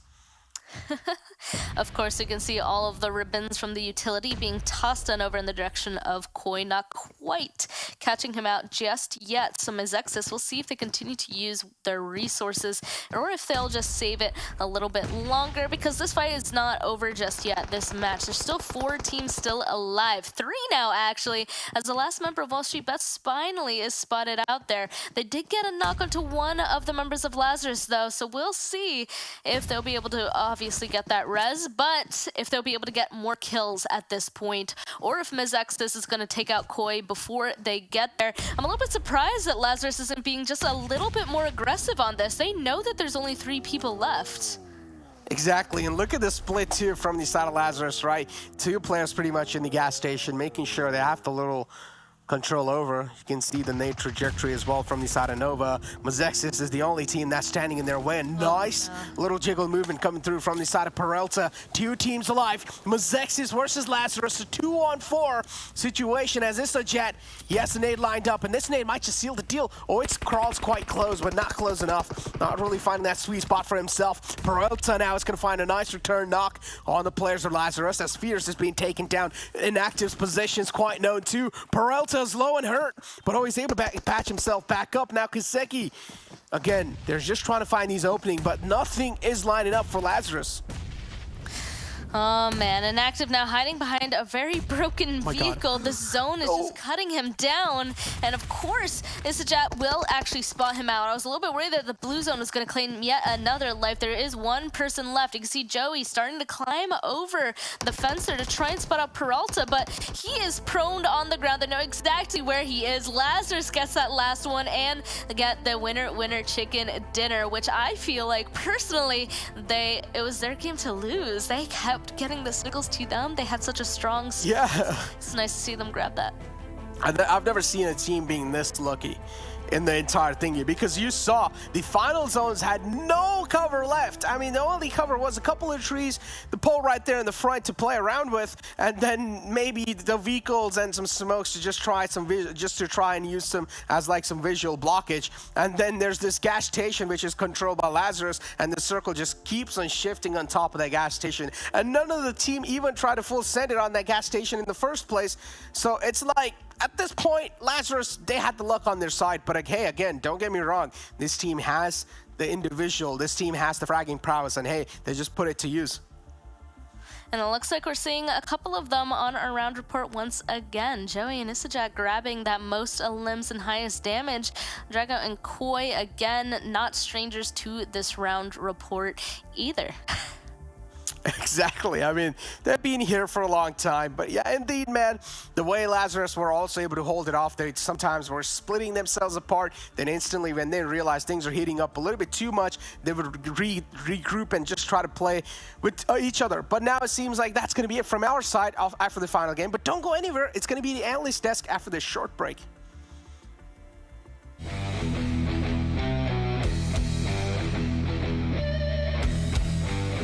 When the battle is intense and the bullets are raining down, vehicles are one of the only options that can guarantee you a fighting chance.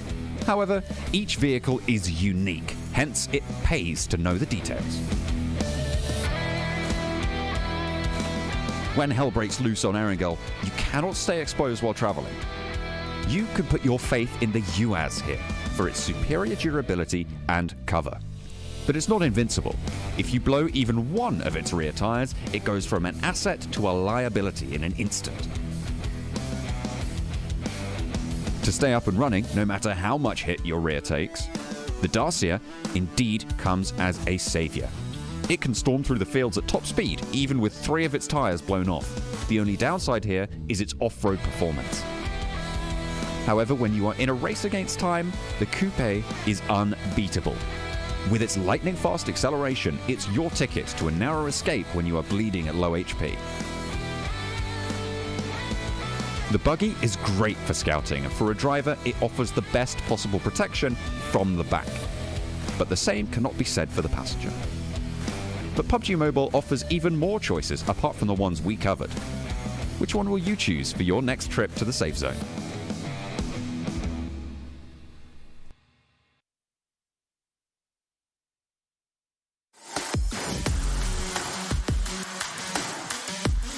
A thoroughly planned backpack always keeps you prepared for anything from dangerous enemies to wild zone shifts.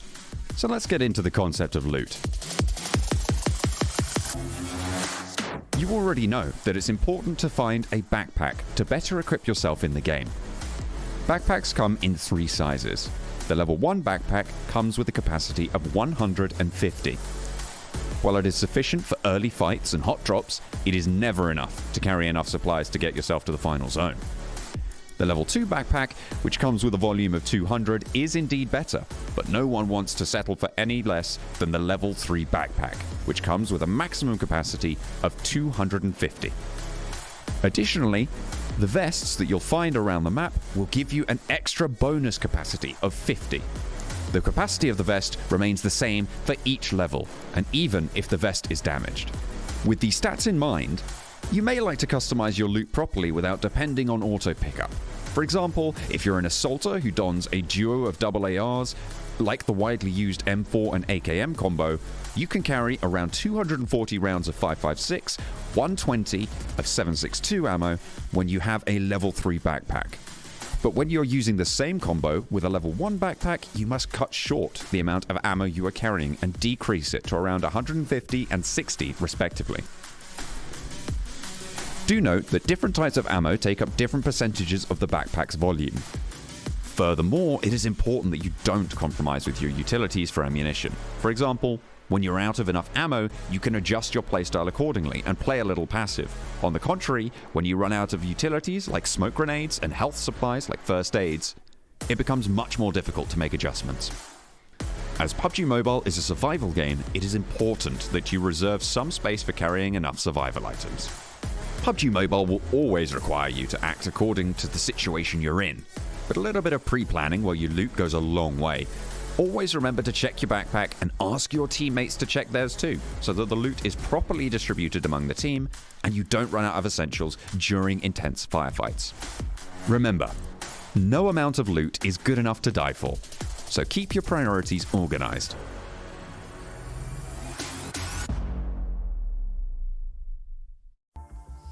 And we're back. Let's go, everybody. First off, I gotta, of course, give a huge shout out to Monster Energy, our official energy drink partner for the PMPL. Man, that is it for today's games. We saw some action. We saw teams from the bottom start stepping up, put in that work right there. Hey, I think I had the best prediction. I said Nova was gonna win it. They got third place. Could have gotten first, you know, but hey, boring protocol. What happened? Okay, that's what I'm gonna ask right now. Glitter, what happened to Boring Protocol? So my theory is that Lazarus just got 14 elims. Woo! And only one team that was towards the middle could really have a phenomenal day. Lazarus decided they were going to be that team they didn't want to be towards the middle anymore, closing out the day with almost a 30-point chicken dinner. But I mean, there's so many other teams out here. Nova did get a lot of points. Juice, they did well, but Mezexis did well. Once again, WallStreetBets is up here. Polar Ace is up here. HQA is up here like 7. I mean, by the end of this weekend, I think the overall is going to be completely different. Yeah, if it continues like this, honestly, if tomorrow on the first game we get the exact same, not the exact same results, but somewhat of what we've been getting today, I promise the teams that are not here right now, the teams that missed out on those first 2 super weekends that thought maybe they had a chance, yeah, that's out of the door. It's not happening, okay? Right now, by those teams that were towards the top, as we're looking at the daily winners here for today, but those teams that were at the top, if they're slowing down, they're just giving a huge advantage to the teams that actually needed the points, which is going to make it just even more interesting for all of us. And look at Lazarus, right? Boom, starting off strong with the first chicken dinner and then ending it with a chicken dinner as well. Definitely going to be the champs here of today. I think that's without any question. But I mean, man, what can we say? I mean, we're seeing teams that we thought were going to just go off all day long here, just not perform the way that they should have. And we saw teams like the Chosen, right? HTV show off some big maps. But I think the one thing is that we're seeing still a little bit of inconsistency, right? Like we see HTV have a huge pop-off game at the start and then not have, you know, almost any points in a couple of these matches here today. So it's going to be a little bit tough for these teams to climb up the ranks, but let's pull up the overall leaderboards. Let's take a look and see exactly where everyone's standing here after this first day in Super Weekend number 2. And the Knights, even though they didn't have a great day, they're still up on top. But look at the Panthers. Hello. Second place here, 7. They chopped up on that lead, okay? And the Knights today, ladies and gentlemen, so you don't have to do the math, they only got 28 points on the past 5 matches. The Panthers closing that gap. And I mean, overall, keep in mind, you want to be top 16 on this ranking so you can move on to the finals. At one point, it's going to be your bragging rights, but I bet it feels good for the Panthers to be able to be that much closer now to the first place team. We saw not. Oh my gosh, the Chosen? Bye-bye. Dude, do you see how many red arrows are on this second page right now? Almost every single team on this second page has fallen down somewhere, with the exception of Chosen and Vamp at the top, who have moved up. But now Execute and B-Town are at the pretty much the farthest they could possibly be after this first day, right? Because the teams below them are Dope and HTV, both the teams that have only played 1 day worth of Super Weekend games. So that's a little spooky. Let me ask you this right now. 25 points is what we saw from these squads. Like, let me ask you, start off 7, right? When it comes to HEV, how many points do you think you need to see from them in 1 day? In 1 day? Realistically? Realistically. 50. 50. So they need to do double of what they did today. All right. 30. Well, let's see if they can. 30? 30 from Glitter? All right. You know, in 1 day? More realistic expectations. But how about this? How many points did the MVP get? I think that's what we're about to find out right now. Let's pull up the MVP of the day. It's gonna be, my goodness. What? You better have, Seven, you better have them glasses on deck, because look, he's about to put that thumb down, and it's about to be number one. Number one, Glitter.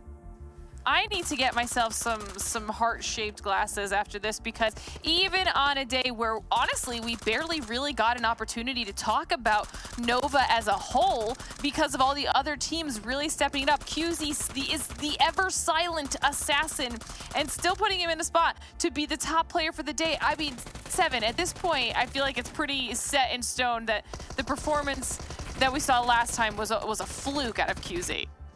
Yeah, it really was. I think for, what was it, for the Super Weekend, last Super Weekend, he ended up with 23 LMs, if I'm not mistaken, somewhere along there.